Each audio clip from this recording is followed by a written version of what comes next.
Drop a rock into the water, watch it ripple. Tides turn quick, just keep your head on a swivel. Competition getting stiff, I'm here to make you wiggle.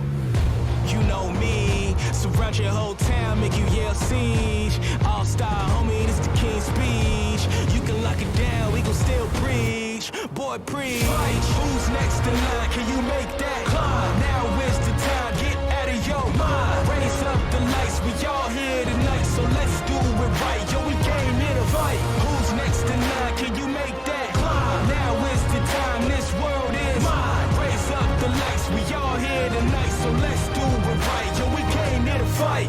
Boy, you already know I'm the real wonder. Boy, I bring the storm, you gonna feel thunder. So your body count is up there with killmongers. How about you come take a look at some real numbers?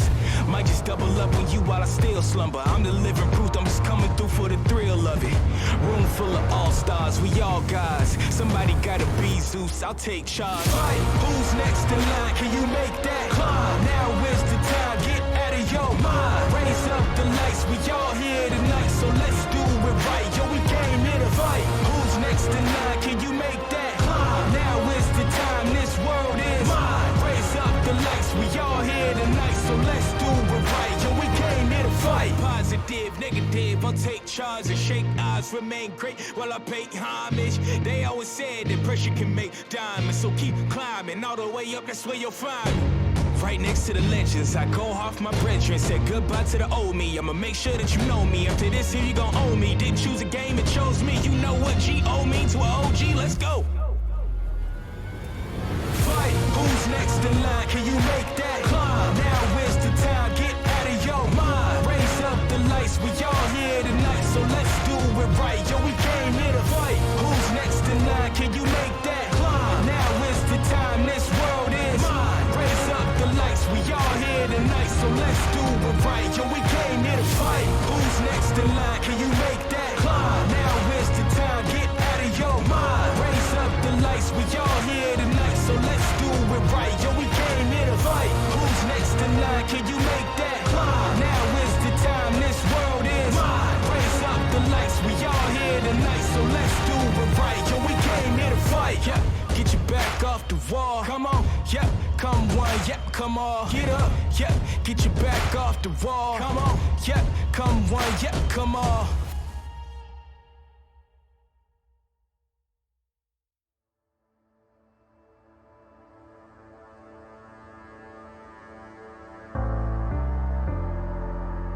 The night beckons while you dream.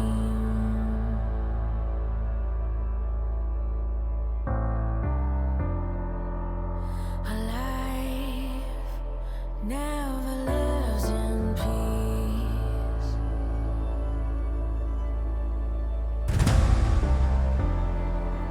As you stand upon the edge, woven by a single thread, and fate may fall down upon you, while the devil is knocking right at your door.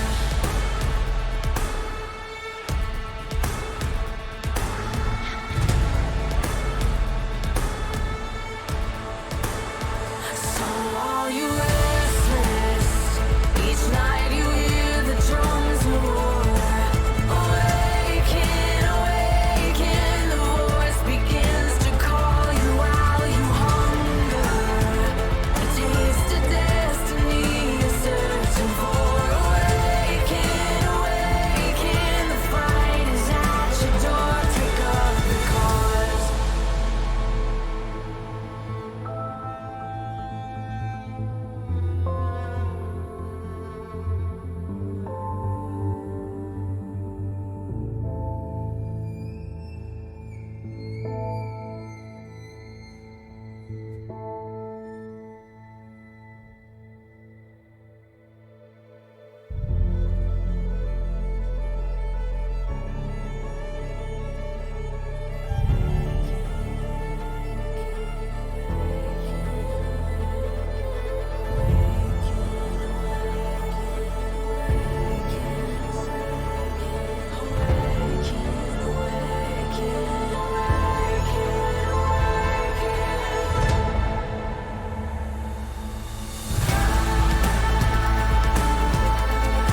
Welcome everyone to another day of VCS. It just never stops. We are at the end of week 5. Every team will have played 10 series already after today, and I can't believe we're already here. With me, I have a very special guest, which I'm going to introduce a little bit later, and of course Clockwork, because well, I wanted Ref to make sense of the VCS from an outsider's perspective, but we can't have too much sense, so I also brought Clockwork along to balance it out a little bit. Welcome so much. I'm so happy to have you on the desk today for this lovely Sunday. How are you feeling? I'm feeling great. I'm feeling energetic. I'm feeling hype. I'm ready to see some nonsensical fights around every little minion, not even objective. So I'm here to see a lot of blood being spilled. That's it. You're exactly here for that. And I'm so happy. I'm always surrounded by Brits and Germans and Australians, but finally some Mediterranean friends here with me at the desk. It's so lovely. Glad to have you here, and I hope you enjoy it. Yeah, let's start with you because, of course, you're new in the desk. No one. First, let's just. You get a little bit of time to introduce yourself. Where do you come from? Where do you usually work? What's the league you cover? Just give us a little bit of whatever you want to feel comfortable talking about. Okay, so my name is Antonis. That's it, the Greek pronunciation. Anton, you can call me Rev. I live in Greece. I cover the GLL and the Greek regional broadcast of the ASE, of course.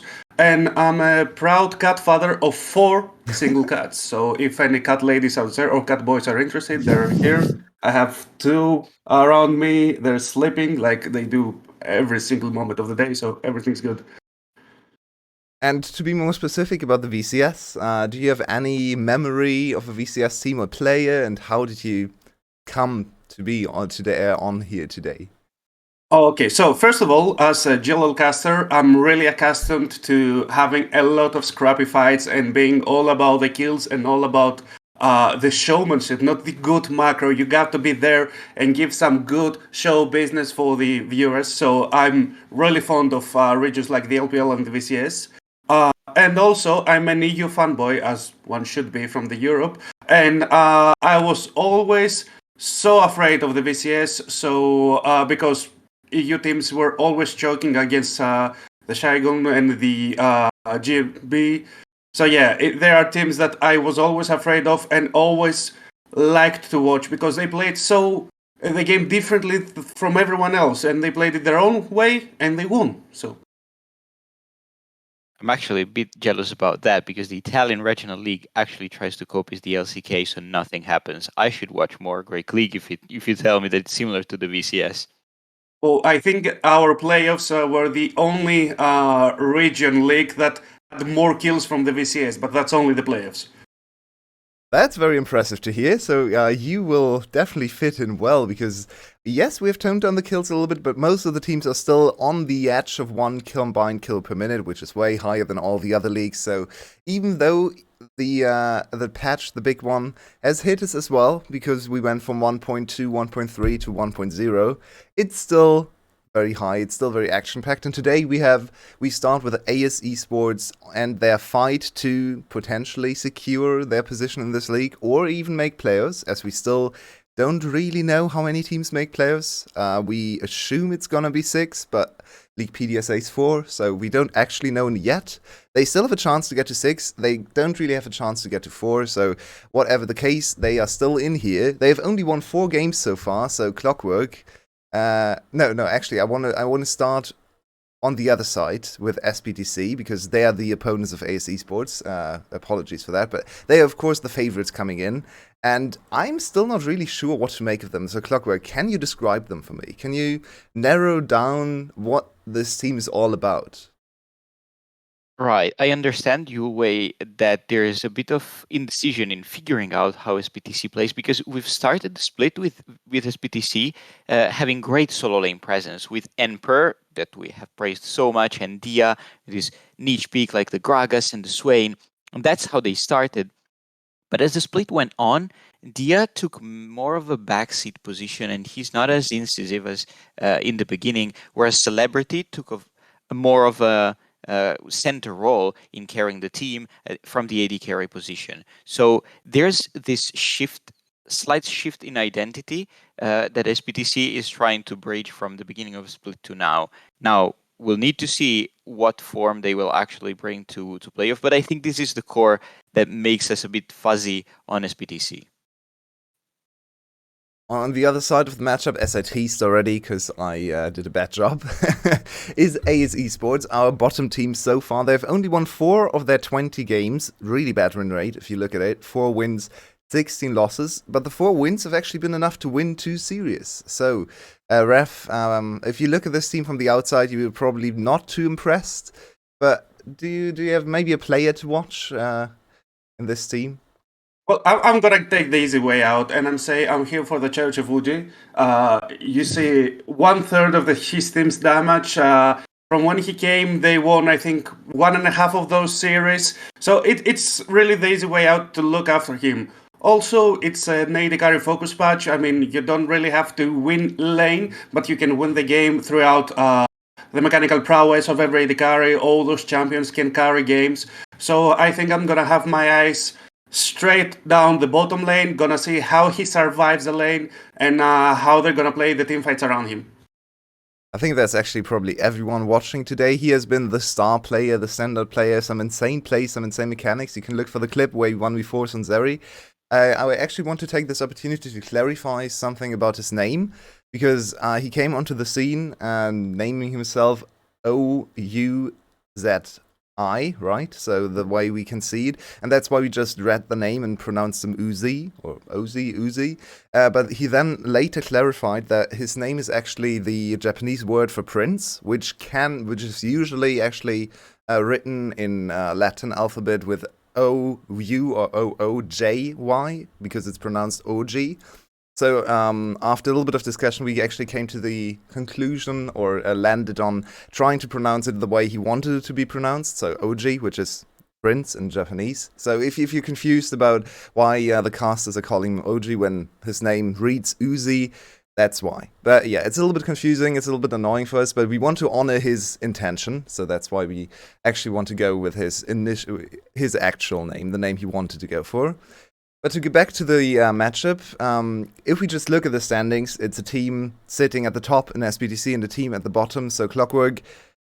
I don't think there's much we can really see for ASE Esports working, but if you had to coach them, if you had to give them a way to beat SBTC, what would it be? Definitely focus on the AD carry Uji, but also Playcool has had a great moment, and in this specific match with the looking a bit of like the weak link on SBTC, I think playing through mid is the solution, the way to go for AS. Okay. So we actually go very quickly into draft. Apologies for dragging that one out, but here we go. We can still talk a lot about these two teams while the draft is happening. First ban phase has just begun.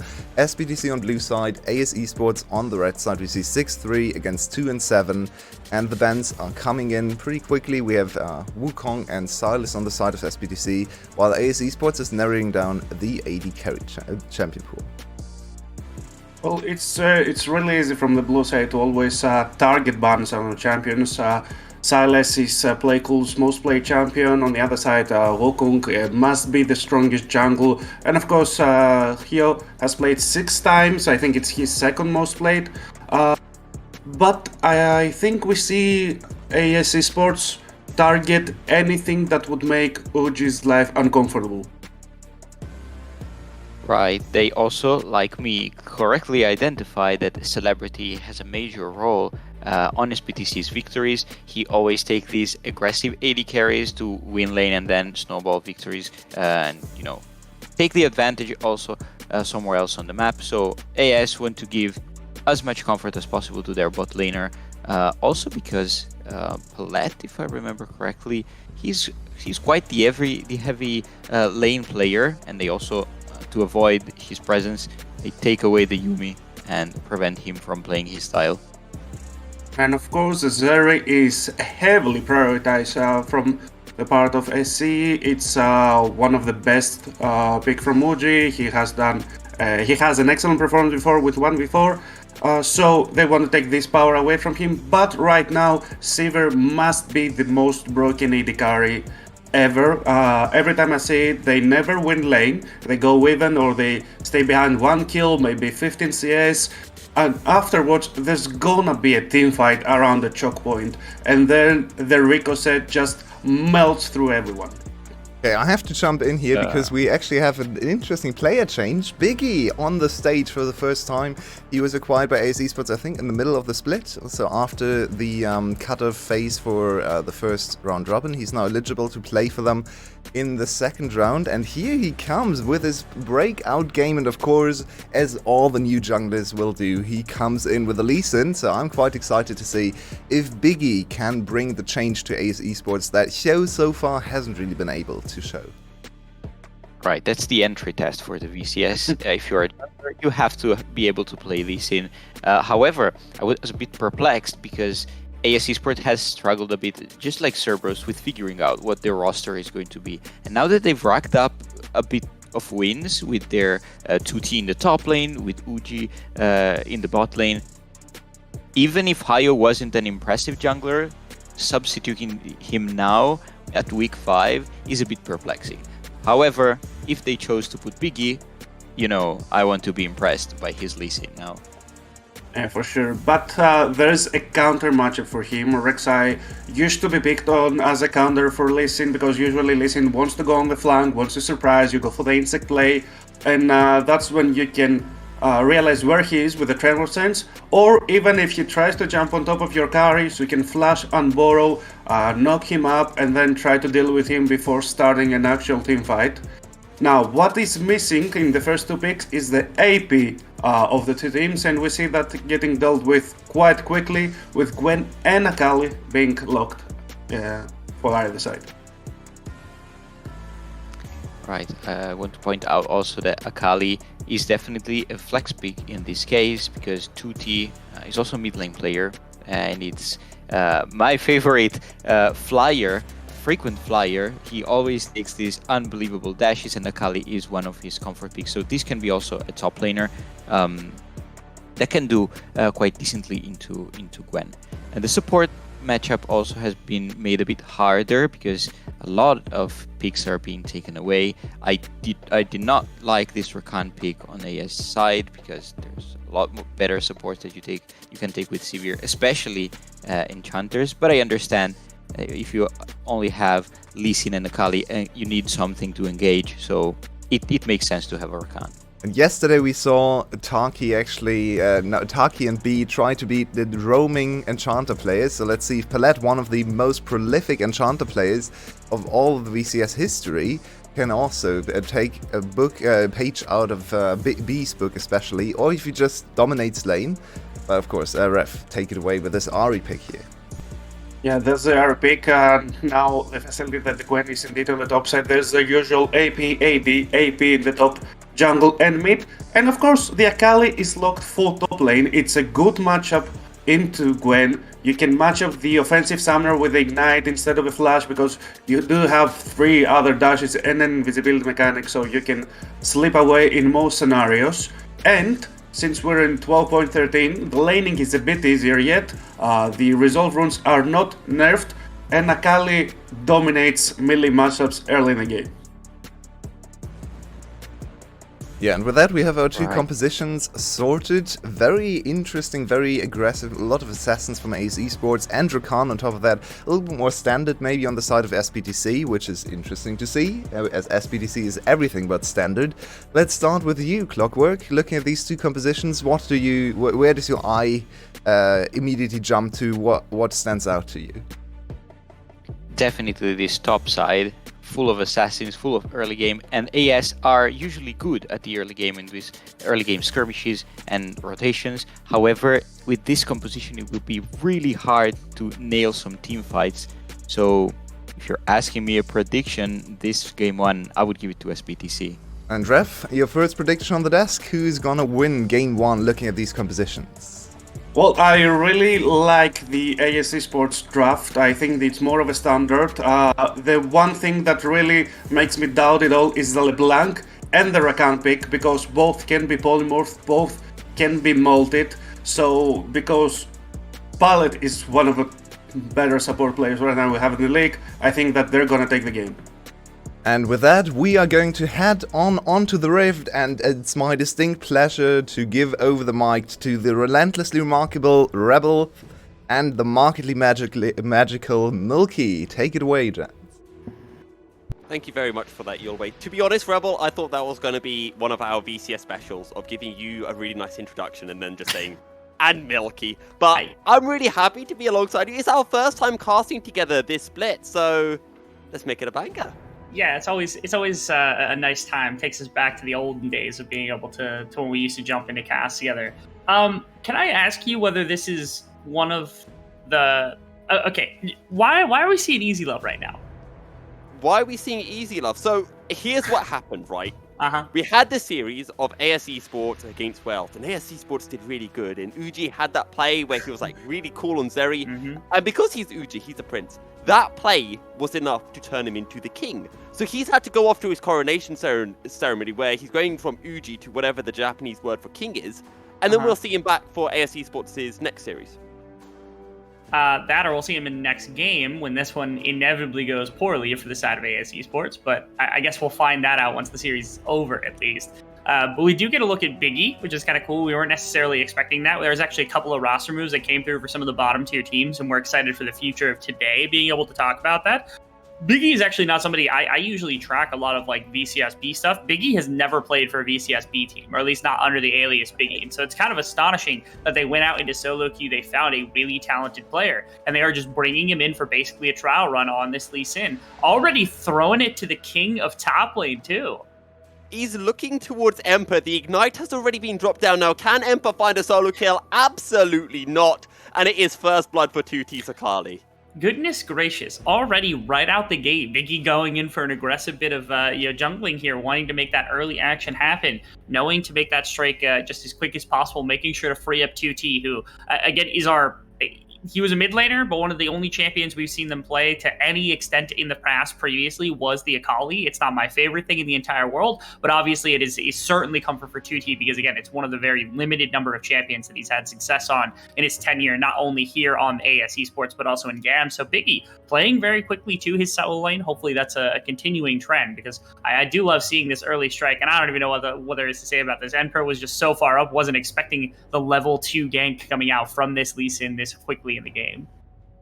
If I could just draw a parable very quickly, this is similar to if you compared the VCS to a prison ground. Biggie is the new person in the prison, and he's saying, right, I need to find the biggest guy in the prison and beat him up to prove myself. And he went straight for Emperor. Now DNK is looking towards the mid lane. The distortion is going to allow Playcool to make his way out to safety, and the gank will be unsuccessful for DNK's Rek'Sai. Yeah, this is also something that we didn't talk about a ton, which is the Rek'Sai coming through from DNK being this like massive early game engine for this team and wanting to make some action. We know DNK is like the Nocturne player, having a bunch of these like lethality type or at least old school lethality type junglers ready and raring to go for any game that comes through. And now wanting to get a little bit aggressive into Biggie. I don't think spotted him right there, but now he's going to, and he's going to look to be aggressive. He smites the Gromp, wood hops his way out, so DNK saw the Gromp flashing away before his eyes. I'm pretty sure Biggie was able to get that one with the smite, and all goes back to just farming ways in the VCS. Yeah, super easy to kick things off, nothing too crazy. You could really appreciate that. And I do wonder, I know Clockwork had talked on our desk, and I know we had talked about this as well, before the series had started. It's one of our important matchups being the bottom lane here between specifically Uji and Celebrity. And I do wonder if they decide, hey, if we're going to play weak side on bot lane, if we're not going to play something very strong, maybe they feel more comfortable with it being easy love, not playing something aggressive. We know Uji's like the Draven player and a very powerful type of team fighter, very powerful type of laner, but oftentimes gets those resources. And if they don't plan on having Biggie head into the bottom lane, or if that's not something that's been practiced necessarily, maybe that's the purpose for Easy Love being in on this Sivir, just able to kind of sit there in the laning phase and collect what he needs to. Now, Beast has brought forward a very good stat as Dia 1 trying to predict the LeBlanc's position. Now, DNK looking towards this mid lane. Nice. Dia 1 has been killed by Biggie, who picks up the second kill of the game for AS Esports, but 2T is left with nowhere to go, and it's going to be an easy kill for Emperor's Gwen. That it is. But mid lane, there was a strike back, so ASE Esports was able to find at least a little bit of something, as it's Biggie who picks up yet another win and crashes a wave underneath the mid wave. Now it's Paulette who wants to be aggressive. Does he have Ignite? He does. Yeah, he does. Paulette's kind of crazy. Oh, Maniac across the map, just making sure. This is the play from earlier because Playcool was super low here. Oh, yeah, okay. I knew that Dia1 missed the charm.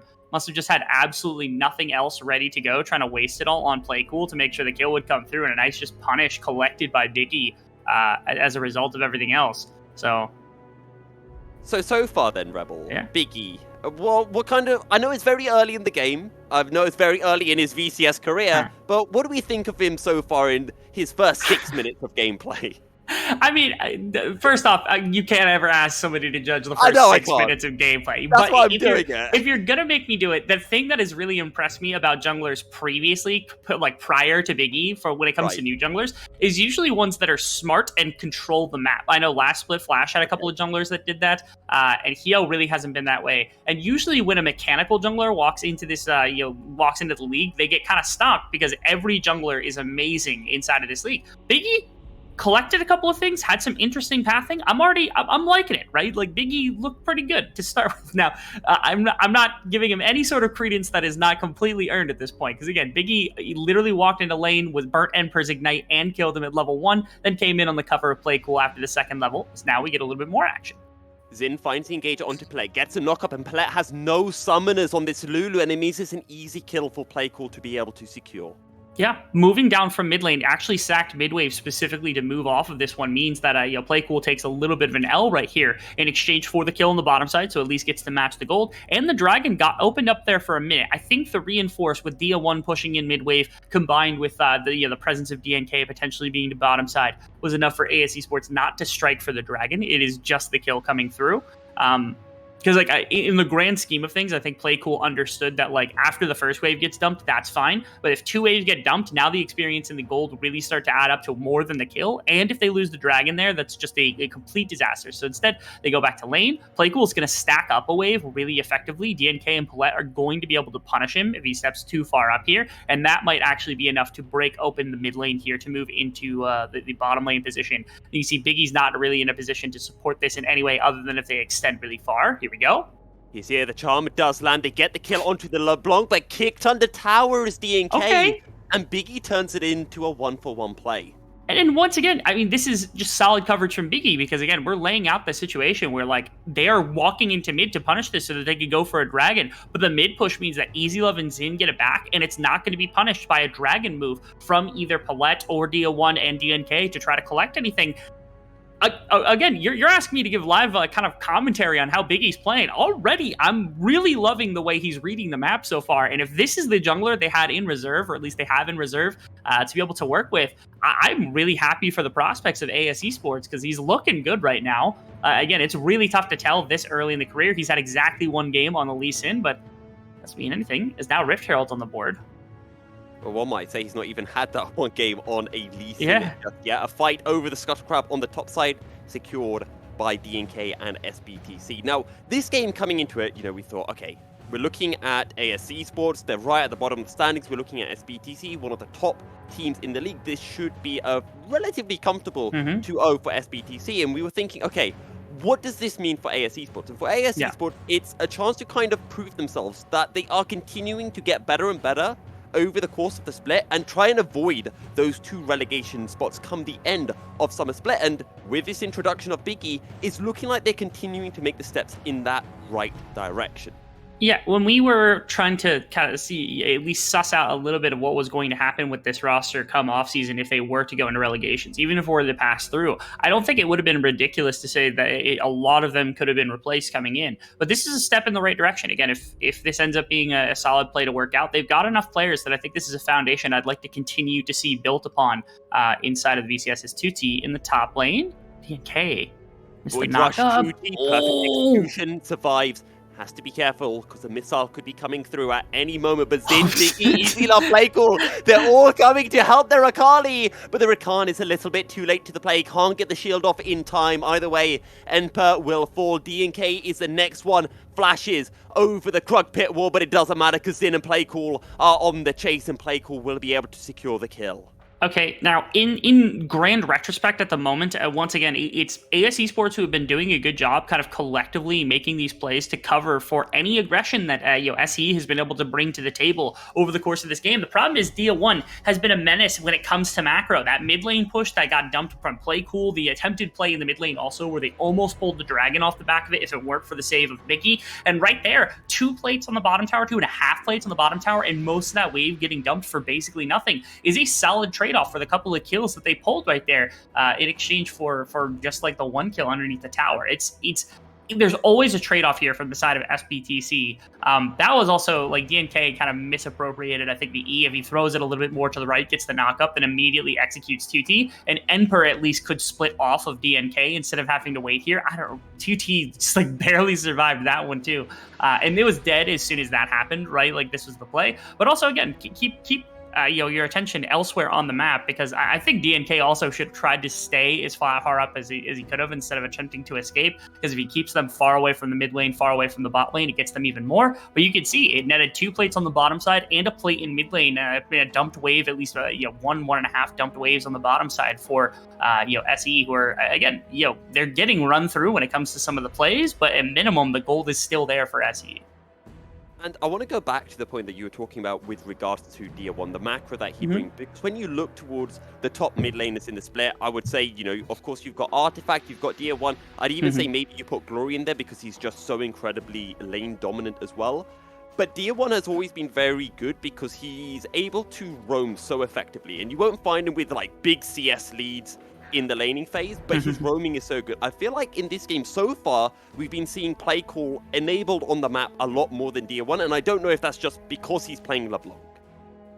Maybe that's the case. I mean, Playcool got broken out relatively early, and Dia1 has been able to return with a bit of fire on the opposite side of things. I think you're right. I think it's a different style of way that Dia1 really does win the map, because he is still this excellent team fighter, but I think that's not what he's reliant on to be a really good mid laner, as opposed to some of the other players inside of the league. Instead, again, the intelligence really does poke through, which is something that we missed when he was gone for an entire year of play inside of the VCS and wanting to establish himself, establish his team as a flat powerhouse. I think long-term is a goal for not just the organization and SBTCE, but also Dia1 specifically, just wanting to reestablish himself as not even competitively, but just the best mid laner inside of the split. Was having a really good first half for exactly that purpose. And kind of feeding off on that point as well, SBTC right now, they do have a goalie. They were able to pick up the first tower of the game, despite AS Esports seemingly getting a very good start to this game. And for this series in general, we talked about the importance of it for AS Esports. When you look over to the side of SBTC, they started this split off so well, but over the last couple of weeks, they've been forgotten to the extent that we're talking about this being a 3 teams at the top. You're looking at Saigon Buffalo, you're looking at Team Secret, you're looking at Gammon. A lot of people already starting to throw SBTC out of the discussion, and with games like this early game against AS Esports, maybe that will continue, as now we've got to play on the top side. The quickness used onto Emperor, being dived under the tower, the teleport a little bit too late, the safeguard not enough to keep Biggie alive, and it ends up in a 1-for-1 play. Needed 1 tower shot tanked right there from 2T or Zin. That would have been more than enough to actually kick that off. I think Zin had actually zapped back out in order to not tank some of the aggro, and I think if he had waited just a 1/10 of a second longer to get the second tower shot onto him instead of anything else, then maybe that would not have been the case, and instead it would have been more than easy to just pull 1 kill for 1 kill right there.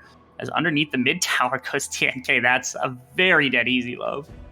No summoners up for the Sivir, and the Spell Shield can only do so much. So a kill for SBTC, and a mid lane outer tower falling as well, which is really going to open up the map for SE.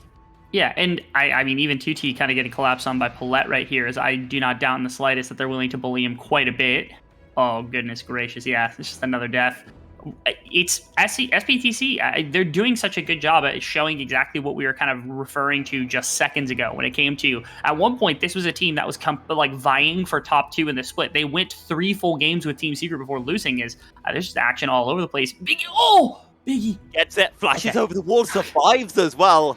That was about as close as you like, and how Biggie survived, I don't quite know. DNK might want to get the snipe, you might want to find an execution, but I think the Lee Sin is just about far enough away to be able to survive. And ASE Esports, I feel like they're falling back into what we have seen from them from time to time. Whenever they look good, we see them looking good in the early stages of the game. Once we get into the mid, the late game, that's when ASE Esports really start to show the chinks in their armor. This game specifically, I think, was like a pseudo good early game, because once again, like, the kill count is higher for ASE Esports, and there have been great moments where they've been able to cover for people effectively.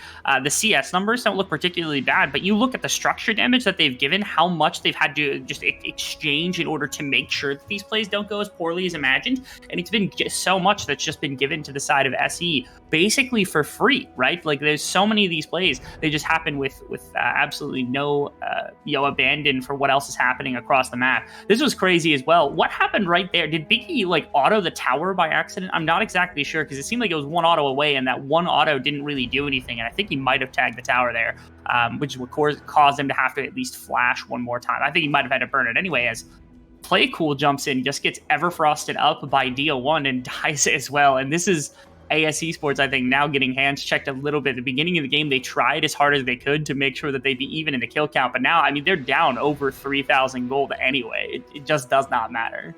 And I think we saw the interaction at the desk, and I think it was in particular Rev was alluding to about how useful Palette on this Lulu can be. Every time Playcool, tries to fish for that little bit of poke, that little bit of burst, you can instantly polymorph the LeBlanc, and then you've got the Everfrost from the Ahri, and it just turns into a very easy pick for SBTC. Sure does. I mean, it's a position that, like, you have to be very cautious about your approach from Playcool. And you have multiple members to kind of go in first, right? Like, Xin, 2T, and Biggie are all members that can jump in well before the LeBlanc does to make some sort of havoc happen, so that you're not just, like, tanking the brunt of that polymorph, tanking the brunt of the Everfrost, and the charm from Ahri, anything that can kind of stop you in place. But Dia1 holding that one in that fight was very effective. And like you said, even Palette is capable of doing that. And it makes it difficult for Playcool to try to manage some of the fights. And again, this has never been a team that I think has been super, super reliant when it comes to team fighting over the course of the split. As Xin goes underneath, actually doesn't even tag Dia with that ultimate.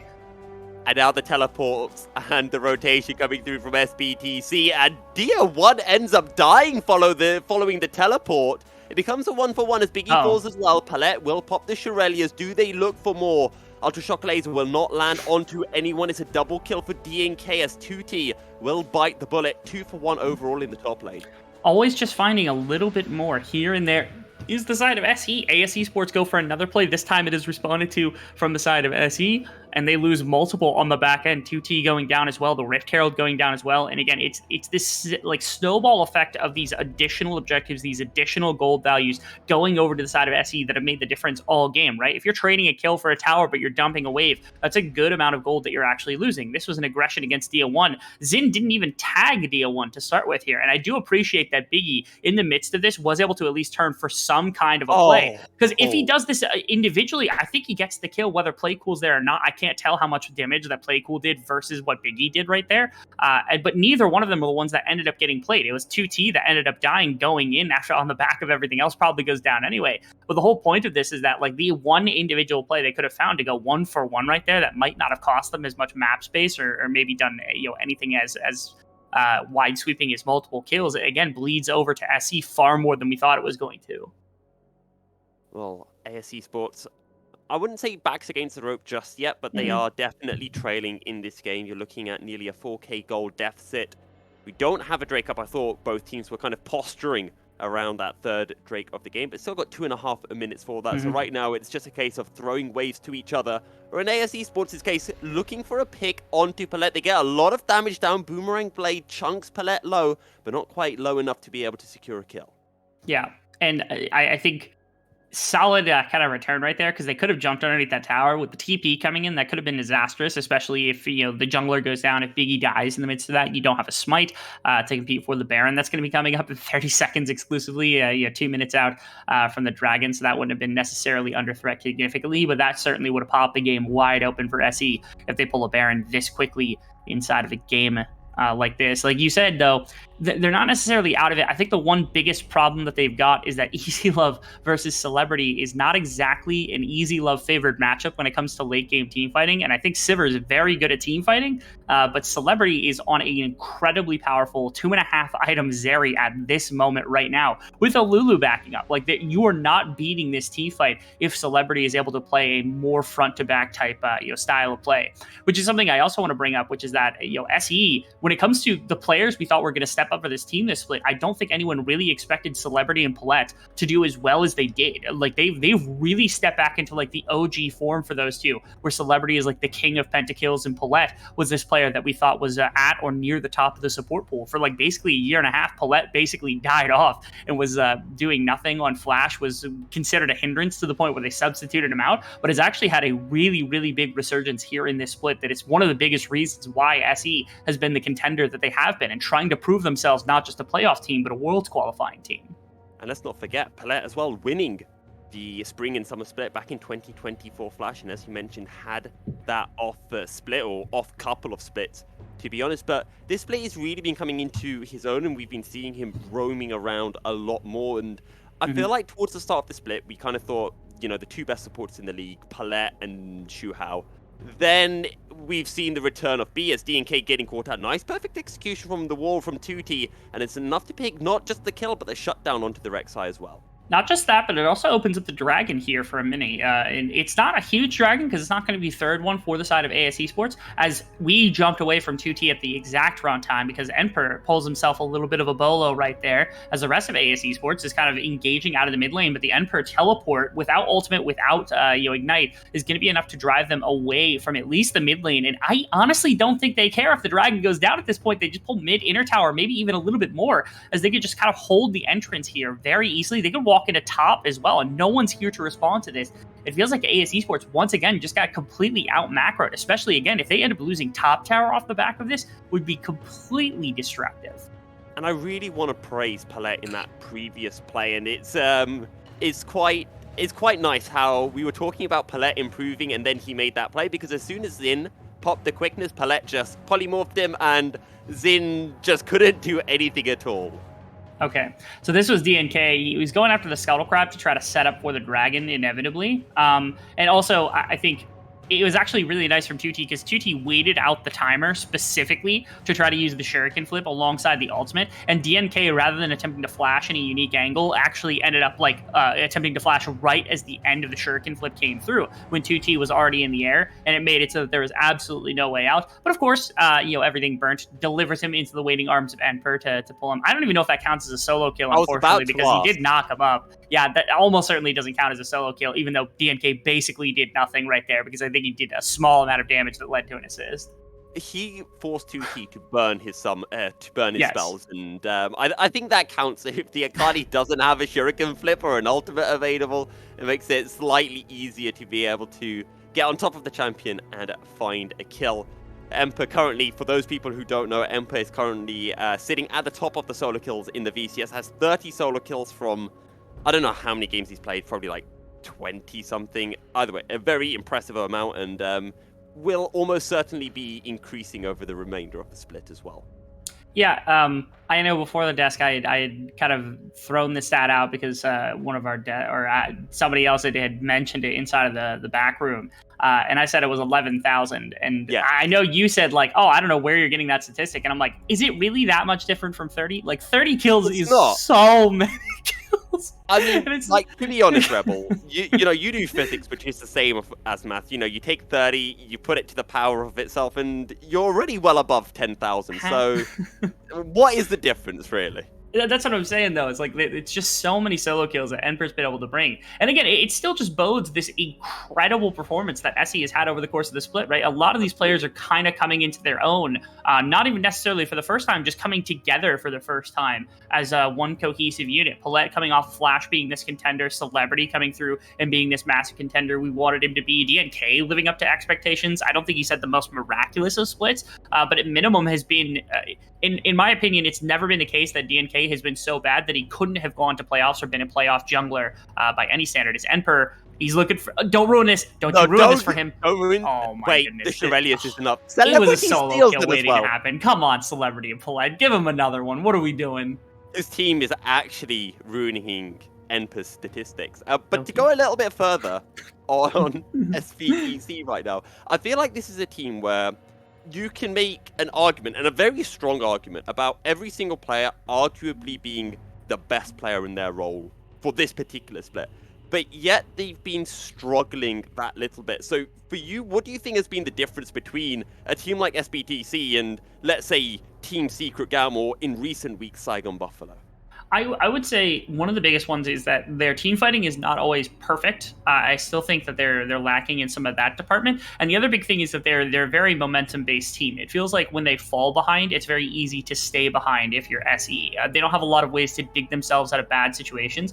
This was a game where, like, I feel as though they knew what to do because they understood that AS Esports was going to give them openings if they decided to lean super heavily into one side of the map, which worked perfectly. But not every team has to do that. Not every team has to burn that much just to go striking on one side of the map or the other when they can make kind of individual plays and things of that sort. So to me, it's SBTCE, their struggles when it comes to like the hyper late game team fights that don't always work out, where they're not at an advantage or they're not doing something amazing. And when their early game doesn't go perfect, I think it is a little bit more of a struggle bus for them. And so as the split continues, the thing I really want to see, I don't even care necessarily if they end up in a position where they're like commanding a lead or they're in second place or first place or something coming into the split. What I want to see, and what I talked to you about a little bit before the series started, is that we've never really had 4 teams in playoffs here in the VCS that feel like they should have been in qualification or like in competition for a world's qualification spot. It's always been like GAM is the #1 team and then everybody else is competing for second. And then we started to get like Flash came along and they beat GAM and it's like, oh wow, this team is insane. Then Saigon Buffalo came along and now they've got a bit of a rival. Team Secret kind of came into form as of last split and almost drove Saigon Buffalo out of that MSI qualifying spot, and they were right there as well at the tail end. Now they're #1 in the split. This is the 4th team that we've seen enter, and I don't want to see another team like Cerberus from last split where it's like they got into playoffs because we needed a 4th playoff team. I want to see a team that is competitive and that can beat GAM and Saigon Buffalo and Team Secret in any series come the end of the split. What is this? I've never seen this many Rek'Sai tunnels in one play. In fairness, I don't see Rek'Sai, but goodness gracious, DNK. That's where the Rek'Sai tunnel is going, game. As we've got a Void Rush, that's going to go onto EC Love. He's going to flash over the wall. This does mean that Biggie is caught out, hops away, but DNK will follow, finds the knock-up. Biggie's surely going to fall, stays alive for a while, courtesy of the Gore Drink, but in the end, it will still be a kill for SBTC. And now they can do whatever they want. They can go to a Baron, they can look for a Drake. If they can, I think it's super easy for them to be able to close out a game exactly like this one. It's even on the other side of the map, Enfer is just taking a tower in the face of TT. TT can't really fight him. This is the last ditch effort. I think the TP in, they're going to be down a member. DNK is actually kind of low. I respect that they're willing to pull out of the Dragon Pit right now, but if they find play cool, it's going to be easy enough to play the other direction.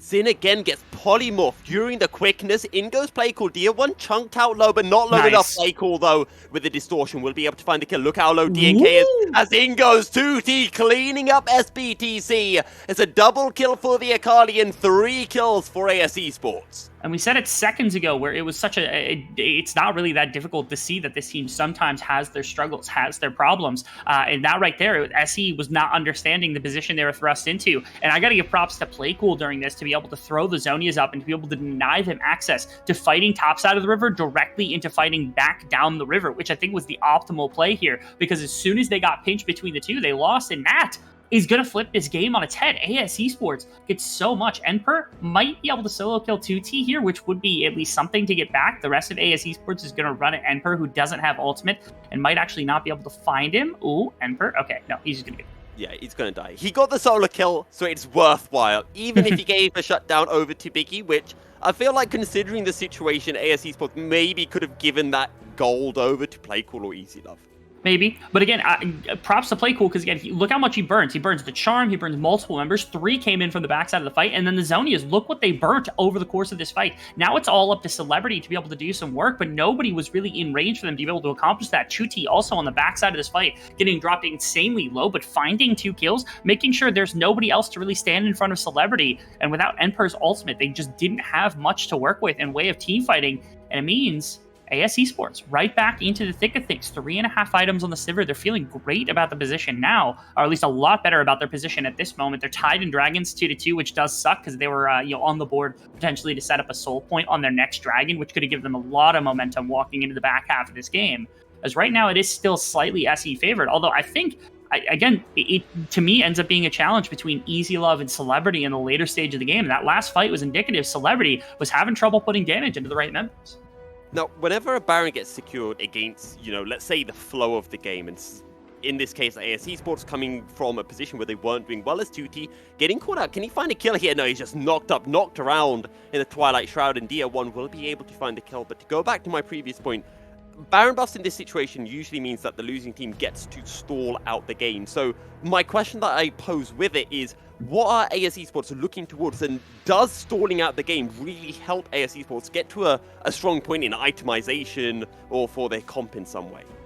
I see, this is a problem to have to consider, mostly because 2T jumping into the backline was really big. Playcool jumping in the backline can cause a lot of problems in a number of ways. Xin even getting into the backline, I think, is something to pay attention to just as a way to disrupt the enemy team. But if you end up playing any sort of a team fight where you don't put pressure into Celebrity, Celebrity can always carry from front to back. Celebrity can always just auto-attack whoever's in front. There's no one to really soak that damage, and it means that this, this area is going to be putting out damage in spades over the course of a team fight, and it makes it difficult. So to me, it's actually a testament of, like, I tested earlier that this is Easy Love versus Celebrity. It actually might not be as easy as that. It might be 2T and Playcool going up against Celebrity inside of a game like this. We wanted to establish this ADC versus ADC type of play, but I just don't know if that matters. I think if it comes down to front to back type team fighting, that it's going to be easier for Celebrity to put out the damage than Easy Love, at least in very, very quick succession, if nobody is there to soak any of the damage coming through from ASE Esports. And so to me, it's up to Playcool, 2T, maybe Biggie.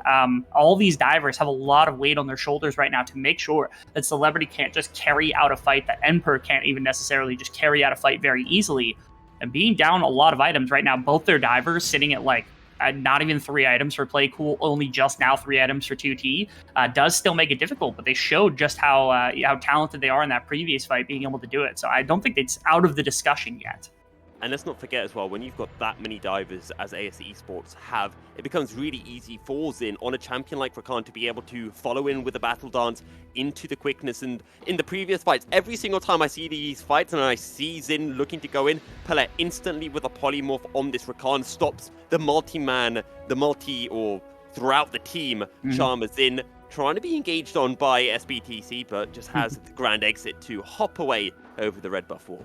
And this is a problem that I worry about here from the side of SE, which is, are you really needing like a really massive objective or a really big team fight in order to close out a game like this? It feels like you had enough of a commanding lead with like 5k. You had more than enough across the map to find anything you wanted. Biggie is going to get caught out here. I think that's just going to be the end of him very easily. But again, I feel like this is not something that should have been necessary from SE. Like the fact that they fumbled the bag around the Baron buff and gave ASE so much back was unnecessary. We're now at a 32-minute game when this probably should have been done closer to like the 27-minute mark, given just how powerful the SE was at one point in the game. And it's not really what I want to see. I'm not saying that this is like destructive to my prospects for them in the future here. They have a very good schedule coming into the end of the split. They will likely be one of our 4 playoff teams, if not 6 playoff teams. But goodness gracious, ASE Esports have definitely made them work a lot harder than I think they're anticipating having to play here. Quickness has been used. ASE Esports looking for a way in. Maybe Enper being caught out. Keep your eyes on 2T on the flank, but ASE Esports are just getting destroyed. Who did you say? Who did you say was caught out? Gets caught out. Who got caught out? You said it was Emperor, right? Yeah, you said Emperor was caught out. I can't call him the Emperor just yet because it's not been a dominant game from him, but SBTC, they get the inhibitor in the mid lane. They turn their attention towards the bot lane where there is a lovely minion wave awaiting them, and that will be the second inhibitor being secured.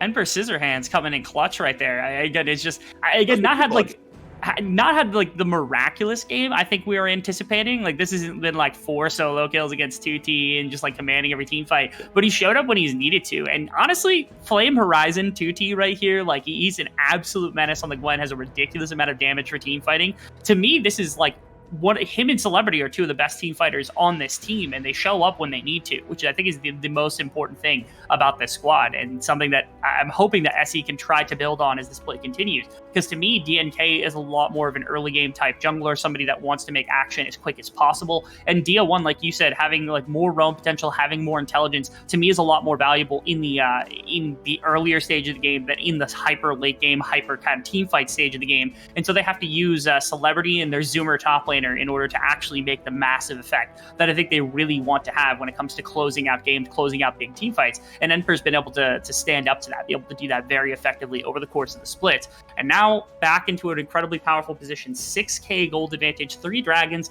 Like I said, I don't want to see SE take this to 40 minutes. I feel like this is still their game to lose very significantly, but I would love to see them close that out just a little bit faster, especially in game 2 when the time comes. If they have won game 1, to close out game 2 in a decent amount of time would be massive to me for their confidence, and especially for their prospects going into the later portions of the splits.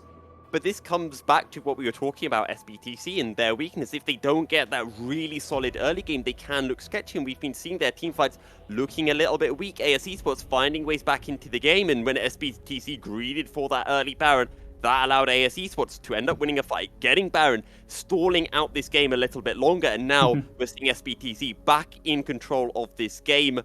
But again, AS Esports don't look down and out of this just yet. No, they don't. Not quite completely gone. Easy Love is 4 items, right? This is 400 CS Sivir. This used to be the win condition in League of Legends, was just 400 CS Sivir as soon as you get the late game. 4 items feels good. You've got triple crit items with the Infinity Edge. You've got Malmortius just to make sure the dive doesn't happen against you. Maybe a chance to be had here for some kind of a team fight.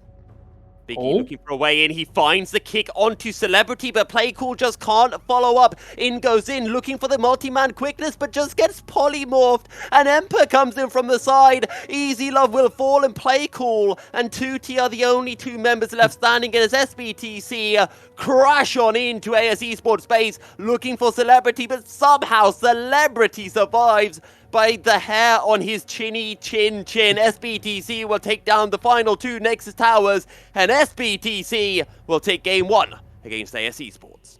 Props to the audacity to bring in a new jungler this late into the split. I know our desk talked about that from the side of ASE. I actually think I would like to see Biggie the rest of the split and not go back to Hyo at all, although I would like to see Uji, because again, in my opinion, I think Uji's been just so good to actually have. It was more competitive, I think, that than SB really wanted them to actually be inside of a series like this. One way or another, though, SE kind of cleans up. I don't think there's ever been a point in that game where I was really that concerned, right? Even in the earlier stages when AS Esports was kind of destroying people when it came to kills, the gold advantage was just never really swaying that far that I was that pressed for this team.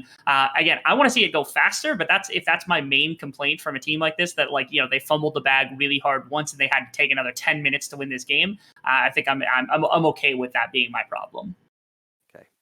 But with that, we do have to throw to a break. I know our analyst desks were having some discussions about who should they give MVP points to. Let me help you out. It's Palette, or Palette. And with that, we're going to head it into a short break, and we'll be back shortly as our analyst desk will break down game 1.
Welcome back, everyone, to our analyst desk. We're back after game one, which was surprisingly back and forth, I'd say. After the early game, I expected SBTC just run away with the game, but a little bit of a fumbled Baron setup led to the game being extended. In the end, still, the Chickens with a decently dominant victory over the last place team.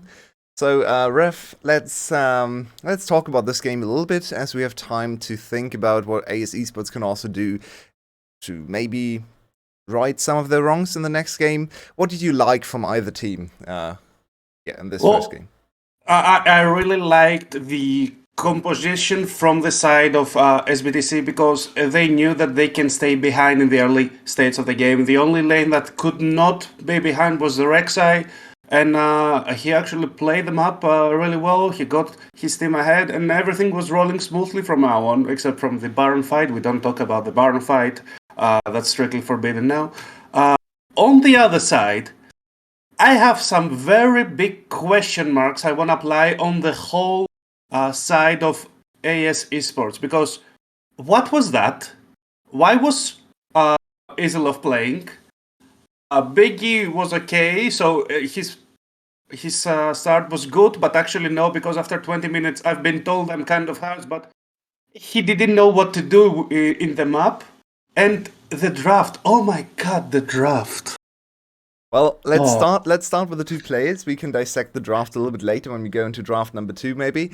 But Clockwork, talking about Biggie and Isilov and this decision to start them. So Biggie, in my opinion, as Ref just basically teased as well, had a very good early game, very active, showed some of probably his solo queue prowess, good mechanics, very good playmaking. Then his brain let him down a little bit in the later stages. So overall, pretty much a rookie, as you would expect from a rookie jungler, I'd say. Just looking a little bit lost in the later stages of a competitive game on a losing team can be... that can happen. I think Clockwork, looking at this jungler, do you think he's an improvement over Hyo? Should they start him in the next games? Oh, definitely, yes.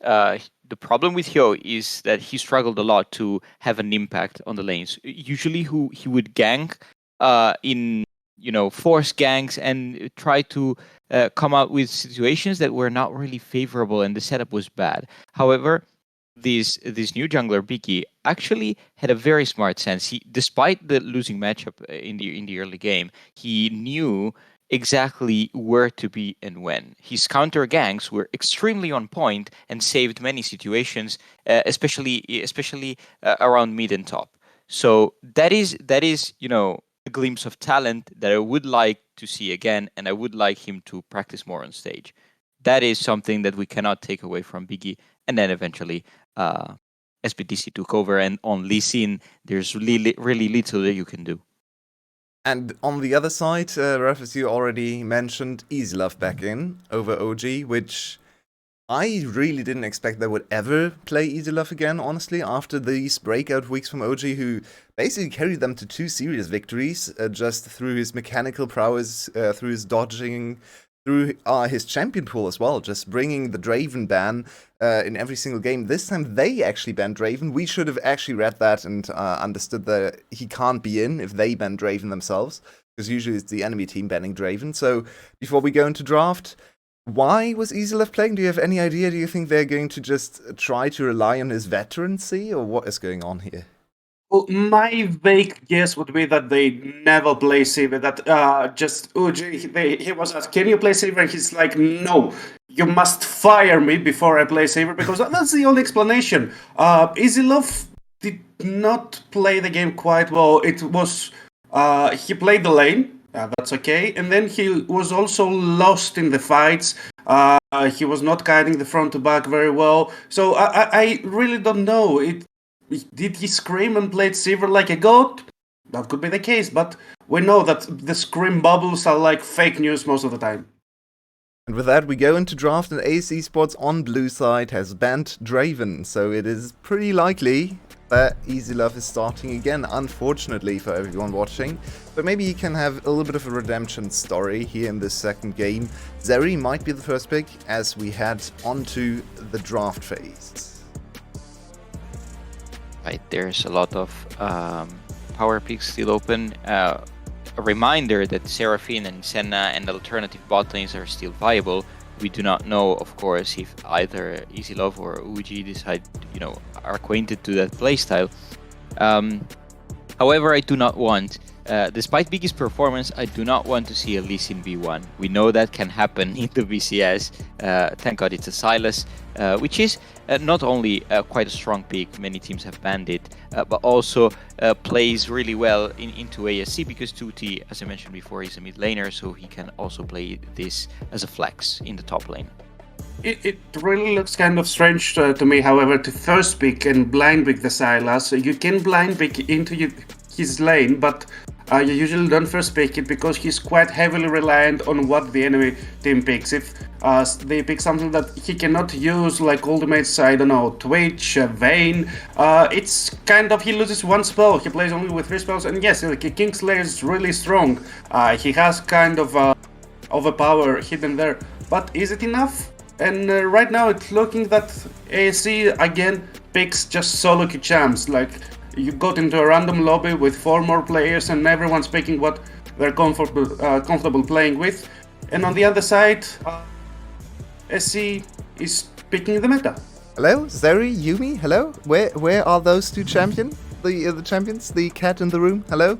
She's literally the most broken champion in the game right now. Should be banned every single game, but instead we just leave Yumi open and wow, what is going on in this draft? Okay, no, that they will ban it probably now. I don't understand why the NAR is so high. I mean, I do understand it actually because Emperor has been one, if not the best, NAR players in the VCS. So this comfort pick is absolutely understandable. However, this means that AS can now ban a whole lot of enchanters like the Renata, like the Yumi. They have to ban them, of course, because even if they are a great duo with the Zeri, SBTC do want them as well with the Sivir. Now, I don't know, how common is it? It's not a frequent matchup, so I hope Biggie can navigate the champ here. What's missing also from ASE is another mid laner, so we'll see if ASE decide to keep the counter pick or a Dia or for Palette. And given how the first series has gone, I won't be surprised if they decide to reserve the actually better matchup for the bot lane. Yeah, that would make sense because you also kind of expect the Sylas to go into the mid lane. He has too many bad matchups on hand. The top lane, the Gnar, is an okay matchup for him, however, and you expect the Gnar to go on the top lane. Everything else will be absolute madness. There's the Yumi banned out as well, so they don't pair it with the Sivir. And now, what do you pick? Do you expect the Sylas to be in the mid lane? Do you go for the support matchup, maybe expecting again AS Esports to go for the engage support, so you just look at the Renata? Oh, no. Of course, it's. I'm sorry, Yulwei. Bad news. We're in the VCS, and it's going to be another Nautilus Leona. Despite all the great hear me out. performance. This is now the perfect Heimerdinger spot. He has been played support a few times, and he destroys Nautilus. He eats him for breakfast. No, Renata's pretty good too. I personally really dislike Nautilus. Not only just generally, also into Zeri, because his ultimate is way too slow to lock her down, and you give him perma shields and laning phase. But Ref, take it away. Don't let me rage about this Nautilus. Instead, tell us about the Sylas top lane here. Well, the Sylas top lane into the Gnar, he doesn't struggle as much. It's the patch 1.13, so he can just go into the green runes. He can just sustain through the lane, start with Doran's shield, go into the first back, buy a Doran's ring, and stay in the lane for forever. And also, he already has a great ultimate, so I think that SBTC just played into the Sylas right now, and they expect that 2-2 will not be able to sustain the lane versus Emperor, because that's what happened in the last game. And that's a Galio, that's a special for the VCS as far as I have seen. But versus Ahri, how are you ever gonna look her up? Yeah, never. SBTC have a lot of engages here with the Wukong, the Nautilus, the Sivir, and so on.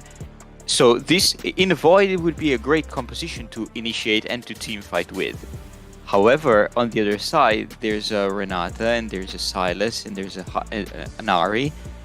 It's going to be extremely complicated for SBTC to find the fight they want. Also, where is the damage from SBTC sides after the 25-minute mark? We have seen that most games finish after the half-an-hour mark, so you don't really have an AP carry because Galio, even if you build him full AP, he kind of descales as long as the game runs on, so he becomes more of a utility pick. Nar doesn't deal too much damage, Wukong also doesn't deal too much damage since he's a rework, so you're just there with the Saver and expect that Silas will not go for the off-tank build with maybe a Frozen Heart because he will always be on top of her as well as the Vi. So I smell an upset prediction here, so you have been criticizing, both of you actually, criticizing SBTC's draft. So let's actually hear if you are confident in ASE Esports after their first game. Ref and then Clockwork, who's gonna win game number 2? I'm gonna stamp it. ASE Esports was gonna win as far as the draft goes. Yes, 1-1. Let's go to game 3. Okay, there we go. My desk wants another game. Of course, we have had an insane number of games, and we're here to hear more of Milky and Rebel, hopefully for 2 more games. So take it away as we head on to the Rift. Thank you very much, Yulwei. You mentioned that we've had a lot of games this split. This is actually the 100th VCS game this summer split. So spam all the emotes in chat to vote, because it's a big one. Rebel, you can't yawn at that. Okay. So hear me out, right? I understand Okay. that we are an unofficial stream, and I understand that none of these players or coaches or anyone from VCS understand my existence, right? But Hanke exists. Hanke exists. That's right. He knows I exist, but he's not in this series, right? But nobody from this series understand I exist, and none of them can apparently sympathize with the fact that some of us are waking up at 5 a.m.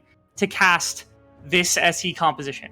I am going to fall asleep at my desk right now. This is the most boring composition I've seen in my entire life. So, I would just like to say, I feel particularly bad for Rev, because he's joined in the VCS, right? And the poor guy's like, they pick Galio when they don't have any other AP. My brother in Christ, we've been talking about this for a long time. This is not new. My guy, if you think that was bad, we used to have a currency called bad drafts for a very specific reason. Paulette, you are not hidden, my man. You knows you there. Okay, well, it doesn't matter. I don't actually think this is the worst draft of all time. I actually don't mind the Galio. I would have rather see an AP threat somewhere, but like the Galio making sure that you can press ultimate on whoever Vi's target is, to me actually makes a lot of sense, especially if it's celebrity, because it's your one source of damage inside of this game. So if Vi's like, yeah, I'm gonna press ultimate button, I'm gonna delete celebrity, then Dia's like, nah, you're not. I'm just gonna press ultimate, you're gonna get knocked up as soon as you're out of your ultimate, and then you're gonna get CC'd to death, and that's all that's going to happen. Then like props to them for being able to do that type of thing. But again, I don't know how it is that they can actually play this. They're lucky they're not the second series of the day, because if I were anyone on this team, I would actually be legitimately snoozing at my desk playing this, because this is like, other than like Gnar ultimate, that's like the one thing that they could use that's exciting in this team. As top lane, we're actually getting a visit there. I absolutely love your early game aggression. He did this in game 1, and now he's looking to enter in game 2. He's really focusing on this Gnar, but a beautiful or hyper, whatever it's called when you're in Mega Gnar form, locks a pair of them down. Wallop. And stops the gank. Wallop. He walloped them in place. He walloped them. That's right. And I can give a lot of props once again to Biggie, because again, I think Yole probably put it best, because again, this guy's had no competitive experience. So the fact that you come into game 1, you go Lee Sin, and you have an amazing early game. Then game 2, I mean, he's already doing well, just making sure to have some kind of effect against the top side of the map. The one thing is now DNK is a very smart jungler. He recognizes the blue buff is not off of Biggie quite yet, so he cuts his own red buff off and actually goes up to the top side. And Dia1 is just standing here as well. Where is the support? What? Play cool. You sold him out for a back? Play cool. You were an animal. Dude, no. Look, Biggie's flashing over a wall, and DK is following. 2T play cool on both here as well. Dia1 surely going to fall in the end. 2T able to secure the kill. Flashes over the wall back into the mid lane and will survive. I don't know what's going on, but it was a 1-for-1, and I think SBTC got first blood. Okay, let me get this straight. So Playcool backed for Go. a Dark Seal, a Red Ward, and a 1 pot. Playcool just sold out his own jungler. Hang on. No, let's get this right. Playcool said, look, if I'm going to get Dark Seal, I want to get a kill with my Dark Seal, so let me back just before I get an assist to get the stacks rolling. That's so sad. And the fact is like, after this, like, the fact that I don't know who called this, it can't be Big E calling this, because Big E has not been on this team. It had to be someone else being like, yeah, we could take this fight. Yeah, like, we could fight this. We've got, like, the Silas. We've got everything else. And they do get DL1, which is nice, and they don't lose anything else. But good lord, they just sold out their jungler so hard for 1 kill and a couple of traded summoner spells. That was not worth it from this team. Maybe, just maybe, Big E is the new Killer Queen, and he's like, oh, look, a fight. Let me go in. Like I said, I don't think that's the case. If I had to take a wild guess, I think 2T overestimated what was going to happen right there and probably called that himself, because he's most likely to be in-game leader outside of like Easy Love and Zin, especially in a topside skirmish, given that 2T's played a little bit inside of the VCS prior to this split. It's more likely that he made that call. I'm not going to attribute it. I don't know that that's absolutely the case. And he did walk away with 1 kill, but again, it feels like they sold out their jungler a little bit right there just for like basically pennies on the dime for everything else that came through. And importantly, DNK did get the kill in response. SB, we wanted to see them really step up in this game specifically, especially in the early game, to make sure that they have firm control, that there's nothing being given over to the side of AS, that they don't really have legs to stand on as the game goes on. And especially with a composition like this, I think it's very, very vital that they have a damage source outside of Celebrity for when they are skirmishing around the top side of the map. And that can be DNK in right circumstances. And let's go back to, actually, we can't go back to narratives just yet. DNK is looking towards the Biggie. Emperor is over the wall, not near Meganar, but the hero's entrance a little bit too late because DNK has already fallen, but SBTC just gonna clean up the fight nonetheless. 2-for-1 in the top lane, both kills onto Dia1's Galio. Yeah, remember what I said when I was like, yeah, you know how like when Vi sticks to somebody and then you press Galio ultimate and they just gets deleted? Well, coming straight to fruition right there is Dia1. Honestly, like with the double kill, I want to see DNK actually, or Dia1, my apologies, build more AP. It would be nice inside a game like this because they don't have a lot of damage and they've got more than enough front line. So like, I kind of want to see the Rabadon's Galio pop out here. This was DNK getting very aggressive against Biggie. I think anticipating maybe the Galio ultimate coming in a little bit sooner. It might have been a distance thing. I can't tell. It looked like Dia1 had the distance from it. Maybe he had to step a little further away, just making sure that the Ahri would be able to like flash or ult charm or something like that. But one way or another ends up being cleaned up. I don't think DNK intended to go down there, but it's not the worst thing in the world to have happened, as you do get to clean up a couple of kills. So going back to what I wanted to say before, and something that we touched on in Game 1, which is SBTC and their early games. This is a team that, if they get good early games, they can absolutely just snowball completely out of control. But as we saw in Game 1, sometimes we do see those mid-game issues. I want to say this early game has been better from SBTC. It's been okay. Once again, it feels like ASE Esports are actually the ones that are mandating a lot of what is happening. They're picking whether the fight is going to be committed to or not, and then it's like they are just misattributing whether or not they should be fighting in any given situation, and SE is punishing them for it, which is perfectly fine. In my opinion, when I see a draft like this, to me, it screams that their coach is just like, you are going to learn how to team fight, and you're going to learn team fight now, by giving them basically no margin of error for protecting Celebrity, no margin of error for like damage to come through from any other source, right? Like it's hard for Emperor to carry this game. It's hard for DNK and DL1 to really carry this game. It's got to be a Celebrity carried team fight if that's what they're relying on, and I think that might have been the intention because of how many struggles they've had over the course of the split, really picking out team fights that are going to be necessary. And if this is a punishment that's been given to them by their coach, props to that coach. Like, this is the worst. This is so miserable to have to play. I cannot stress enough how I'm nearly falling asleep. If I had a pillow, I'd be asleep right now. Okay, well, I'm really sad, Rebel. Like, imagine not having a pillow. How do you go to sleep usually then? Oh, see, there's a pillow like 3 feet to my left. If I leaned over, I could probably grab it, but I'm trying not to fall asleep because I'm on camera. Right, yeah.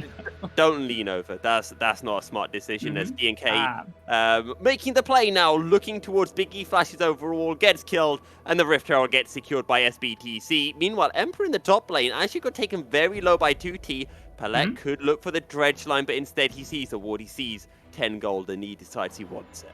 That one was, I think, a bit of Big E's fault. Big E had started the Rift Herald, and he had pushing top lane, but I think through mid lane, they didn't really have anything. And the other problem is, again, Galio can always access. Galio doesn't care about dumping waves for the most part, and DL1, last time I checked, was actually ahead in CS, so does not care anything to come through from Playcool. DNK was already there, Palette was on the move. Like, there should have been more than enough information that you can't be there in the river. And so it's another kill and a Rift Herald given over to the side of SE. And this is, I think, more of the early game. The more this happens, the more this snowballs into additional gold advantage, the better that this is. As I mean, mid lane was in the middle. It was just people ran through. They should have had the information for that. And then top lane Ace pushed and was winning from the side of 2T, but couldn't come down because he was too busy skirmishing with the Gnar to really make any sort of impact. As once again, Biggie feels left alone, whether it's from his own devices or from his team's devices. It feels like he was just kind of left on an island right there to get run down by the rest of SE. I don't really know why Biggie decided, hey, I've got a Vault Breaker. There's 3 members of SBTC around. Let me jump back into the Rift Herald. Didn't quite work out for him. But there's a Rift Herald now on DR1's Galio, so wherever he looks to make a following play, that's maybe going to be even a tower picked up. Emperor in this top lane has already been able to pick 2 towers on the 2 plates on the outer tower. Sure has. This has been a game that I think we wanted to see from SE. We're fighting the Galio. Okay, you almost got half his health bar. That was pretty nice. Well, AP Galio as well, by the way. They don't have damage, man. Like, what damage are they using to kill him right here? Like Biggie's on like Sheen with a single Caulfield, and then like Playcool's got like Lost Chapter, and that's the AP they're using. Like, that's the damage they're using to try to kill like a pretty fed Galio, and it is an AP Galio, like we had wanted, which is fair. Rocket Belt, isn't it? I think it's going to be Rocket Belt, which is. It was for a long time the stock standard for Galio. That was before the items rework eventually became Everfrost and started becoming a very big Everfrost angle. But I wouldn't be shocked if, once again, DL would just wait for more pure damage on the Galio, because not only can he, given that he's pretty far ahead, but also that they need additional damage. That ultimate, when it comes down, is just going to absolutely destroy somebody if DNK delivers him to the back line. Well, SBTC now looking towards, I wanted to say the second Drake of the game, but it's actually still the first Drake. I thought one Drake had already been picked up. It is a Hex Deck. I want to talk a little bit about the later stages of this game, because we talked about the single damage output for SBTC. I believe it was mentioned by the analyst that's talking about, even if DR1 on this Galio goes full AP, it's not going to be a huge damage threat. But I'm looking towards ASE Esports and I'm seeing this Vi, and I'm seeing a big tool to be able to get on top of this Sivir and remove that damage threat quickly from a team fight. I'm sorry, you think the Vi's can be able to remove a damage threat really quickly from a fight? So, I'm being weird, and I'm asking if it can by stating that it will, wondering whether you're going to disagree with me. It can't, because it's bad. Specifically right here, it's bad. It looks like it's Sunder, and I think that's better for interacting with, like, DNK, Emperor, Galio. The real test, I think, in this game for the side of ASE, if they want to team fight this properly, actually comes to... I was going to leave that off somewhere more important, but it seems like there's... Oh, they get nothing. Okay. Flash forward into the handshake, but DNK is here as well. Hostile takeover does land onto the Galio, and it's a shutdown for Biggie, but Biggie himself in the Cyclone. Vault Breaker, the bird ticking down, and it is Palette who ends up getting the kill with the Ignite. I will give every prop in the world I can to ASE Esports right there. They made that look about as miserable as possible for DL1. Like, DL1 got locked in place for maybe 6 seconds, and it's like, okay, like, I don't know what to do. 6 seconds of damage, I think Soraka could auto-attack him to death in that amount of time. Like, it was ridiculous just how much CC got layered on right there. And yes, the trade-off came, but it did go to Palette, so there is that at least to consider in the grand scheme of things, is DNK also, doing a little bit of a thievery right here, stealing away the red buff. And again, this is pretty disgusting. There's the first. There's the second. There's the third. There's the fourth. And there's a death. Just layered perfectly. There's a death. Yeah, it only took like 4 massive CC maneuvers to trade 1 kill for 1 kill in the grand scheme of things. As 2T has killed the Gnar. Oh, they traded back and forth. And I wanted to talk about that as being died as well. Easy. What? There was a dive in the bottom side. I saw DNK charging through a tower. Oh no. Flashes to be able to stop the back. Celebrity thought there was no way out for Celebrity. He just had to hope that he could back in time. But ASE Esports are finding ways to get kills, finding ways to try to keep themselves in this game. Yeah, this time there's CS and there's quite a bit of damage, kind of difference between the two. How in the world did Celebrity win this? Good lord. Easy Love had the ultimate on, he had everything on. Oh, DNK helped him, that's why. He cheated. He's cheating. Look at him. He added somebody else to the fight. This was the top lane fight. What happened here? Oh, on the tower? Underneath the tower. Yeah, he must have taken a tower shot. He took a tower shot. Classic 2T. No, 2T! What are you doing? Oh, okay. He flashed back under tower. No, in fairness, he wasn't expecting the E maybe to come through, and the W like just procced anyway because he was within range for it. But good gracious, 2T, you didn't need to die there. Is that Emperor's 31st solo kill for real this I time? think it was. I really actually think it was. It was his 31st right there. I mean, he had the tower helping him, to be fair, but it's still a solo kill. 32? 32? 32? Oh, no, 32? no. 32? Do not 32? put that Terry. Hey, 32! Oh, would you look at that? Emperor continues to rack up the solo kills as the kill point continues.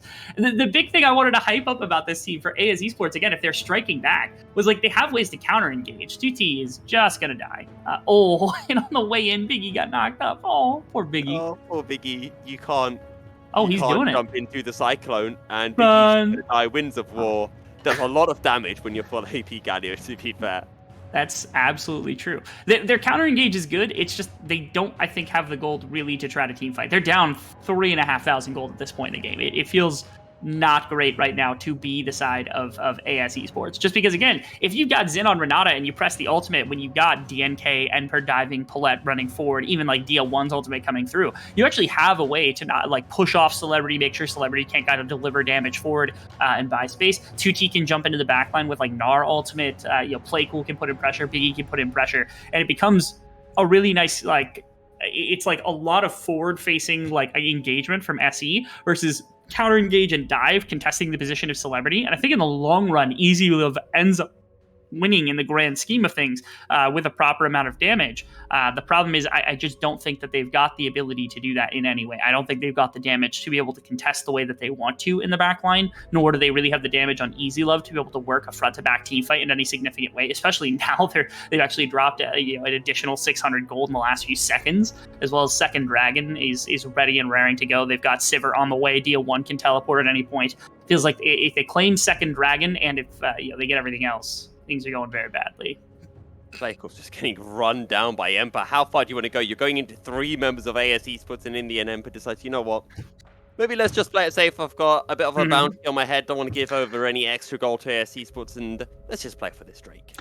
And they drove out Playcool. Playcool had just TP'd, had the flash burnt during the course of that as well. They have the mid lane push. Like, it's going to be Dragon as well. So, I mean, now, 4,500 gold advantage from the side of ASE Esports. SE is not in a position to take back over this game anytime soon. Especially, again, if Easy Love were doing well in this game, it would be like, okay, even if they're down 4k gold, if Easy Love's on 2 items and is currently ahead of Celebrity, I would still have faith that this team could find something. The problem is they just don't have the gold in the right place. It's scattered among a lot of the members that just simply cannot really accomplish as much as they want to in a game like this. And it means that SE can either accelerate by forcing big team fights with DNK Gnar jumping in with DL1 or something else as Emperor. He wants 2 more. Get out of here. You're cheating. No. Get out of here, DL1. Leave. No, 34.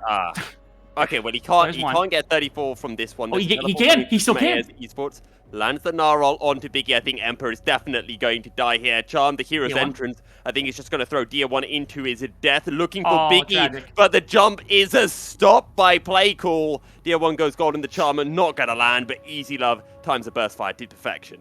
Actually, big props to them for that. There's nothing to challenge on the top side of the map. I guess that DNK is going to be able to push the wave. In mid lane, they lost basically nothing for that either. So that's the first time I think during this series that SE has not been able to respond, or that ASE has responded to a play on one side of the map and hasn't been punished on the other side of the map, losing something else. This is just a pure winning play. As they see Emperor, they're like, oh yeah, it's mini Gnar, everything else comes through. I was really, really terrified that Emperor, without the TP, would have actually just won the situation. And I think, to be quite honest, if DL1 had not showed up, maybe they wouldn't have pulled as many to the bottom side of the map when there was no response to be had on the other side for SE. And it might have actually turned out better just to leave Emperor here. I know that sounds a little weird, but again, in the 2v1, he was certainly doing fine. And it took TPs and multiple members roaming to actually get 2 kills, but it did lead to basically nothing going wrong for the side of ASE Esports, when if they had left everybody else across the map, Emperor probably at least trades 1-for-1, if not just straight up 2v1s to pair on the bottom side. So very rare circumstance where I'm like, yeah, you probably don't TP in there. I think DL1 actually made the wrong decision. Yuloi made a comment in the Discord chat, which is every time Palette's on screen, he's stopping the midway from crashing into that one of his team members, Gagacha, and it just happened again, and your way was actually spot on. Yeah, if you really want the value of Nautilus, like think about this compared to every other champion, right? You have an on-demand shield and a bunch of CC and a guaranteed escape if you hit your hook against the wall. That is the best champion for holding a wave, 100%. It's why Palette died when he tried to hold that wave from Rakan. He didn't have the free shield. As we've got an engage coming through from Biggie. Bella will buy some time, but he will fall nonetheless. Palette flashing out of the orbital deception of the Rift Herald gets another charge onto the mid lane inner tower. DNK looking for more force to flash away. The charm almost landing from Easy Love. But in the end, it's just 1 kill and a tower for SBTC. See, I know typically it's me and Carrix that get to talk about this, but that one right there from DNK is going in the cringe compilation. Mostly because I don't really have much else to talk about here for the side of SE. They're able to force underneath the tower is an attempted play from Playcool that didn't work out. Actually, really nice from Palette to use the Zonias and immediately flash because it prevented him from going down, and then the use of the Renata W from keeping somebody alive in the midst of that fight. It was just his over-aggression. I just get to criticize that a little bit, and it's a funny little phrase to throw in for the fact that, once again, SE, they bled a little bit back, but they're still at a 4K gold advantage inside a game like this. Emperor. Oh. He wanted it. He wants more, man. He's a feisty one, isn't he? He truly is. And even worse is like 2T, even that he goes into Mega Gnar, he's still terrified as he should be because it's Trinity Force Gnar, and he does more than enough damage at this point. This is the play I was talking about where, like, again, Playcool jumps in. This is the play. They wanted Biggie, I think, to do a lot more inside of a fight like this. Got knocked up by Palette, throws the ultimate into the middle of multiple members. The W was never really going to be able to accomplish anything. And then here's the cringe compilation moment. Come on, DNK. Like, he just goes in and then immediately flashes right back out. Like, come on. Like, maybe it's like one of those things, like, you know how Olaf and Warwick, they do like more damage when you're lower, when they're low health. Yeah, maybe it's DNK just does more when his flash is on cooldown. Maybe that's the case. Maybe it's like, they plan for his flash to be down, so he just does crazier stuff. Actually, it's solid contention for Biggie. He just wants the ward out of the brush, but he has got the support of the rest of his team, so he's not going to worry all that much. One thing to note is there was a decent shutdown on, that went to Easy Love to be able to pull some gold, and so he's on relatively similar itemization as Celebrity inside of this game. And once again, it's Easy Love's gold that you're tracking to be the one thing that could make a massive difference in a game like this, trying to play a front to back as opposed to, everything else. Because again, Playcool can dive, Biggie can dive, 2T can dive. They've got a lot of ways to contest, and as long as Zin's ultimate isn't completely worthless inside of a big engagement team fight from SE, I think Easy Love has the time to potentially win fights underneath the top tower. Playcool's feeling it. He got knocked up about 4 times.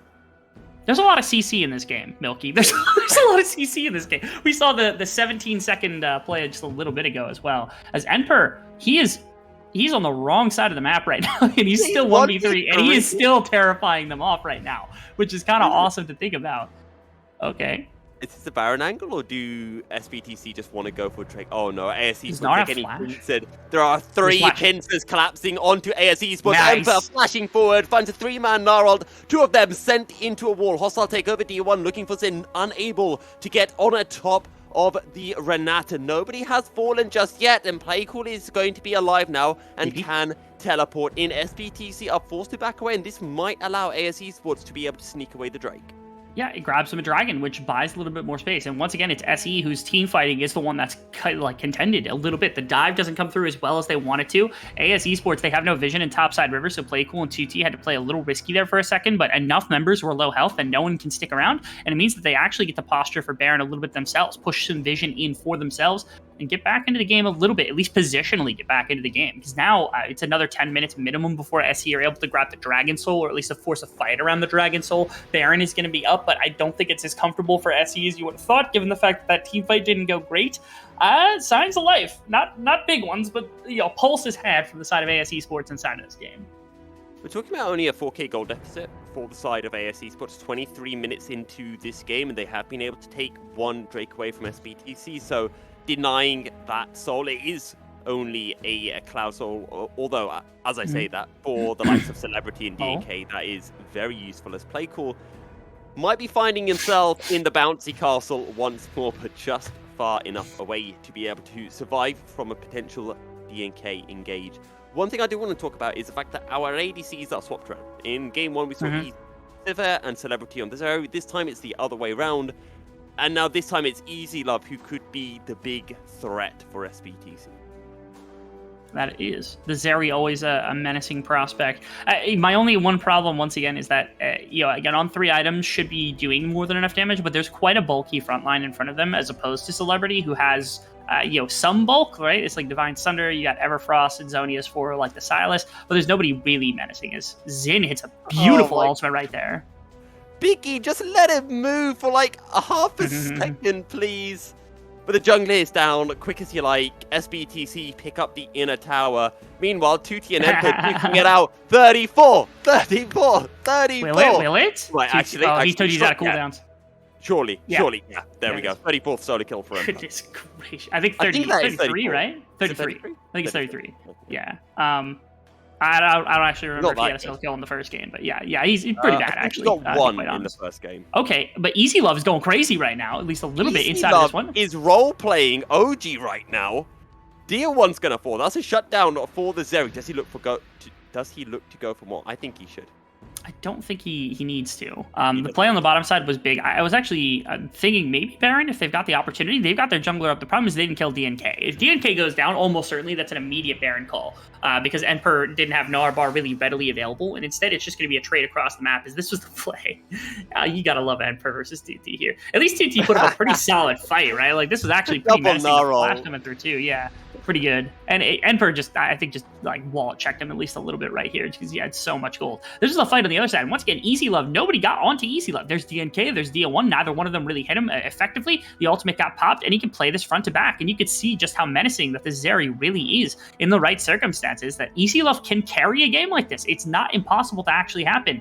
And I want to give that credence over to Easy Love as being a possibility. They put faith in him for some reason inside of the series. I know we don't know why, and I don't think we're ever going to really get an answer for that one.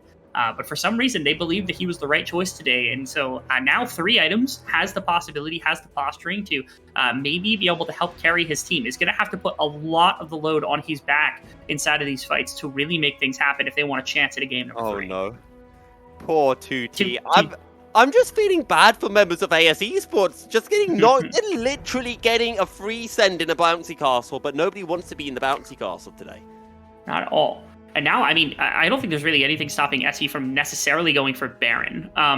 The only problem with this is, like, Emperor doesn't quite have Narbar. Actually, he's in a perfect position with Narbar. Please don't touch the Baron. Ugh. Okay, I wanted him to hold it, because he should be the one diving in with that hop to be able to be the one to deliver Dia1. I was going to say I think DNK is a better choice for it, but right there with the Narbar, I think it would have been perfect for Emperor, as they're going to look... Biggie. Oh, Biggie's core. Biggie is down, but Playcool will find one. The hero's entrance there comes through, finds a knock-up onto Playcool, but SBTC have been forced away from the Baron. Playcool jumping on in. Wow. Can he find an angle? Lands an Everfrost, lands a charm, and down goes Dia1. And now it's all on to Easy Love. He will land the slow with the Ultra Shock laser, Lord. and he's looking for Emperor. There is nothing you can do against the Zeri, and ASE Esports find another kill. And again, it's SE not drawing their battle lines. It's them not realizing how to team fight right here. Because like I said, I wanted to see either Emperor or DNK prepare themselves to go diving in the backline to deliver Dia1 into multiple members and to push out Easy Love to buy space for Celebrity to turn off the Baron and really go for the fight.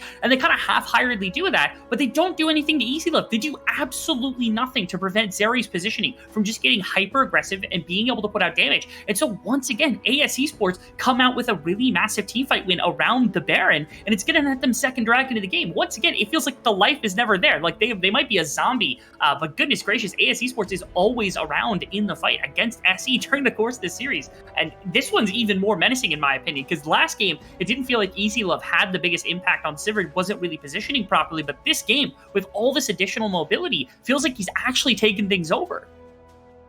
5 minutes ago, I thought this was SBTC's game. I thought they were in complete control. Now, it feels like despite being down a little bit in gold, ASE Esports have this game. Goodness gracious. And I want to give props to Xin right there, because Xin was actually a big reason that Flash ran out of ultimate. It was enough CC to actually get enough members here. And here's Easy Love. Look at this. Oh, 500 damage just dropped into the middle of everybody. And most of the members of ASE basically ate nothing. But it was the bot lane. It was Xin and Easy Love really stepping up for themselves inside of a fight like this to make things happen. Is, again, rearing its ugly head is SE's, team fighting. Their team fighting woes that have been kind of plaguing them for the entirety of the split. And once again, having that same kind of impact, having that same kind of frustration come through as AS Esports trying to drive them into a game number 3, looking more realistic of a possibility by the second. So, Rebel, have a look at the map quickly. Sure. What is the current rift that we have out? That's Cloud Rift. Cloud Rift. What is the best soul for Azeri? What is the best soul? Yes. Hextech Drake. Oh, okay, fine. Undoubtedly. Cloud Drake is also Cloud Drake is amazing. Don't get me wrong, but Hextech Drake is literally everything she wants. Everyone else is slow. She's hyper fast, and she's applying it to every. She might as well 1v5. Like if she's got Hextech Drake, Cloud Soul, at least you can CC her, right? But like Hextech Drake, you can't even get in range. Fair enough. we get Tiamat, actually. Okay. Paletto flashing over the wall, looking for Zin. It's a 3-man hostile takeover and might be enough to buy AS Esports enough time to stay alive. However, Zin has already fallen. Dredgeline coming through in the river. Emperor is able to survive, and AS Esports are on the rope. Easy Love is not in this fight. Hopping over the wall, looking for Paletto. Will be able to find one. DNK goes in with the Cyclone, finds a knock up onto the Zeri, looking for more, but Zeri has too much damage. SBTC looking for 2T, flashing over the wall, will be able to survive. A 2-for-1 for SBTC. Okay, so this was SE, I think, finally figuring out a little bit, and I gotta give props to DNK here, because he's the one that really drove this fight off, because he's what prevented EasyLive from stepping up into the pocket and being able to deliver what was necessary from the side of AS Esports to really win that fight and take anything significantly. Prevented him from hitting Celebrity, prevented him from hitting any of the other frontliners, and it really did quite a bit of damage as SE finally walk away with a winning fight. Didn't really advance their lead in any significant way. Baron is still on the table for both these teams, because nobody was able to get it. But at least it wasn't a losing situation, because I think if you look at the replay over the course of this, Easy Love had an opportunity maybe to win this fight outright were it not for DNK's infraction of his positioning, which was really nice. It's something that they haven't done all game, was being able to test the positioning of Easy Love. And right there, for the first time, they actually drove him away from the fight, which was exactly what I've diagnosed most of the game as being necessary. And this is exactly what we wanted to see from AS Esports. The team that is currently sitting at the bottom of the standings, that is starting to ramp up in power, in just how good they are this split, and being able to take a game of one of the best teams in the league, one of the teams that are currently sitting top 3 in the league, would be massive. DNK looking towards in, lands a Cyclone, teleport coming through from AS Esports, hostile takeover, I don't think it's going to land onto anyone. Biggie already looking for the engage onto Palette. Play cool goes golden, now jumps away with a Spirit Rush. However, Biggie just way too far forward, and Celebrity will be able to pick up the only kill of the fight. Easy Love's got his E, so he's really, really posturing very aggressively here just to make sure that's going to come through. Those W's are hitting really massively as well, even though he's not like the AP's area. It's just hitting as hard as he can anyway. As the biggest problem with this fight right now is that Zin has basically the ultimate being down is massive for like not being able to do anything necessarily is like the Renata, except for deliver a W, maybe throw somebody back. Easy Love is the only one that's fight prepared here. No smite potential. 2T's not really in. They have to contest it because they lose the game if they don't. But Easy Love's got to do a lot of work. Trying to deny the Baron one more time. They can't steal it away. SBTC still all alive, and they find the kill onto Playcool. They find the kill onto 2T, and it's only Easy Love and Zin left alive. And it was DNK right there that really did a lot of the work to make sure that, once again, Easy Love can't step up and can't put the damage into the team as necessary around that Baron buff. And now, with all 5 members with Baron buff potentially here, with Celebrity around as well, with all this wave clear, they might actually be able to push for some significant damage into the base. At minimum, this is going to deliver them 3rd Dragon of the game, if not any more. They might just push for an ending right here, because they still have 20 seconds on both the Soul Laners. It's going to have to be a massive pull from this team. Zin's ultimate is only just now back up, so has a possibility of holding this. One Nexus Tower down, they're looking for the second. SBTC sure like to make their fans sweat, but in goes Biggie. The focus onto Emperor, but Emperor's just not gonna die. He's a big, chunky nah, and Biggie will fall. SBTC still 5 members strong, but they will make their retreat, and AS Esports will keep their Nexus alive. Yeah, lost the Nexus Tower, but we're able to hold the last possible second. This is the play that happened elsewhere. Okay, okay. I don't know exactly when this occurred, but it looks like a TP had just come through just at the last possible second. This looked very familiar to the previous fight, which is why I was lost for at least a moment there. But it leads to, it's another circumstance where too many members lost so much health that nobody could stand there for Easy Love to really be able to put out damage. And that's honestly their only responsibility in a game like this, right? You look at Biggie, he's 2-11-4 right now. Like, there is absolutely no use for this Vi except for CCing members to make sure that they can't get onto Easy Love, denying them access to the backline, and just letting Easy Easy Love step up to try to put out damage. It is 100% a pure backpack performance from Easy Love right now to be able to put out any damage as necessary. And that fight was indicative of the fact that, again, SE is commanding in every other position of the entire game. Easy Love's the only one that can do anything. And if he has no space to do it, they're just losing the game. In fairness, Biggie does have a Black Cleaver. You know, he's shredding some of the armor from members of SBTC. Although I agree, it's not a huge amount. That's the hardest copium I've ever heard in my life as well, by the way. Just watching it. He's got Black Cleaver. He's shredding art. Like, no, he's not. Also, it's a lot. It's like, Zeri's like 70% magic damage. Like, it just doesn't matter that the armor's getting shredded. It's like, Biggie had a good game one in early game. I don't even think his early game was bad in this game, but it's very clear that he's quite lost when it comes to what to do in a team fighting type circumstance, which is at least a little bit harmful in a game like this. They're just trying to weather the storm and the Baron buff at this moment, but it's very difficult to do. You can see the damage from SE is really high, even against the structures, especially as Emperor stacks this Narbar. This gets worse and worse by the second because you cannot contest their position in the slightest with this Baron buff still around for at least a little bit more time. It looks like this is the last wave they would have any potential. This is the last couple of seconds of it. If they wanted to try to fight, now would be the time, but I think they just let this one peter out. Biggie is back up. Look how low that Nexus Tower is going. A few autos from Celebrity would be enough to take it down, and there are more minion waves that are flooding on into the base. One more fight win for SBTC, and that's game. AS Esports, though, look how many structures are still left standing for SBTC. There's a long way to go for AS Esports if they want to somehow find a miraculous way back into this game. The only way to win this game at this point is just team fighting. Like, the only thing that they've got is that when they can if they can contest a neutral objective, if they can wait for the side of SE to try to put themselves in a bad place where they can look for a team fight, that's how they can actually win a game like this. But outside of that, like, there's no way they're macroing their way back into this game. There's no way, even a Baron buff, I think, this point really wouldn't do anything except for slow the amount of time that it takes for SE to really get into this one. As I gotta give props, though, given the fact that this is like the bottom rated team. They've won 4 games all split. They've had 2 wins, and all of their wins have come through those 2 series, right? Those are the only 2 that they've won. For that team, for a team like that, where like they're at the bottom of the standings, for a team that's trying to establish themselves as a world's contender, the fact that they've taken to like 2 35+ minute games has really showed that they're at least very, very annoying to play against, to say the least.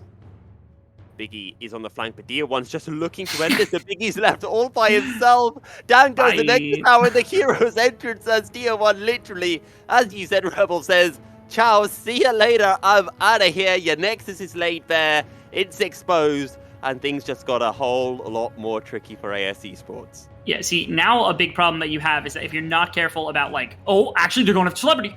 They're finding the engage. They're looking for Celebrity, but look at Dia1. He's going straight towards the Nexus. AS Esports are finding the fight, but no, they're not finding the fight. They're losing the fight. In a 5v4, SBTC will win the fight as Dia1 just bonks on the Nexus tower. Celebrity almost gets a kill on Easy Love, but Dia1 takes the Nexus in time and stops his ADC from getting another kill. SBTC with their 7th win of the split. Feels a little more like pulling splinters than what you'd expect from the side of SE, but they do come out here with 2 wins that were at least convincing enough for me, right? I think it was against the bottom rated team. Like, if you take the nameplates and like the standings off, those were decent wins from the side of SE against a lot of teams, but against our bottom team, I wanted to see at least a little bit more. That was my one complaint about what we saw over the course of this series, but they did walk away with a couple of wins. They were able to be quite resilient in the face of some decent early games coming through, and again, it's team fighting sloppiness, but it wasn't always sloppy, and they showed at minimum they started to make adaptations at the end, right? Like, the dives from Dia1 and DNK did show that they were at least learning how to play team fights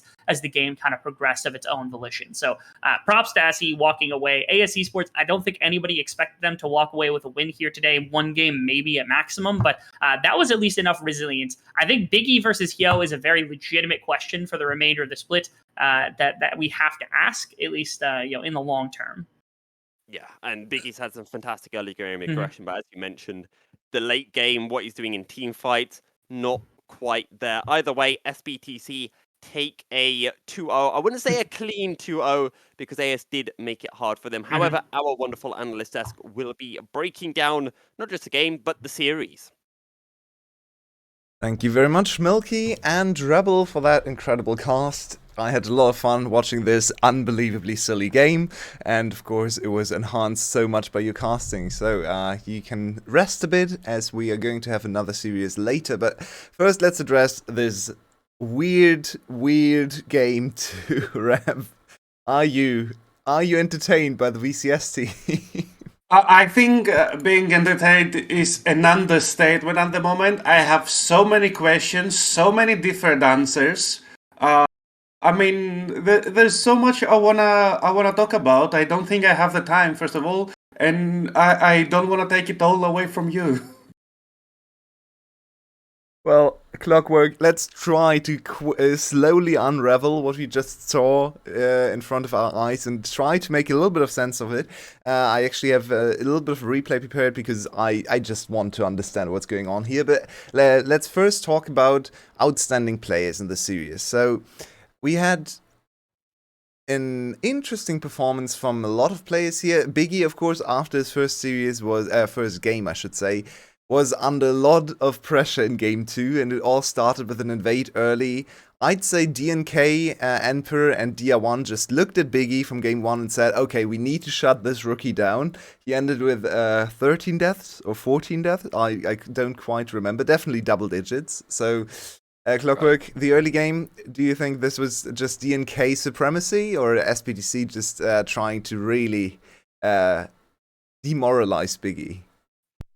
Okay, as you said, SBTC noticed that this kid can play the game. So they decided to give him the VCS welcome, which is head in the toilet, flush 3 times, just like in Milky's middle school. Okay, and that's what they did in the whole top side. Like Emperor and Dia made sure to get Prio in their solo lanes, and then enable DNK to invade the Vi and constantly kill him over and over and over. And that basically locked Biggie out of the game, because at that point the Vi just becomes an alt bot and can only ult to crowd control someone, which is bound to fail because that's the only utility you're going to have in the game.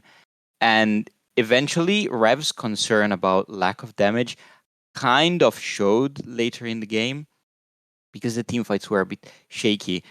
We have some replay around, I think, minute 5 or 6, where this was one of the first invades that we were mentioning, right, Yulwei? Well, yeah, wait a second. I actually want to talk about that a little bit differently, because that's more about the communication on ASE Esports' part than on the punish on SBTC's part. I think that was a little bit earlier.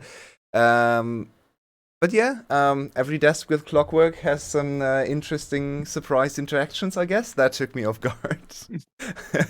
Need to tell Milky about that. I think he left for food. But yeah, let's. I actually want both of you to explain to me what happened this instance in the game. And I'm actually super surprised that we were here for almost 40 minutes after this very play at 6 minutes, because I was done with this team. I was completely done with ASB Esports, and I'm going to set up this replay with a little bit more pretext maybe, because yeah, this boggles my mind. So to quickly explain what's going on here, we have ASE Esports, we have Dia1 here on Galio. Of course, Galio, very good at collapsing into side lanes. And Playcool sees him. He knows Dia1 is level 6, okay? That's the first information we need to establish. Playcool has full awareness of Dia1's level, and obviously he has his ultimate. So if we play this clip here, we see Dia1 is just clearing the wave, Palette is ready to hold the wave, and then Dia1 leaves into topside, okay? Playcool is fully aware of this. He even pings, you can see on the map, he pings it. In the meantime, in the top lane, top and jungle force a fight. So DNK contests Biggie over in the top lane, and the 2v2 in the top lane could be alright for ASE Esports, if not for Galio. And once again, I'm going to stress this one more time, Playcool is fully aware of Dia1 leaving towards topside with level 6 available. So please, my analysts, explain to me how a professional team can come to the conclusion that this is a good 2v2 to take into Galio roaming into top lane. Well, go ahead. If I may, I think I'm gonna explain this with a couple of puns. Okay, I think I'm gonna count them as well. So we have here the notorious BIG, who is Biggie. Okay, that's the first one. And his first game was kind of juicy. There's the second one. Now, without any warning, third one, they wanted to hypnotize them, fourth one, and so they got into his jungle, and what they did to him was unbelievable. There's a fifth one. There was the mid laner who also got hypnotized for some point, for some reason, sorry. That was play cool. He did not play it very cool. And I think that after the 0-1-1, just Biggie honestly lost track of the game. He didn't know how to play it. He just wanted to force Vice, an excellent champion, to just force plays over and over again. She has so much CC, so much burst in her kit. And I think that's what he wanted to do, and not play AFK. But the 212, 213 score is really deserving for him for that game, I think. Not holding back, yeah. He definitely looked much more exposed and more like a rookie coming and trying to make his mark on the pro scene. His Lee Sin game was promising, his Y game. We don't want to talk about it much, but let's try to figure out what actually led to this game being that extended. I mean, we talked about the draft, right? The draft wasn't great for SBTC, and it almost came back to haunt them. But in the end, they were able to find the team fights to win this series in the end. They walk away with a 2-0. Clockwork, are you more convinced by SBTC now, moving to 7-3, so very likely going to be a playoffs team? We almost can't push them out of playoffs now with that score. Only one series to be almost entirely sure. So where do you rank this team? It's really hard, right? It is. I mean, they locked in playoffs for what it concerns me. There's no other team that can consistently challenge them out, like push them to fifth. So that's clear. However, many other people in the broadcast crew argued that they were actually like top 2 or top 3 even, which I'm not sure about this because I've heard. I've kept my judgment a bit of afloat because in the last few weeks they lost again the great teams, the Secret against GAM. So I wasn't taking too much into account of these losses. However, even in a 2-0 like this, they have shown major indecisiveness and mistakes during team fights. And in the VCS, you cannot hope to get to the finals to win the title without good, solid team fights. So this is a major problem that they need to fix in the next 2 weeks, and I want to see them in their next few matches, especially what's coming up. As Saigon Buffalo and Team Wales in next week, they are crucial to show that they can team fight better than this. And let's move on to the MVP discussion, because I'm actually just pretty confused as to who to give my points to. I thought Dia1 had a really nice early game, but then late on, well, he was Galio, so he didn't really do much. Enper had some really nice side lane plays, but he also got caught a few times.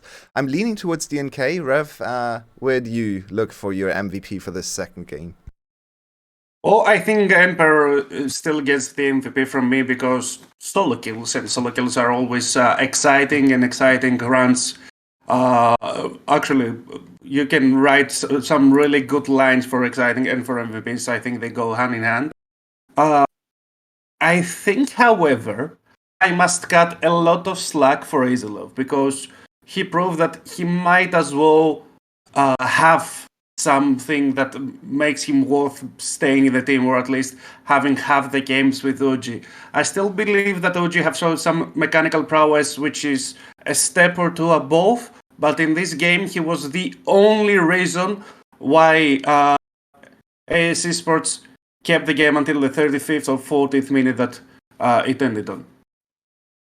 What about you, Clockwork? Do you agree? I also have a hard time picking up an MVP. I was impressed by Celebrity. He had quite a spotless game on the Sevier. He had a lot of weight on, especially in the later team fights, because at that point he was the only reliable source of damage. However, I think he played exactly how a Sevier player should play. So that's my favorite pick for this series. Actually, for this game.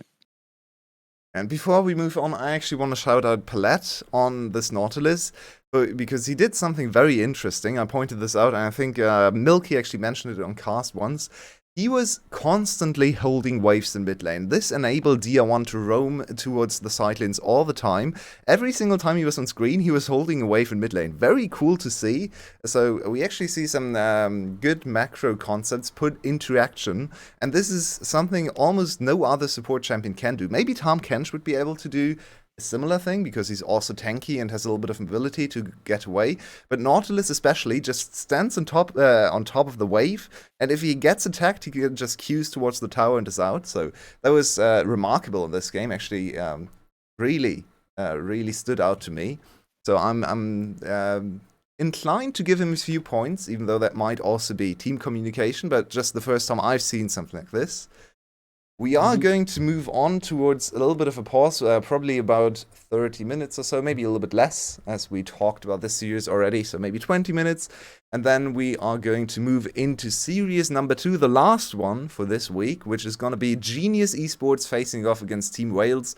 So before we close this desk to go into a little bit of a break, give me your quick impressions / predictions for series number 2. I Madness. think. Well, okay. I think one should be really willing to lose all of his Twitch points, let's state it that way, in order to bet on Genius Esports at that point in the split. That's all I'm gonna say. Right. I have 4 words: madness, chaos, mayhem, and pandemonium. I can't wait. And with those amazing words, let's go to a little bit of a break. As I said, about 20 to 25 minutes, we're not quite sure. And then we're going to be back with the last series of the week, Genius against Wales. Quite an important one, especially for Wales, but also Genius. Almost last chance saloon if they want to have anything to say about the players. So we're still not done with the week. More VCS to come, so stay tuned.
Welcome back, everyone. This was a rather short break, but we are already looking at the last series of the week. It's Wales facing off against Genius Esports to close us out today. And with me is once again Ref, and I have collected yet another guest to our beautiful desk, which is Recollect. Welcome to the VCS. And I want to start with you, of course. You, of course, are involved in LJL and also now newly in LLA. So with some other minor regions, tell us, what is your expression compared to those two leagues of the VCS after that first series or even after your research? So it definitely feels a lot faster, right? In terms of the early games, it feels like proactivity is a big factor in the VCS. Whereas a lot of the other teams, they tend to play a lot more slowly, typically around objectives only. So not playing for plays on the top side, not playing for wave denial on the top side, which is something we also saw in a couple of these series. So it is a lot quicker. And I would say that the overall skill level is fairly high. However, I think it's quite interesting that the teams' individual levels vary so much from role to role. Instead of in most regions where you just have very good top laners and then sub-parity carries, each team has a little bit of one or the other. So there's no team that's made up of like a bunch of amazing parts, or at least that I've seen in my research. So it's quite interesting to see how that affects the matchups week by week. And I think this matchup is going to be a really interesting one for those reasons.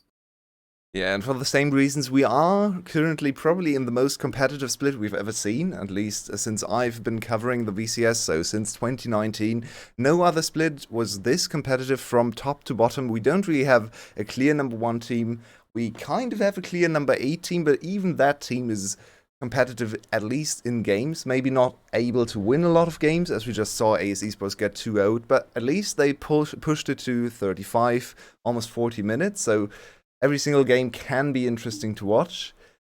And before I present you with my jungle ranking, to ask both of you what do you think about my ranking of the VCS junglers, I wanted to start with Genius, because we just saw ASE Esports, and Rev, Genius Esports is another one of our struggling teams here in the VCS. Do you think they're right now the worst team in the league, or do you think that still goes to ASE Esports, or maybe even Cerberus?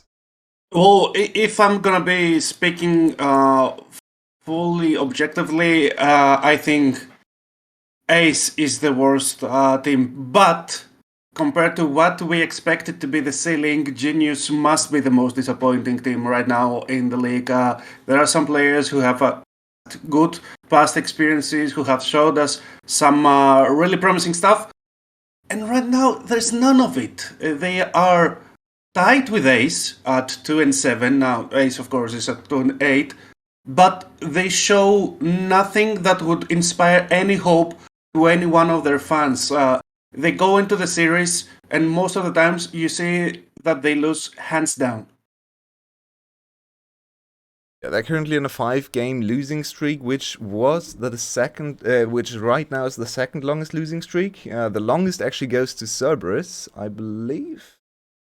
Yeah, Cerberus on a 6-game losing streak right now. So if Genius gets 2-0 today, they are also going to be breaking that losing streak record. So that's actually not in ASE Esports' hands, but still over the course of the whole split, I would tend to agree with you that ASE is still probably a worse team.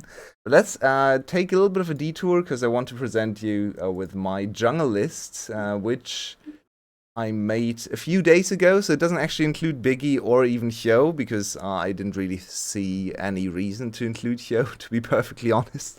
His performance hasn't been very impressive. So from your research as two outsiders to our league, I guess, or to guests, I should say, because that's a much nicer framing. Recollect, let's start with you.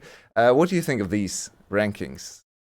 In general, everything seems about where I'd expect. I'm surprised a little bit about Killer Queen, though. I must confess, I think has had, at least in their last couple of games, not as fantastic a performance. Is a little bit of a flippy doodah, shall we say? So, maybe it's a byproduct of the junglers sort of going down. I know Drakthar had a bit of an awkward series last week, a couple of those, so I'm not too surprised to see that in there. Yijin again also had a couple of toughies. I think maybe where I put over Drakthar, but that's sort of a coin flip there. But aside from that, it's pretty much from what I've looked at about right, I would guess. On the other hand, I'm also seeing things that I expect. In a true flippy fashion, I think Killer Queen should have both the 4th and the 5th place, so it's truly at 50%. And the only thing that would change, but I must admit that there's a huge personal bias, is I would put Levi in the 1st place. Of course he would. A lot of people would, and I think it's also competitive. I'm not saying BJ is a clear-cut number 1. Let's cut back to our beautiful faces as I want to talk a little bit more about Killer Queen, because, yeah, both of you, of course, mentioned him, and he is the defining player for this team, for any team he has been on, honestly.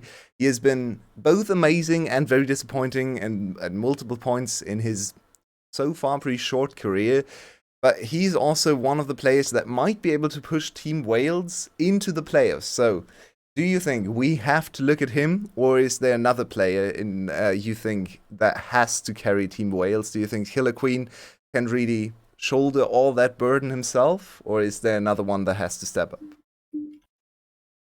So let's start with you. Yeah, so I have clearly got the wrong end of the stick here, because when I was watching the games back, I felt like it was when I was looking at the other lanes, Killer Queen was the one I was most worried about for this roster, and the reason for that is simply, when I run down the list of players name by name, I think CBL has looked fantastic this split. From the games I've been able to watch, has looked like a really good support. Consistent, engages look great. Reynata, brilliant performance.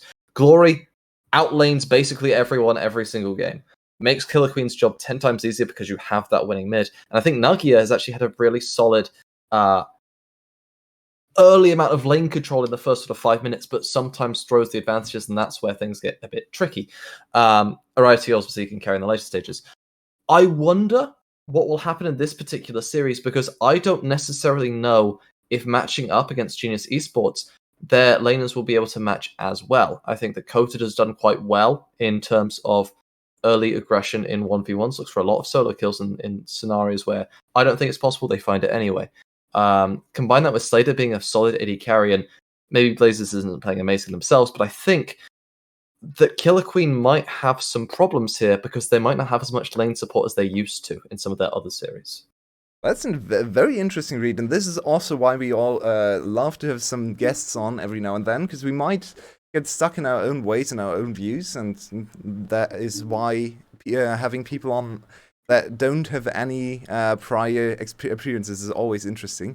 Because, yeah, for me, Killer Queen is the star on this team, so maybe also looking at the MVP points, because when he pops off, he gets all the points, and when he doesn't pop off, we don't distract points, so maybe that's also why he's catching my eye so much, because he's very high up in our standings, but maybe some of his int games don't quite get mentioned in the positive MVP points. So, Rev, I'm not entirely sure how much of that discussion you caught because of the DC, but I'm just going to set you up with maybe looking at the two ADCs in question here, because to me, Ariety has been a very disappointing part of Team Wales, and one of the reasons their team fighting is pretty weak so far. And on the other side, Slater is a little bit of a weird one. He used to be the best ADC in the league, and now he's somewhere in the middle. Would you agree? I would state so, yeah. I think it goes with the meta as well, because right now there's a lot of skill checking going around everywhere in the Rift, but you cannot really do this in the AD carry position, maybe with the exception of Kalista and the occasional Raven. So they feel a bit out of place with a question mark. They feel that they have to completely swap out their playstyle and play for solely the team fights, and that seems to have confused their fingers and muscle memory a bit. And with that, we're going to head into draft. Are there any champions you're looking out for these two teams in particular? Any specialties you have spotted looking at their draft so far? I wish for a Twitch. Sorry. Oh, there we go. Absolutely Twitch. And I think aside from that, it's just going to be Gwen, right? It's priority every single game for every single team because it's just so strong. We have bans coming in. Wales start on the blue side and Genius Esports on the red side. We have pretty standard bans. We can also see a lot of focus onto Slater. Lucian is one of his favorite ADCs. Kalista is something they've liked to go to, and she's just super strong. But that leaves Zeri, Yumi, and Sivir open. So we start with the Zeri first pick. There's a Zeri indeed, and now I think that Genius would be quite genius to just lock Gwen and the Sivir. The Sivir is an excellent answer to the Zeri. We've seen it for quite some time now. It's the new, I think, Aphelios versus Jinx. And there's a lot of Gnar and Gwen going around for all of the top laners in the VCS. So if one's not there, you just pick the other and you're in the comfort zone without the enemy having their own comfort zone. The only thing I'm a bit worried about with this one, though, is the fact that this is the first time that they'll be piloting the Sivir. So it will be our first opportunity to see Slater on that one. And we did mention, obviously, the importance of this AD carry matchup, them being the more historically skilled of the two, perhaps, in the later game sort of stages. So yes, this does fit that team fighting stage, but I feel like she's more of a utility pick, utilizing things like the On the Hunt to get other members in that maybe lack range, which Poppy also uses a bit of a defensive sort of tool as well. So you got a safe core here, but they're kind of lacking in that actual ability to get onto the opposition right now. Yeah, they'll have to complement Poppy with Sivir extremely well. They need to use their Underhand so that Poppy can get into position. On the other side, I see all of the power picks going towards Team Worlds. They have everything they want to have and even more right now, because the power pick in the bot lane, the power pick in the top lane. And yes, Poppy seems to be an extremely good pick in the jungle and a priority for many major leagues such as the ASE. But there's the extreme counter. Trundle counters Poppy extremely hard. Yeah, it definitely does. I'm a little bit interested as well, though, because we do see that Gwen being given over for free. It usually symbolizes we want this Jax counter pick to come through. Will be the first time it's picked up. Otherwise, you can go towards something like the Gangplank, which typically isn't an amazing matchup into the Gwen itself, but instead the stylistic change-up. We're seeing the Fiora. This is something that can have a similar amount of that late game split pushing potential as something like the Jax, but also very good into these tanks. So if Trundle does go towards that top side, you have some counterplay. You've got a little bit more nuance to come through. Only issue is right now is that you do have double AD on the top side. So both of these top laners, they're going to get a lot of value out of things like the plated steel caps, because of obviously the resistance to the auto attacks. Both these champions like to dish those out so far. So there is a lot of value here towards armor-based itemization to come through if you are playing this Gwen specifically. And I think that's a missed ban over for Genius. Not sure if they were punished or anything. Would have to do some research in terms of asking some of our contacts. So maybe something we can look into after game one. But that's an interesting one. We don't really see many missed bans a lot of times. So a little bit weird to see that. We also have Talia being removed on the side of Wales, which I actually think, looking at this composition, you just mentioned, Rick, that they are very AD heavy so far on the Genius side, banning away a little bit more of the early roaming utility kind of champion. Sure, Talia also has good team fighting, but might actually help Genius to build a stronger AP threat into the mid lane. Do you agree? It definitely would. The only issue with the Talia pick would be that you would be lacking in CC setup to actually enable it right now, because you can't go into the AD position to do it. You'd be then forcing yourself into a engage-based support, which is kind of telegraphed, right? You then have options later on down the line. The best champion you can probably play right now is you would adjust your bans and then come in with something like Swain or potentially Ahri. The idea being that the blue side composition is really lacking in range, which means that you can play one of these lower range engage styles, whether that be the drain tanking Swain or the picking of the Ahri. Plus, you can't pick any of these control mages, which Glory has pivoted to on occasion. Things like the Azir, not going to be as amazing into this Ahri. But I'm still worried because Team Wales is getting so much value from the picks they've got so far. I mean, they got blue side 4 pick Yumi. That's absurd at the moment.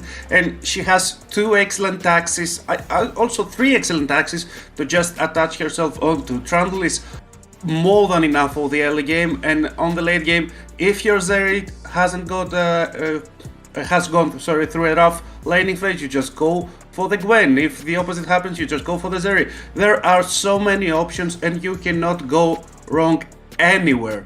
the only way I see them losing any team fight if Lissandra uses her Frozen Tomb on top of Fiora and Fiora somehow riposts it. That's the only way I see it. Okay, I see your face, Recollect, and I agree, but I have to clarify, we are watching the Vietnamese Cow series, so the Alistar is no surprise whatsoever. It's one of the favorites of all of our supports, and we see way more Alistar here than in any other league, so even though your face definitely didn't seem like you were very in agreement with this Alistar pick, it's not that big of a surprise. Yeah, it's not a surprise for sure. The issue with the Alistar is threefold, right? The first is you're playing it into Trundle, someone who is likely going to want to take away those stats as soon as you pop that Unbreakable Will. So that's immediately going to be a bit of a problem. The second thing that you have to worry about is the fact that Red side doesn't actually have amazing engage themselves. They're very reliant on Alistar to actually start the fights, but you can't do that onto Gwen because of her W. It makes things a little bit tricky. You can't do it into Lissandra amazingly either because of counter engage with R.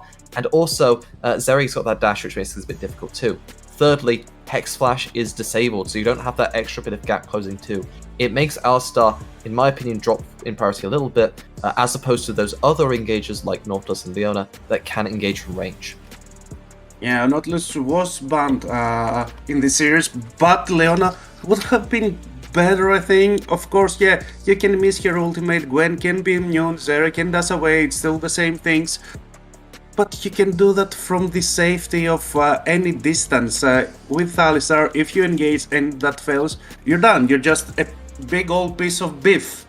So, I don't know. Everything seems against Geniuses at the moment, and Team Well seems to have the upper hand. So, I assume you are going to predict Wales to win Game 1, Ref? Okay, and Recollect, do you agree with that? Yeah, I think it's going to be really hard to get yourself to the point where your Fiora is strong enough to split with a safe core that doesn't get engaged on by Lissandra. Okay, so both of my analysts are in agreement that this is going to be another loss chained to the Genius Esports loss streak. 5 games in a row now, they haven't won in quite a while, so they're trying to break out of it, and to guide you through this game, we have Rebel again, this time taking the role of play-by-play, and I'm sorry, Rebel, we gave you Clockwork as a color, so I hope you can survive the next 30 minutes. Who else was supposed to cast a series between Geniuses and Wales, except for our beloved Clockwork, as we're going to be jumping into our final series of the week here at the end of week number 5. Clockwork, welcome to the casting desk, my friend. I think it's the first time we've actually had a chance to cast together, and you get another crack at this series because I think you did this one earlier in the split too. Yo, I'm so happy that I get the chance to cast with the great Rebel. And, you know, I said before I want Chaos, Mayhem, Pandemonium, and you welcome me with an Ari versus Lissandra matchup? Yeah. I feel wronged. Yeah, that is a personal attack. Snooze, am I right? Oh, actually, okay, we get a little bit of fun. We get the ghost teleport coded on the top side of the map. Also, really quick, I think I've made this point to you before, but I'm just going to make this point happen right now. All right, ready? Ready for this? Coded bad. Go. Okay, now that I've said that Coded is bad, he's going to play great this series, because every time I've gone to criticize him, it has just completely turned out of 10. Because most of the split, Coded has been, like, not the Coded that we've seen previously. He was at one time, like, top 3 top laner, just has not been that player most of the split, unless I start to criticize him, in which case he's right back to his old ways.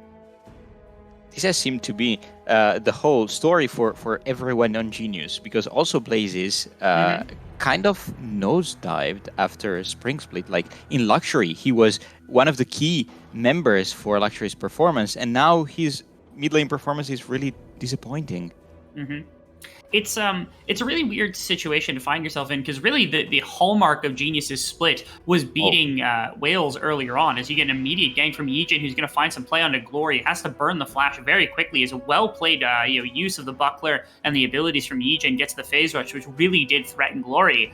But like we said, earlier on in the split, it was really their victory over Wales that's been kind of the linchpin of the hallmark of this team. Because otherwise, their split has basically gone completely unheated. Against all of our expectations, this team has really flopped a lot harder than I think we anticipated it doing. Right, and especially how they mentioned it on Dash. They started actually really, really well. Killer Queen peaking in the top lane. They started really well with 2 early wins, and every one of us thought Killer Queen. It's all good. I think Coded's fine. It has the repose readily available, so... Okay, no kill pressure Nope. here in the top lane. And yeah, they started really well, and we all thought they could, contest for playoffs. And then 5-game losing streak, and it seems that they lost all their team. Killer Queen, stop! Let me talk. He just wants You're to bully never gonna Coded, kill man. Coded. Yeah, okay, it's not even working either. That's the worst part about this, is Coded is kind of schmoving on him right now. Didn't get the zone, unfortunately. I think if he had gotten that one, he would have put some threat onto Killer Queen. He still puts threat onto Killer Queen. His Nagia can't really support either. Again, I told you, criticize him at the top of the show. He's going to play like the absolute beast. There's an aggression. He knocks a variety before he gets through. Yeah, but unfortunately not able to stop anything. But they don't see Yeet on the wrap-around, the flash E back into the rest of the team. Not going to be able to get away as a Riot. Already broke the summoner spells, thankfully. Not enough pressure from Slater. No spells left from Beyond to be able to follow up on that, as the aggression doesn't quite pay off for Genius, but they do get all the summoner spells. If we had Spoods producing, I would ask him to put him the meme gif, it's time to stop, to signal Killer Queen that gank. All right. It's time to stop. Thanks for that, Clockwork. There's a genius on the Rift, and that's me. Yes. Only the one, though. Well played, Mega friend. Brain. It's time to stop, and the pause comes in. I'm sorry, everyone watching. I'm just that powerful. Nothing I can do. Yeah, your name is Clockwork for a reason. You're a physicist because you control time, and that makes a lot of sense to a lot of people. So immediately, it's double worse. Like in a pause with any other caster, they would bring a deeper analysis or more narratives. But it's the two of us. It's just enabling us to shitpost more. It's terrible. Yeah, it's the exact content that people come to the VCS for. We don't come here for the absolute top level of gameplay. We don't come here for a bunch of really well constructed narrative here on at least the unofficial stream. What we come here for is some good old fashioned shit posting to every possible degree. Now, that being said, I'm going to divert us from our normal shit posting to talk about Team Wales a little bit, because Team Wales currently sits at like 4-5. If they win this series, they're actually tied in record score with Saigon Buffalo for that 4th playoff spot. They're above Cerberus in the standings, which is astonishing, because this team has also had a lot of losses. They've taken wins against like GAM. They pushed Team Secret to like best of 5, but then they lost games against like ASE. They lost games against Genie, like teams lower than them in the standings. Had they not lost those games, they'd be sitting closer to the top of the pack in playoffs. So is Wales good, Clockwork? Look, a heat wave just ended here in Italy, and I let outside my take. So now I just took them out. So this is the hottest take you're gonna get. Okay, here comes. Wales is better than Cerberus. Okay. That's not that hot a take, because they're sitting in front of the standings, but sure. Right, but not only because of it. It's because Team Wales, we know that their players can be good, especially Glory. We had a lot of expectation with him since the BTS times, and the same for Killer Queen. We know when he decides to, he has a very high ceiling, and this with Nagia as well means that their ceiling, when they hit them, they're not consistent yet, but when they hit their ceiling, they're actually delivering. They're actually taking wins from top teams, which Cerberus, for example, never managed to do it. And despite how many times we insist on how good Cerberus can be, they have never been. Wales have been, not too often, which is their main obstacle at the moment, but there's a real chance that they can get to playoffs. Of course, it comes a bit harder if it's top 4 instead of top 6, because it means that they have to challenge Buffalo, but they're just like 1 game behind, and they're favorite in the series, so they can be tied at 5-5 at the end of week 5.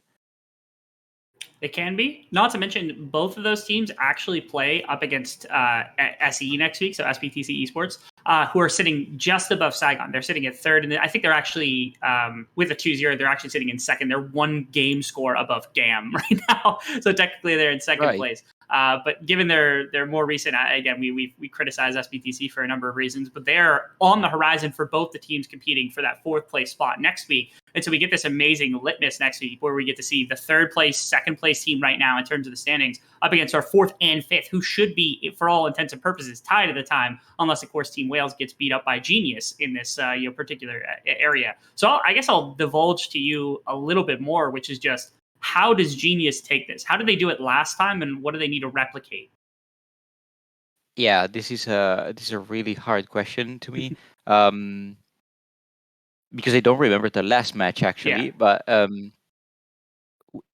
looking at Genius right now, I would definitely try to play Yijin has to deliver something in the early game, try to play around places, try to recreate what worked for this mid laner in the past split. So trying to unlock his lane as much as possible and roam to Coated, enable Coated to be on this carry, on this Fiora, to have an impact, mainly in the side lanes, creating a win condition for him. And I'm not going to talk about bot lane because Slater has not been the AD carry any one of us wanted to see. No. So top side is what I'm looking at.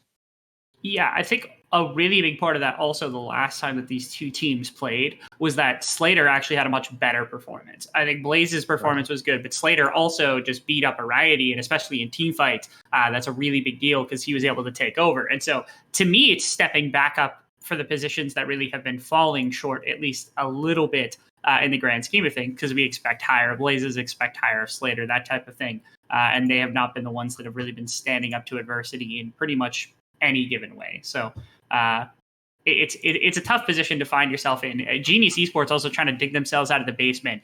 Now, here's a harder question, right? You said the hot take is that Wales is better than Team Cerberus, but both AS Esports and Genius Esports are within striking distance of Cerberus right now. So my question to you is Genius Esports better than Cerberus? Wow. Yeah, if you want to, that heat wave you just delivered? Yeah, that's here in America too. Yeah, you're getting some more spicy questions from me just as easily. I love it. So wishful thinking, I would like, because this split Yulway mentioned has been one of the most competitive in recent times. Absolutely. Everyone is really close distance, and on top of that, our bottom rung of teams has never been this good. We've had last split, there was Flash, there was we can't say it, a pushover. They didn't do much. Genius and AS, they're fighting. They're not great, but they're fighting. And Genius also can, take games of teams above them. Now, the question is more about Cerberus than about Genius, because I think we already understood the level Genius is at, and they're probably not improving in the last 2 weeks, realistically. Unless, of course, as you said, Slater gets back to his level. Cerberus is oscillating, so if they keep dipping as they are, then it's very real that Genius can overtake them and just, knock them down a peg and force them into relegation. That would be huge, and I would love to see it. And I don't love Genius, but I would love to see Cerberus in a pinch. I think that would be the wake-up call the team needs. Like right now, the fact that they can't figure out what to do with Pun and Poss, they can't figure out what to do with Yato, they can't get a support that's actually really performing at the top level. I think Draklar's split has been fine. I think Artemis has been playing fine. It's just that neither of them feel like they have enough to be able to win games for whatever reason, and that's a big reason why Cerberus is just having so many struggles. I think we're gonna try to cut it to a break here really quick, just because we have no idea what's going on. We have no control over how quick this game is going to come back. If I had to take a wild guess, and I'll get your opinion on this real quick, Clockwork. Do you assume that this is some sort of like rune or some sort of bug that somebody had in Champ Select and they have to redo all of Champ Select over again? I do not want that to be the what is it? The hex flash zero respawn time. That would be awful. It hasn't happened in the VCS yet, so I hope it's not that. Otherwise, we need to run the gauntlet again and draft and give more time to the desk, which is absolutely shameful. But let's hope it's not needed. I agree with that sentiment. Well, we're going to cut it to a short break. As soon as we get back into game, the second that we do, we will make sure that we are right back on screen and covering that live just as fast as possible. Stick around with us because VCS should be back any minute now.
Well, we are back into draft apparently. We saw Rift already, even for a few minutes if I remember correctly, so that's a really late draft remake.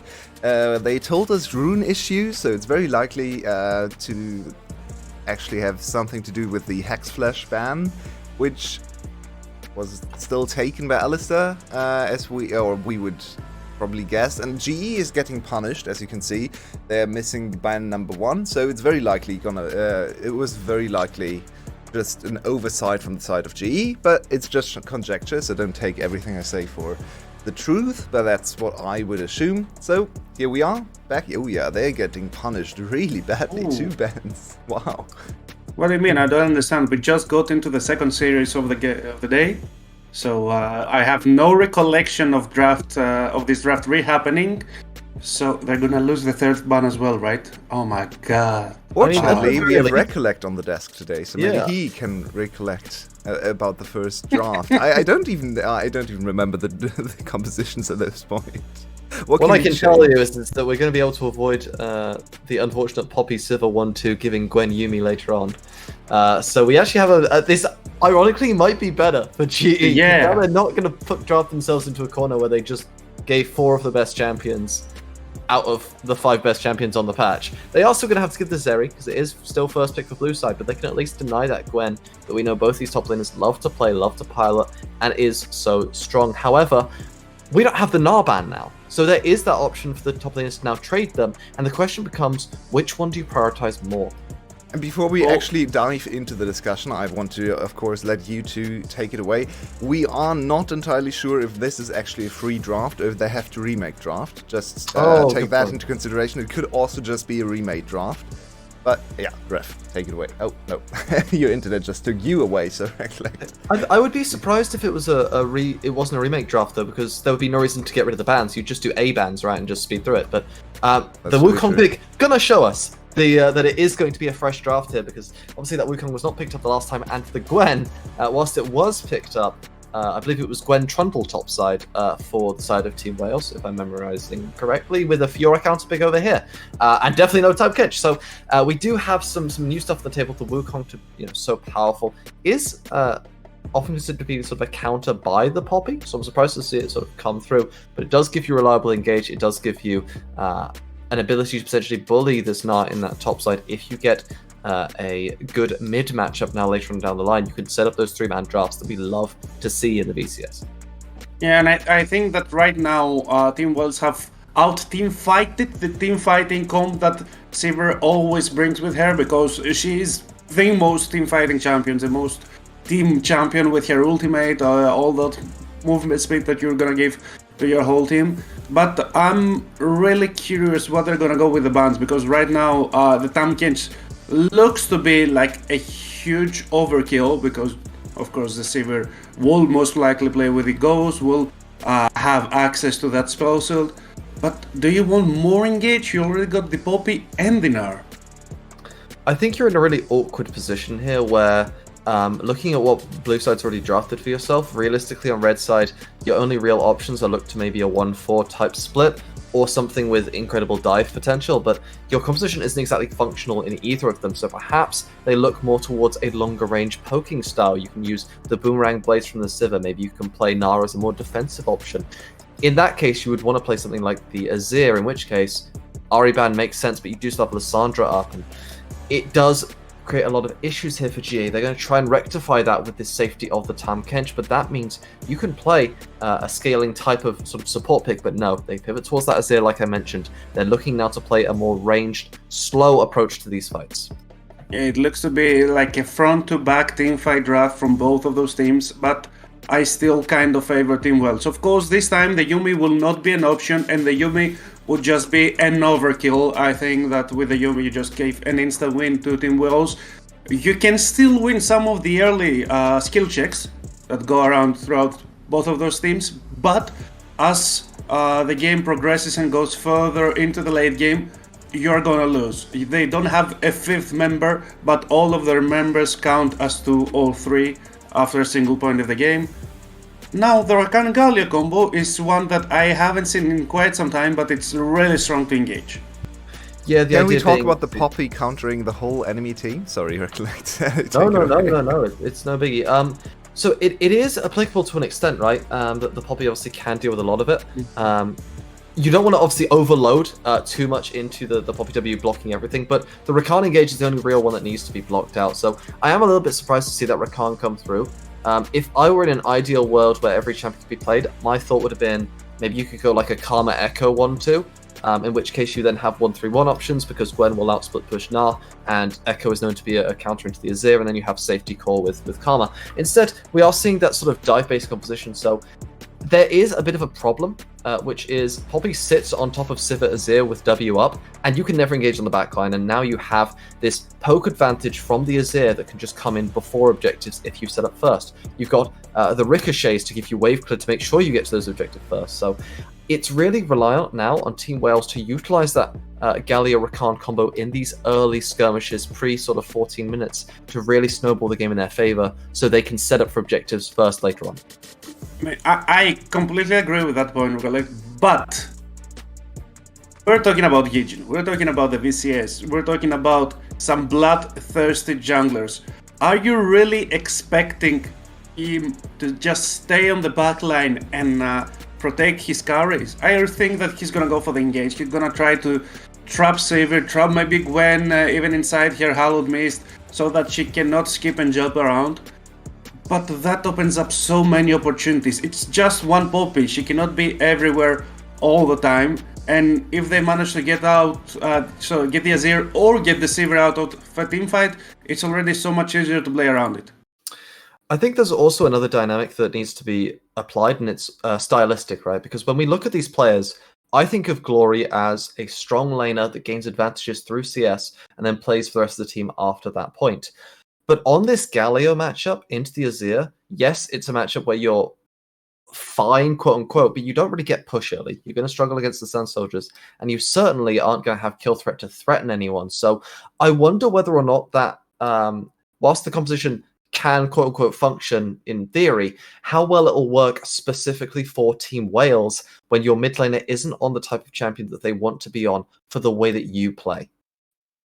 I want to quickly jump in to add a little bit of history or like just a little bit of backstory to the players, because Yijin, if anyone in the VCS would be able to play more defensively as a jungler and actually teamfight, well, it is Yijin. He is a 3-time VCS champion, and he was always in the teams that had the best teamfight. He was really famous for his tank junglers, so maybe he's actually the one exception to the rule of over-aggression in the VCS, so just caution some of the early allegation, because I think Yijin is the one player I would trust with some of the more tanky, teamfight heavy, disengaged junglers.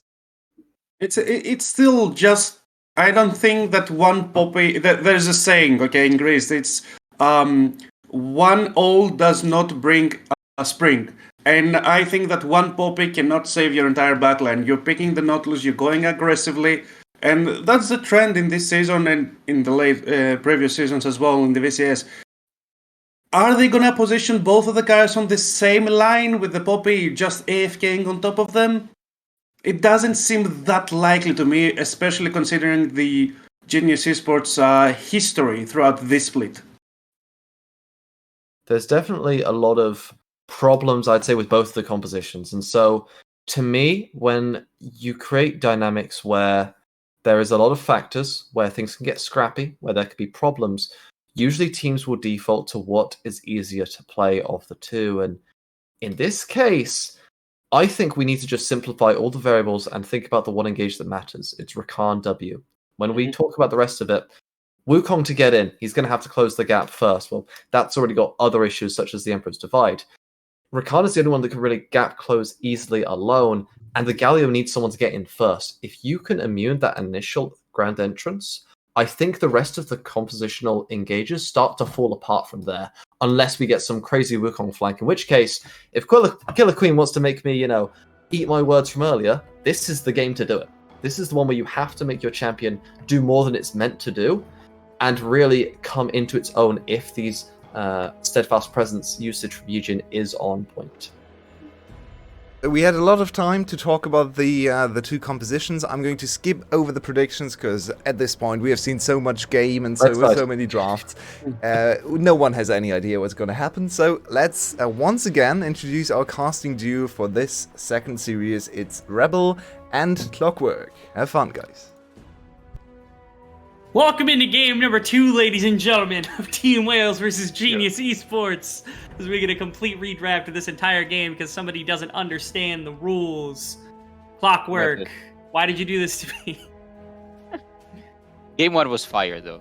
No, but seriously, Rebel, you are the biggest brain on this caster desk and probably this rift as well. What are the chances that a team named Genius ignores a global ban on a rune, triggers a remake, and loses 3 bans? There's a high probability that Biob was just had a preset Alistar rune page. I'm assuming every VCS support does, and just forgot to take off Hex Flash is probably the actual play. That or they were just so tilted about how their first draft went. They were like, it couldn't possibly be worse, even if we lose 3 bans. So maybe that's the play. We don't want to speculate too much, but it ended up being a solid position. The only thing I will say, I not much changed, right? I think Yijin having the Poppy is a good thing, and being able to be this disruptor in a team fight is massive. I actually really like Blaze's Ear. Blaze's Ear is probably one of my favorites inside of the VCS, holistically when it comes to what he's able to do with the champion. And they picked it up as a result of this game happening, so I can at least give that over to the side of Genius Esports. Right, that's the biggest positive of this redraft. We don't have the R into the Sandra matchup, and we have two mid laners that are actually exciting. Okay, yeah, they're not going to do much in lane. Galio is probably going to shove and try to help kill Queen, and Blazes will probably just farm. But at least we get teamfight action. There's the Galio all to intervene in skirmishes, and Azir is a proper carry, unlike the previous 2 mid laners. So this is a great positive. Big success, and also, that's it. Also, nothing. All right. Well, we'll see if anything kind of differs in terms of game plan from the previous one. I guess we should talk about what happened to Team Wales composition, mostly because obviously they're the ones that gained basically 3 extra champions of kind of value. Actually, realistically, they gained 2 champions value because for some reason Genius Esports missed a ban in their first phase.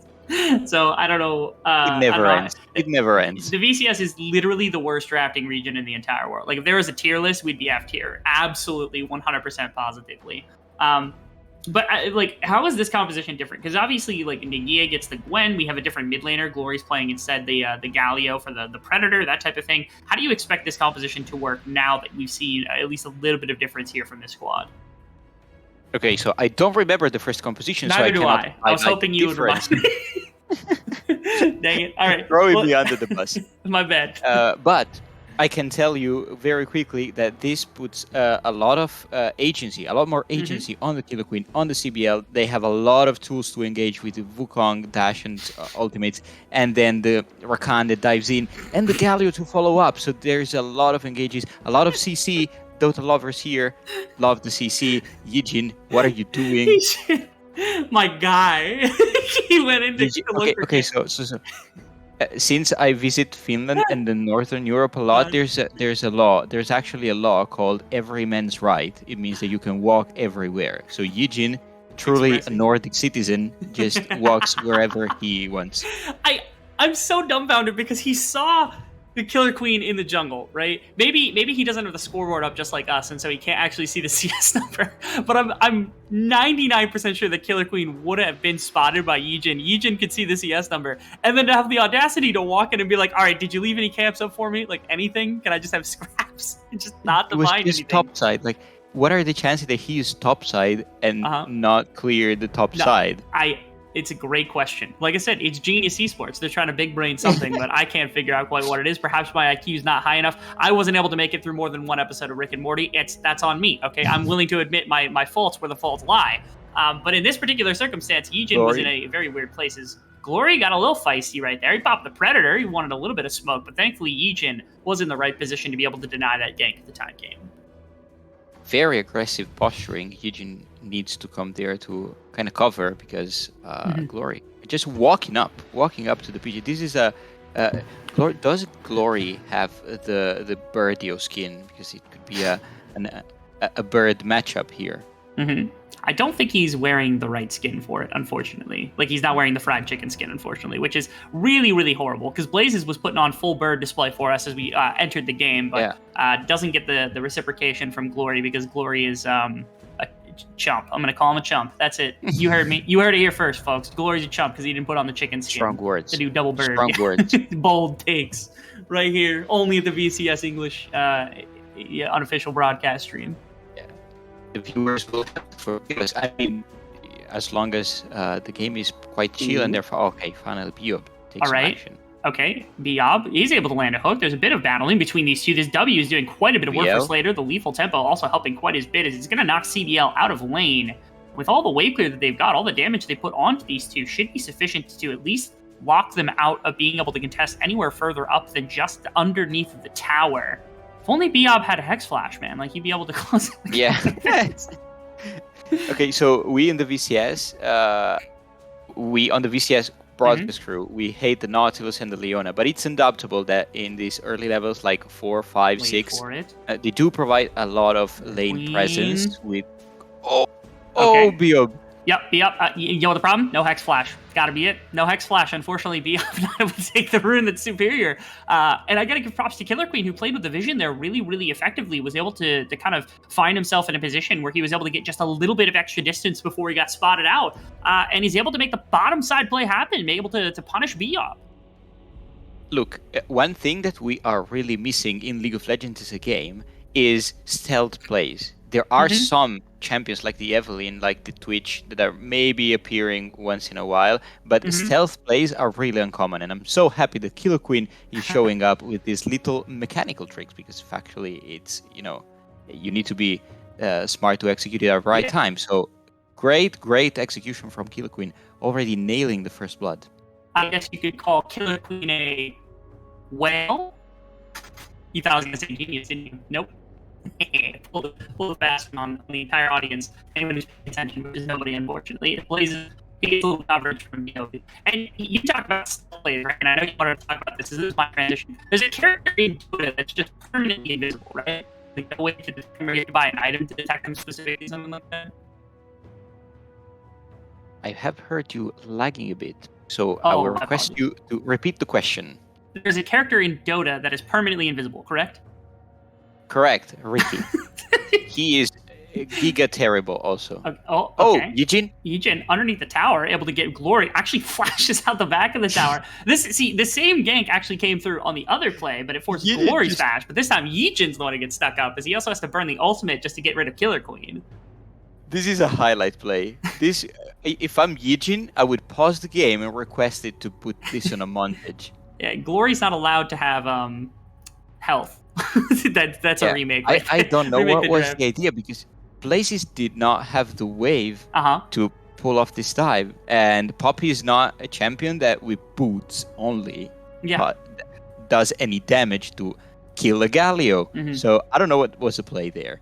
I don't hate it if the wave gets pushed. I think if they wait for the wave to get pushed, then Killer Queen arrives, but I don't think that's really that big of a problem. If you end up trading a kill for Blazes onto a kill for a Wukong or a Galio, I think you take that trade all day if you're Yijin, but instead just burns the flash, gets out of dodge as fast as possible, and because of that, ends up just burning some resources with seemingly unnecessarily. Now, it did end up netting a very good amount of control in the mid lane here for Blazes to grab the first tower plating, which is nice. I still think this is the right idea, just making sure that Blaze is going to be ahead. It was our diagnosis before the first game had started that we really wanted to see Blazes step back up. Maybe this is their offering to be able to do so, but I agree with your analysis that that's definitely going in the VCS cringe compilation. That's our second edition of the day, Clockwork. That's pretty good. Oh, a great day. We will not be disappointed about this. The thing is, yes, you have unlocked a bit Blazes, put a bit of plate golds on him. But the thing is, Yijin has expanded his flash, so now his ganks are, twice as hard to pull off, especially because there's like the Gwen, the Galio, and Zeri, they're all hard to pin down, and you enjoy having a flash to, impact the lanes. So now, probably Yijin has a bit of a sad time. Oh, the bot lane. Oh, alrighty, just getting run down here. Nice pull by Biob as well on the tower aggro, as that was just a hook into a nice combo from Slater to be able to get a kill onto Ariety, who has been having a bit of a rough split, has kind of fallen to the wayside. I will say Team Wales did punish effectively, right? Like they waited for the push up from Blazes. They were able to TP back in, get control of mid lane, grab the Rift Herald, but unfortunately the bottom side left a little bit open to everything else that came through. And due to that, you see a little bit as Nagia goes after Coded. If he has one more ultimate to come through, W is going to be enough. Coded also does not have the Gnar. I was going to say has the Gnar to be able to disengage, but now Nagia, just running right at him. Wow. All right, Coded turned back twice and gave Nagia an option with the Ghost to just throw the scissors right into the face of the Gnar. The flash was available. It looked like he was trying to get to the wide part of the wall, but just going to get run down. Right, Rebel, I think it's your fault. You didn't say Coded bad when the game 2 You're right. Oh, dang it. You're absolutely correct. Okay, here we go. Coded bad. All right, now no chance of anything bad. Coded bad. All right, there we go. My bad. My apologies to Genius Esports. Also, I should have given you full power. Right. Biob. Going just after on fire this game. He's justifiably angry about losing 3 bans, so he went to make up for that. However... Okay. That's just a play on the Blazes. A solid attempt at a wall. Unfortunately, not going to burn even any resources. He got caught up in the E as well at the last possible second. So maybe a little bit of misplay of abilities there, but Blazes getting brought down by the 3-man into the mid lane. This is the Splash trio that I mentioned of Wukong and Rakan and Galio just, diving heading into anyone, and even with Azir ult trying, to heal for himself. Beat him up. Yeah. Wasn't enough. Beat him up. Okay, Yijin putting out damage against him. Knock up. He doesn't have any spells left. Killer Queen also turns to get away from him. Coded is on the way. We'll see if anything else. Biob is wrapped around the back. That's a flash from Yijin to be able to find an angle on a Killer Queen as he's going to bring him down. 4 members showing up, and ultimately just ends up being a Coded assist more than anything else. But a play to be made onto Killer Queen does open up bottom side a little bit for the Dragon. No jungler around. Yijin able to pick up the fruit. Mid lane priority as well. Everything going well. And once again, maybe not necessarily right off the back of Biob, but Biob finding a solid road timer to be there to support the mid lane if necessary. Collapsing into the middle of the map is genius as they collect their dragon. Indeed, great from Yijin winning the Bonk challenge. Also just in time to have his flashback from the previous play. And this dragon collected also thanks to Slater. And Blazes getting prio in their respective lanes. So Wales, nothing they can do to contest that. They will need to sit back a bit and maybe try to play a bit more around the Nagia. And I'm deeply troubled to admit Brait is right, but Recollect said it in the first desk that Nagia is actually solid in lane, and he is a top laner that can and should be played around up until the moment where team fights or side lane participation is comes into action. But with the Gwen at the moment is having quite a nice time. 1 kill ahead, couple plates on her plate, pun intended. Funny enough, little Rift Herald action on the bottom side doesn't quite get the 3rd plate. That would have made a decent amount of difference if they could have thrown 1 extra auto in there and got that plate, but not going to matter all that much. But some of our top laners here have been around for a good amount of time. It's been like 2-3 splits since we got our introduction, as Biob also going for another hook. This time tags a minion, not able to get anything else. and they're not going to commit to that play out of fear that Killer Queen's going to show up at the right time in the right places. Yijin was behind. They're going to find a play onto Slater. He's to flash out the back. E is going to get him a little bit of health back, but that's not going to be enough. Is now into the mix of everything. CBL, Alrighty, and Killer Queen doing fine. His Blaze is here for the support first. He's going to kick Killer Queen right into the tower, and that's going to be more than enough. I was going to say he's going to be able to tag up the kill, as it's just a 1-for-1. Nothing else to be said here. Glory didn't pop the ultimate anytime during that, just had to run down from mid lane. I don't think he found proper opportunity to really make that one happen. Your Rebel, our cringe compilation is longer than the list of available bans to Genius, because Killer Queen flash into the wall was not pleasant to see. No. I like that they tried to, the beginning of the action. Well, there's going to be a replay, so we'll see later as well. Nagia? Will he simply kill Coded? Yes, he will simply kill Coded. That's the second time Nagia has just ghosted right at his opponent. And you get a replay. All right, let's see. Here comes. Killer Queen just pulls off successfully the first half of the gang. Immediately going on to Slater, he has nothing to defend himself with. And then here, just disengage. Instead, he walks really close to the tower. Blazes yanks him below, and then highlight moment. Stumps into. I think he could have escaped if he flashed over the wall behind, but maybe probably didn't work. Yeah, it was a momentary bit of discretion, I think, in decision-making that Killer Queen kind of failed a little bit on. One way or another, he did turn, because I think Yijin would have caught him in the river, and Blazes was faster to get there, and maybe he was worried that the 2v1, so he just said, okay, let's force on bottom lane, let's get something. And they did get a kill back for Alrighty, as well as actually picking up bottom wave push so that they can actually get first brick of the game for their bot laner. And that means that, of course, Team Wales now up to a 2,000 gold advantage, and Alrighty with the kill and the gold from the tower is actually quite a bit stronger than where they were at just moments ago. This back should actually net nearly a second item, I'm guessing, for the Zeri, which is going to feel great compared to the Sivir, who is on the second Zeal or something along those lines. Okay, decided not to back, so we're going to have to wait a little bit longer for that to come to fruition. Is on the other side of the map, it looks as though push for Coded is being granted by Yijin, just trying to get him some more breathing room against Nagia's Gwen. Yeah, indeed. Yijin is a bit kind of forced to come up here, because Coded, he cannot deal with the Gwen anymore on his own. He is just constantly going to be shoved in, and the tower in the top lane is very low, so he's risking also dropping the tower. A bit of a skirmish in mid lane, but nothing comes out of it. So yeah, the Gwen needs to be dealt with, and I like that he's aware of that. But now, Herald. Yeah, Herald was attempted by Yijin in solo. It looks like he was able to get it down basically to a third of its health bar remaining before Team Wales was kind of forcing into mid right there. You could see that Biob and Blazes kind of took the brunt of the gank. And after that, and also the combination of Coded running out of Narbar, I think was enough for Team Wales to actually just run into River and grab a hold of control so that the Rift Herald wasn't safe enough for Genius Esports. So now, working as a collective is the side of Team Wales, where I feel like now the Rakan can deliver Galio into good places. Is the same with the Wukong. This is where the composition starts to really thrive. Do you see a way that Geniuses can break apart this team composition? Because I feel like as a 5-stack, it's super threatening on the side of Wales. Well, the number one thing I would do is to keep Slater in the backline, press R, run away as fast as possible, and then when the engage from Team Wales has, not come to fruition, because of course they have only one Rakan ultimate, only one Galio ultimate. When that, when these cooldowns have been expended, then re-engage. Try to find some poke with the Sivir, or some counter engage with the Gnar, and so on. So let's see if they pull it off at Dragon.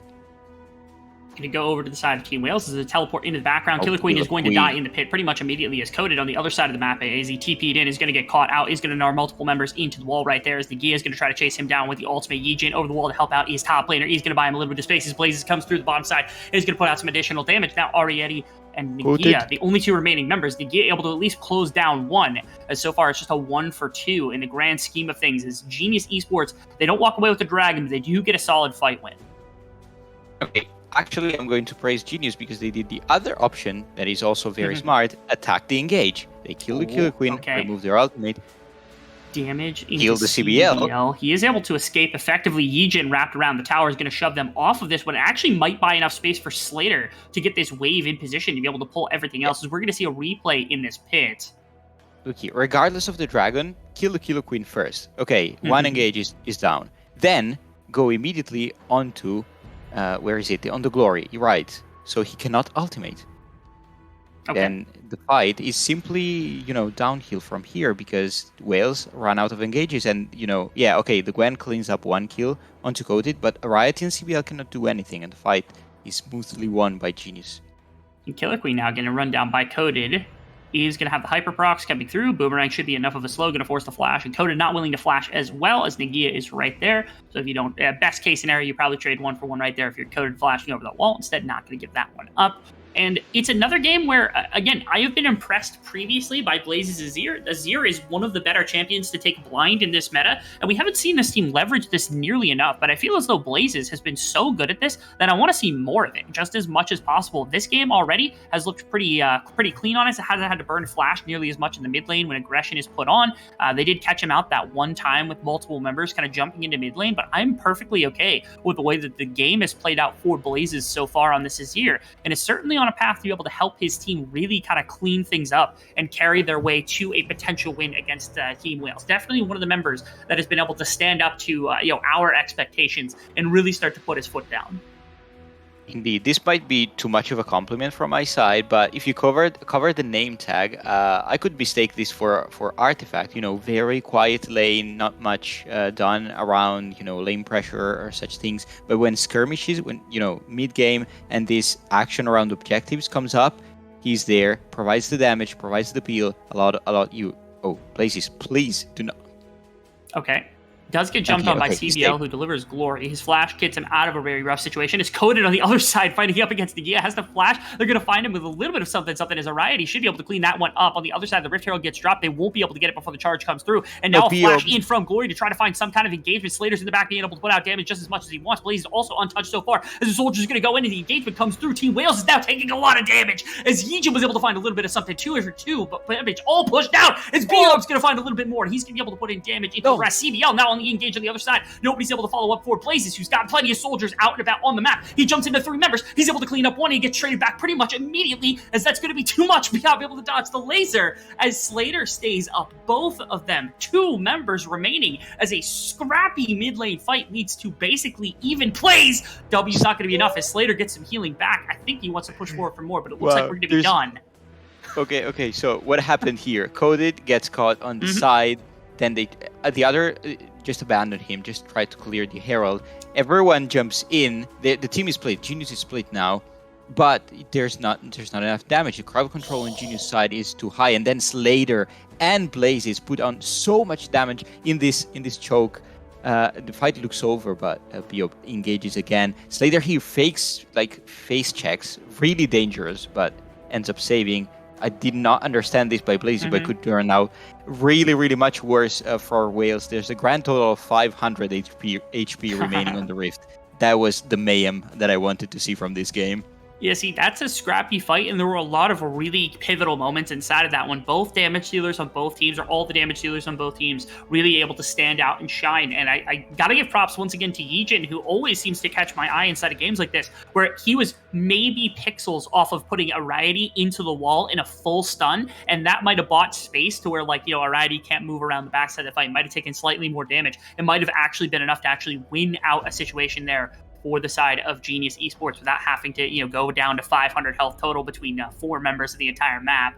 Just doesn't matter at this point, though. Yeah, Dragon is up, and Team Wales did great to set this up because they pulled mid tower, and now they've got priority in the river.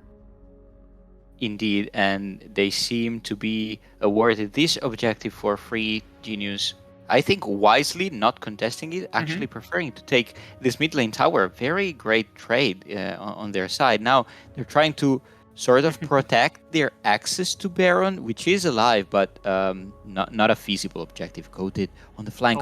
Engagement immediately into Slater, who's going to go down immediately. And now we're just looking for Blazes, who's unfortunately going to get dropped by Nagia so low. Biab on the other side of the fight is also getting run down as he's going to try to protect his support, but I just don't think he's going to be able to. Instead, has to run out the other side, as that is an engagement coming through from Team Wales. They grab the Dragon and then engage on Genius, who just feel like they were a little bit flat-footed on their escape right there. Like you said, they were protecting their escape route. They were protecting their ability to go to Baron, but unfortunately they get forced on. And Team Wales are the ones that are going to walk away massive beneficiaries, as there's no contest. First Baron in the game should be going to Wales easily. Indeed, without their key ultimates, Genius could do really little to escape the initiation from Team Wales. We're probably seeing replay. And now after this Baron, Team Wales pretty much has freedom to decide, okay, let's look at it. It's Killer Queen immediately finding Slater in an awkward position, and then Team Genius is all scattered. They can only run away, and the teamfight is already over by now. Yeah. I didn't even see how really Killer Queen got onto Slayer, because there was no flash available. He had the Cyclone. Obviously, maybe he used a very mean use of the clone to be able to go over the wall or something like that. But ultimately, it feels as though it was Slater who got caught out, which is something we really criticized Slater for over the course of this split. Is his positioning has been punished a remarkably high number of times, where it feels like he is just separated from his team on the wrong angle, and it's led to a position where we know how good Slater can be, but when he's picked off like that, it just does not bode well. His team really misses his damage, really misses one of the primary carries that he's supposed to be for his squad. And when he's not able to really contribute any damage, his team is finding faltering. As Coded on the other side is going to find Killer Queen. I think this should be just clamped off, though. It's just a little bit of thrown ultimates back and forth. Yeah, Sivir only has one spell shield. And when you get a Wukong ultimate into CBL Charm, into Glory Knockup, you don't do anything with that single spell shield. And eventually he gets eliminated first. Now Yijin is the next one. Okay. Well, Yijin does flash and get out without going down. Now, I will say... Oh, go ahead. Having quite a solid game, actually. He is... Okay, there was a Killer Queen, though. The fight again. Okay, yeah, Let's fight go. again. Ultimate to try. Knock one out, Nagia goes down instant because he had no health beginning this fight. As Blazes try to put in some damage, now Coda getting run down on the top side of this one should go down as well.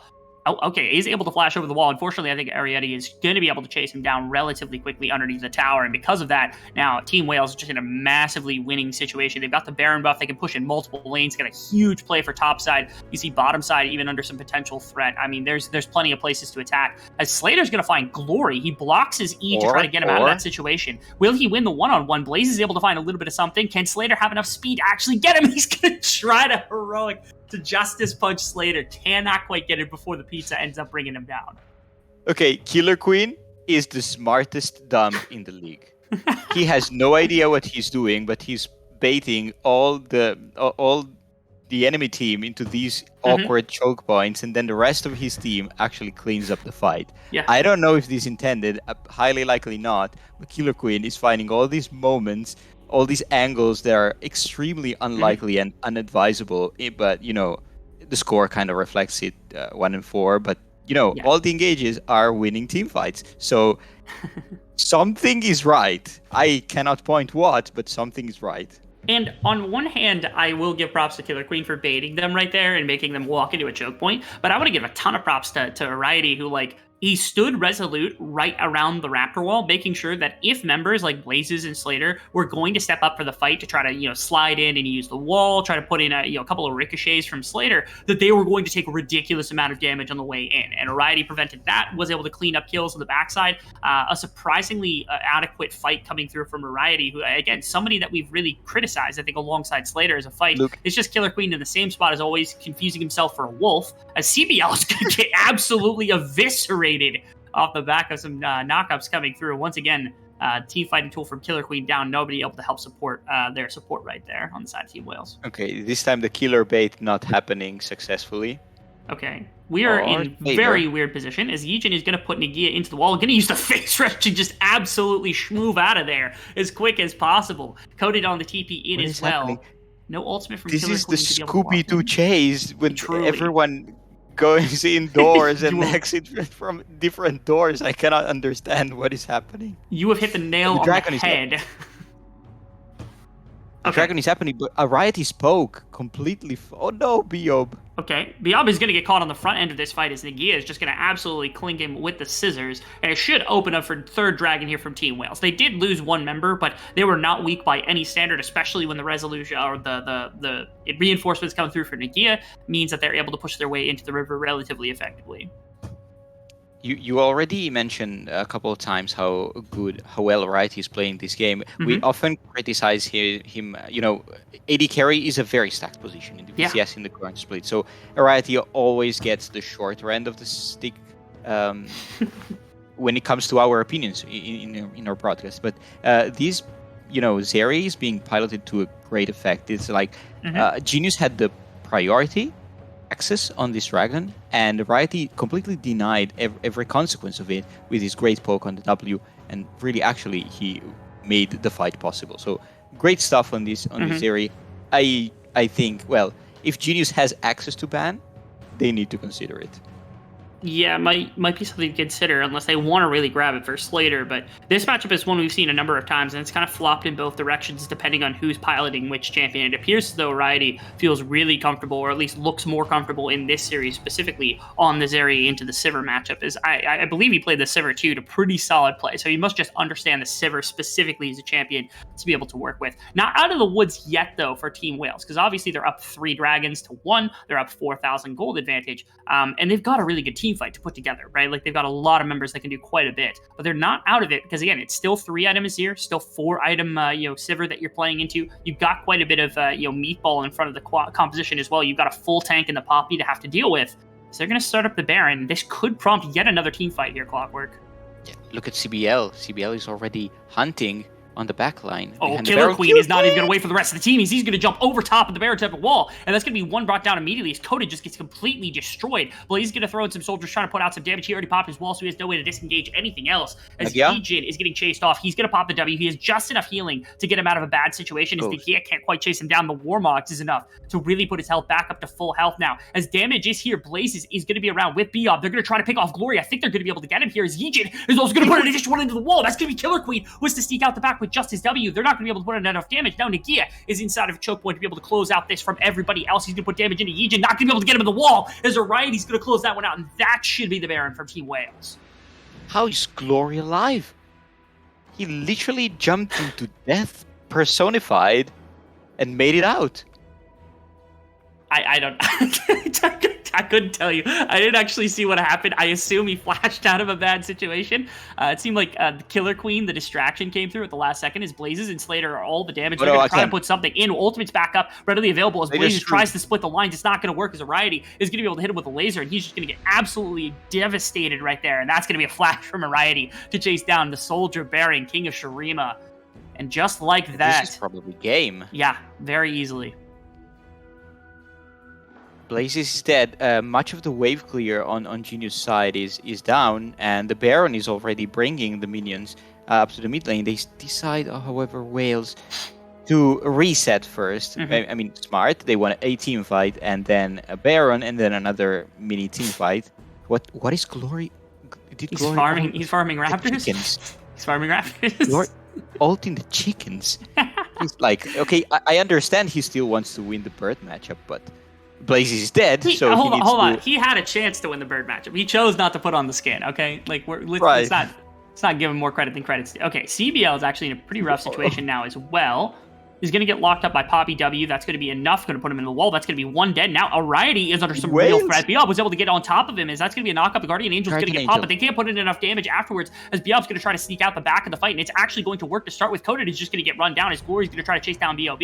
But it's not going to work either. As Slater, Yijin, Toaded, everybody is low right now on the side of Team Genius Esports. Killer Queen's going to find one. W's not going to tag anything else, but they're going to go over the wall. They're going to close this one out. I don't care about this fight. Show me the top side of the fight. Thank you very much, observers. As Slater is going to be able to get out the top side. Yijin might have to sacrifice his life just to make sure that they have some semblance of wave clear remaining, but it is going to be that case, of course, that Yijin is going to be able to slow down Ariety and Nagia, as they couldn't find the pick onto the ADC. The Guardian Angel bought enough time for the reinforce, and I think this is the end of the game, Clockwork.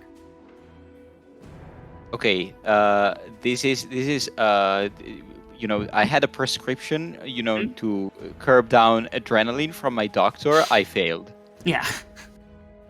You have to up the dosage at least a little bit here. There's places. Oh, Killer Queen. Okay, yeah, Killer Queen was able to find a solid positioning onto Blazes, but that wall is going to buy him a little bit more space. As potentially with Blazes and Slater, maybe they don't feel comfortable. I thought that was going to be the end of the game. They were going to push for it, but they're not going to push down the gas any more than they need to. Instead, they just turn back to Dragon and grab up their soul point and then clean up the game from there. We're getting to the severe critical mass, close to 400 CS, almost full build, and even with the Baron now, Team Wales will have a very hard time to break Genius base. The Severe provides so much consistent wave clear. It's the game looks close to the ending for Team Wales, but it's not going to be as easy, especially if Slater manages to just stay alive in this. I don't dare call them fights because they're goose chases or something like that. But as long as Slater doesn't die, there's a chance to Genius to Turtle close them, try to defend their base with something. I will say my one and only concern with this is that at the moment with Ocean Soul, Sivir's damage isn't particularly high burst. Neither is Blazes, especially with Leandere's. It's a lot more tick and it's a lot more based around soldiers autoing just in general. It's not quite the DPS build. Like, you're not going to drop someone 1,000 health in one shot or anything like that.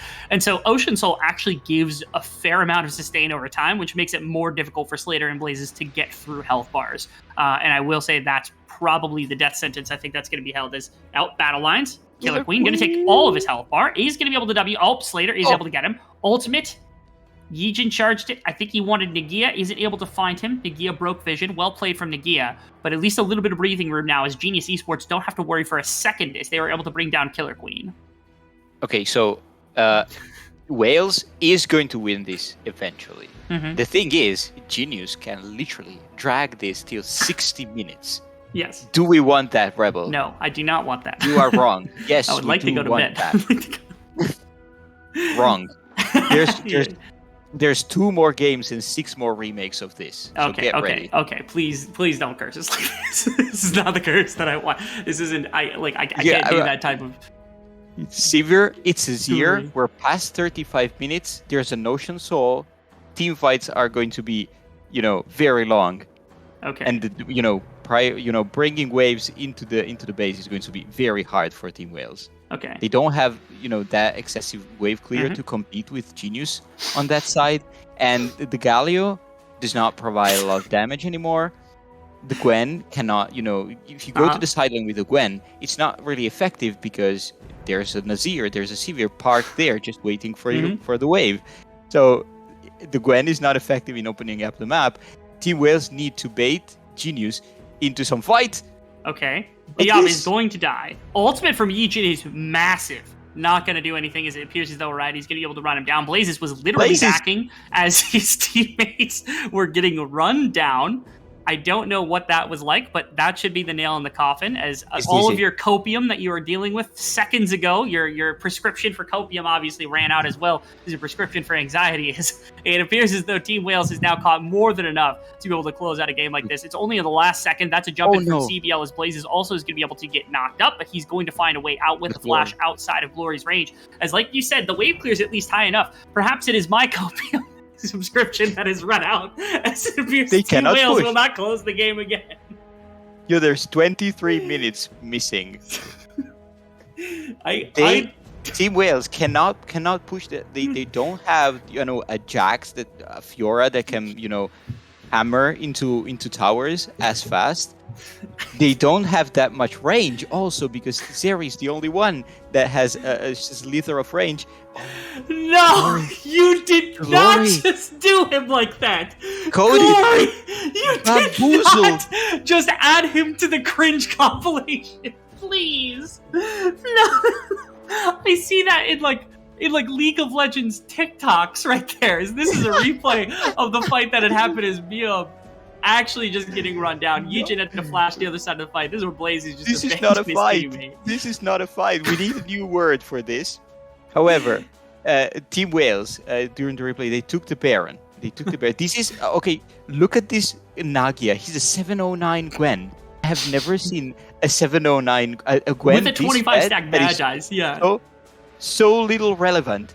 What did she do? in the last 20 minutes. I don't know, dude. I feel like I've been robbed of like 18 minutes of my life plus the draft that just never happened. Like this game is killing me. At least give me some more goonery. Next to pay push. up for Next it. push. Next This is at least going to take half the health bar of this tower. That's copium. That's such hard copium right now, unfortunately. Because I just don't know if Wales are ever going to be able to close this game. We might be in for a 16-minute thrash. Okay.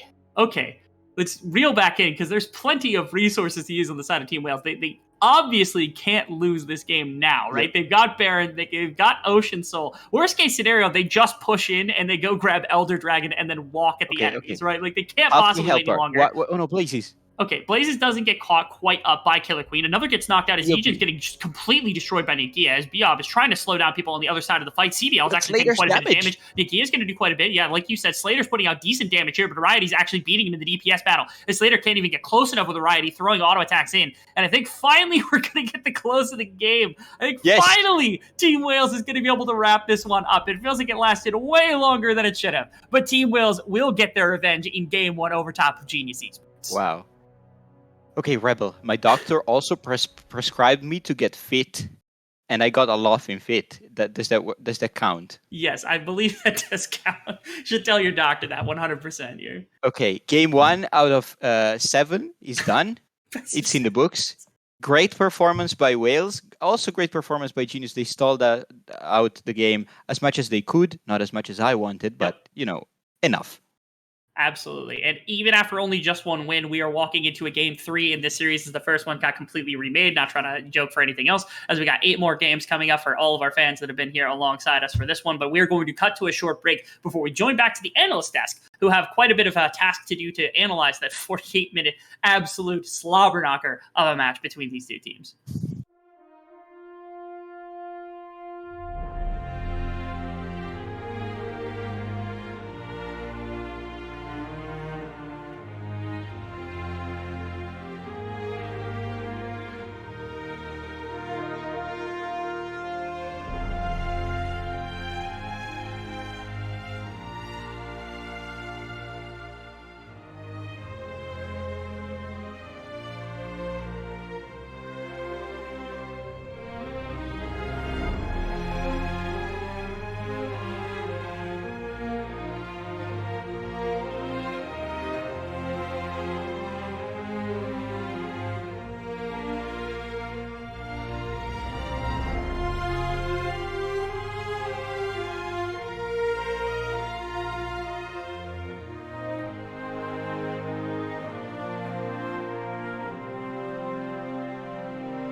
Welcome back. After this interesting game one, we have had a slew of very VCS games, let's put it that way, today, and it keeps on giving. We had our tech pause already, so that's also something reminiscent for all the old VCS fans, but welcome back, Ref and Recollect, after this affair on the Rift. Let's try to break it down. Let's try to actually make sense of this. We saw an Azir for the first time in a very long time, so I want to start with you, Recollect. What do you think of this Azir? How did he satisfy you and your expectations looking at this game? So I'll say half yes, half no. I think that there were issues here created by the Azir with the initial laning phase. Glory didn't get the leads that they normally get. However, we got to about 20 minutes in, and then Azir was in an okay spot, but the team fights never broke out the way GE really wanted them to. They were never really coordinated enough that it was a full sort of front-to-back 5v5. They were always rather disjointed, or skirmishes of 1 or 2, or someone getting caught out. And I think that kind of ruins the champion in this particular environment, and as such, it created a really awkward situation where people would get caught and places would just be like, yep, I guess I'm basing now, because there is nothing for me to do here. I think another champion we want to focus on is the Poppy. We haven't actually seen much Poppy, weirdly enough. She's mostly banned in the VCS, and sometimes even completely forgone. No one cares about Poppy in some of the drafts, but we finally saw a Poppy, and it was also a very divisive performance from Yijin. I thought the first half of the game he actually played super well, and had very nice positioning, very good stunts, and then the second half he kind of lost his mind. But Rev, we have a replay here, and talk me through your observations in relation to all of the players, but especially the Poppy. Okay, so here in the replay, I would like to draw 2 big circles. One circle is all the clump of players from the side of Genius Esports, which is Sivir, Gnar, and Azir. 2 of them being extremely important for the team composition, being the main carries. And look at where the Poppy is. Completely abandoning her team, and not only that, if we can play their play, look at where she's headed. She's not trying to divide the enemy team, she's heading back to the river, back towards the Baron pit, and away from her team. Here, if they would be clumped up, this engage could not have happened. The Poppy would be there just to stop it, being able to just start a new front to back without the engage from the side of Team Well. But no, the only thing that she did, she actually saved the game, yes, because she pushed Zeri away, and so it wasn't a clean ace. But from here, this moment on, the game was completely out of control. They could not even get an even footing at anywhere in the map, and they just started losing slowly more and more of the control, more and more of their resources. That movement was actually much funnier than I remembered. What the hell did he think he was doing there? Yeah, looking at that again, that was quite the journey he was on. I'm not entirely sure where he wanted to head to, but there's another huge problem in this game, or there was in the last game for Genius, and we have to address it, I think. On one side, we quite possibly had the most impressive Gwen performance, but was also aided by, well, not the greatest Gnar performance, Recollect. What did Coated think he was doing in this game? Do you have any idea? So, first of all, let's start with the Gnar-Gwen matchup. Gwen is considered to be a counter to Gnar, which is why it's usually the one of the 2 that you're prioritizing. She has a much stronger laning phase, and she also outscales on the side, so it's very problematic. Now, in theory, you draft the Gnar so that you can be a kind of engage option for your team where you play that front to back and you can gnar them in, or you can separate and create zones of range so your Azir can hit from the front. But remember, we don't do front to back team fights here. We just do scrappy random stuff. And unfortunately, when your Gnar is busy dying off to the side lane because PayPal, or unfortunately ends up getting caught out for fun, the game starts to snowball quite negatively, shall we say, in terms of the fact that Naguya just gets to absolutely take over the 9-0-10 scoreline and just dominate everyone. Yeah, now heading into game draft number 2, is the Gwen something that has to be addressed by Genius, or do they just completely forget about this game and say, well, Coated just inted from minute 1 to the end of the game, so we can't really attribute this to the champion? What would your approach be, Ref? Would you draft another Gwen or? I think you should draft it, especially from a moment that they are keen into banning Gnar. They want to take this pick away. Gwen is the absolute queen, I would say king, but that's incorrect. She's the absolute queen of the top lane. She has extremely good team fighting with her mace, much damage, much sustain, and you cannot do much about it. I haven't seen any gangplanks rising in priority today, so I think that's completely out of the picture. And if you first pick it, the enemy will pick something on between Sivir or Zeri, and you just get the rest. You don't lose anything. The thing with Gangplank in the VCS is everyone hates playing Gangplank, but Coated. Coated is actually the only player that likes to play Gangplank. He even played it last year when no one else, even in other regions, Gangplank was pretty seldomly seen. Now he's meta stable. We still don't like to play him here in the VCS, but Coated is the one player I would not be super surprised about a Gangplank. Yeah, so, but we start with another Zeri against Azir. This time Azir goes over to Glory.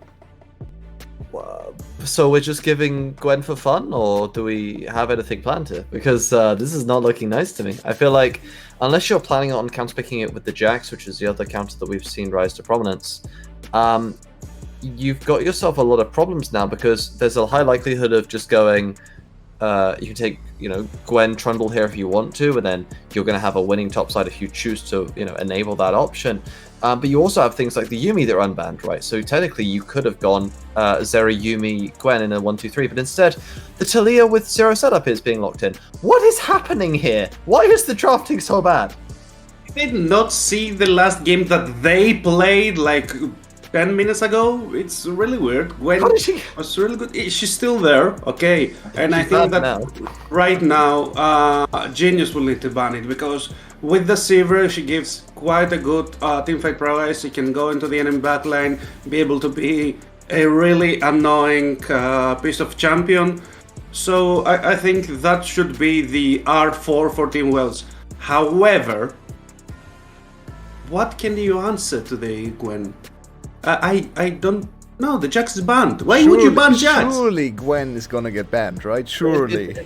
All it is if Red Side doesn't ban Gwen here, Blue Side has to ban it, because R4 Gwen comes flying, and unless you're planning on playing Jace into it and then trying to just bully with some sort of topside play with Talia roaming, you're kind of in a lot of trouble. But you can't do that because there are still other options that could come into play in the topside that just don't really care.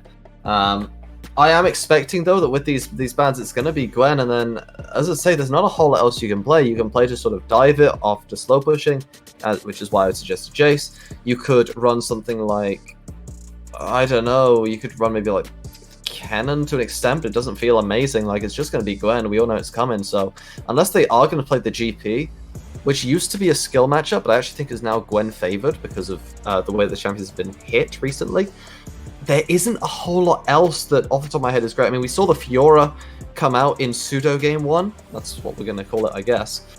And it was fine. So maybe we run that back, but I'm not sure how confident I am in this matchup, considering how well Nagia played it last time around. Why would you ban Yuumi? That's what I don't get. You leave the Gwen open, okay, understandable. You wanna have a sweet counter pick in your mind. You wanna play the Fiora into her. Leave the Yuumi open. If they don't, you get to pick the Gwen. If they do pick Gwen, you pick the Yuumi. You have a Zeri who nobody will be able to ever touch. And I'm honestly baffled. I'm flabbergasted. I'm so sorry, my two guests. We have some very interesting drafts today. I hope we find a way to fix your mental after this series.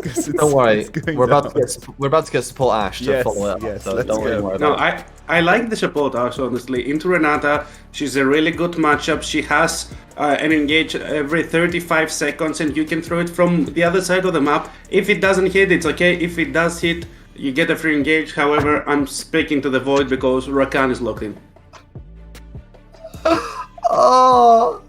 Yes, Rakan, that champion that Zeri loves to play against, who she literally counters in almost every way before level 6. I love this matchup. This is good, I promise. What the...